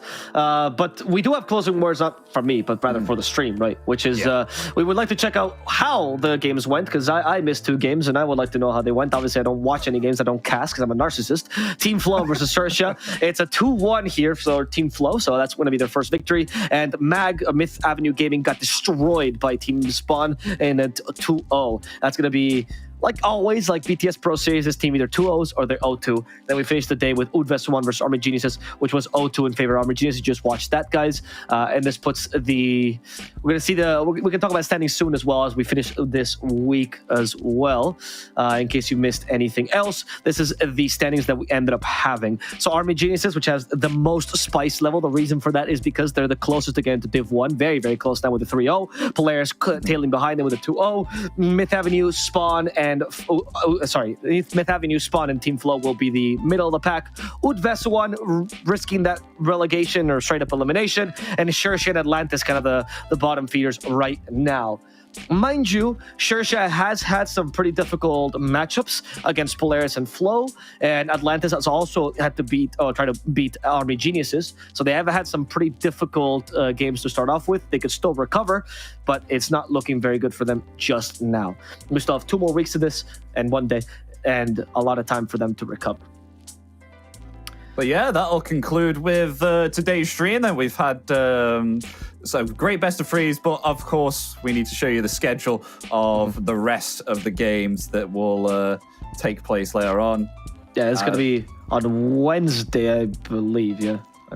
Yeah, it's the Wednesday schedule. Yeah, it's the Wednesday schedule. Wednesday. Team Flow versus Polaris will be the first match of the day there. This will essentially determine if Flow can make it out of the middle of the pack or if Polaris will remain toe-to-toe with Army Geniuses. Then we have Myth Avenue Game versus Atlantis. Myth needs that win to showcase that they are above the pack, and Atlantis is looking to avoid that relegation, whereas Spawn Team versus Xerxia is a very similar story, where Spawn wants to showcase that they still deserve a Div 1 spot, hoping to contest Polaris and Army Geniuses' reign, and Xerxia is just desperately trying to avoid that open qualifier slot yet again. We'll see who ends up winning out of these teams, but we will see that on Wednesday. We do take a 3-day break in Div 2, and then we'll continue with the week as always, where we go Wednesday, Friday, and Sunday, always 1 day in between, so you guys can go party at the night of the Div 2, right? You watch Div 2, it's amazing. You go drink 1 whole day to recover, you go to the Mamak stand to eat some food and recover with some greasy, nice mamak, and then next day you watch some Dota yet again. Don't miss a day. Follow us on Twitter at Epials Gaming, and follow us on Twitch as well here at Epials Gaming. And of course, you can follow Epi and myself at Mr. Rival Plus and at Epidamnos Dota on Twitter. I always forget it's not inverted. Thank you so much for watching, guys, and we hope to see you on Wednesday yet again. It's been a pleasure. Have a good night. Salamat malam, my Indonesian friends.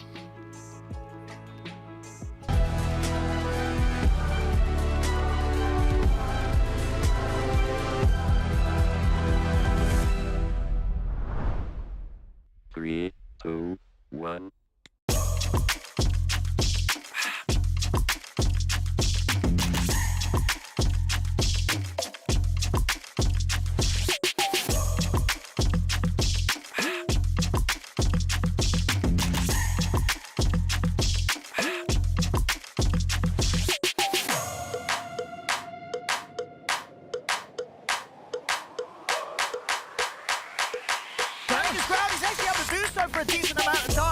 Take up like the flame cloak does get a lot of damage, but here comes the black hole.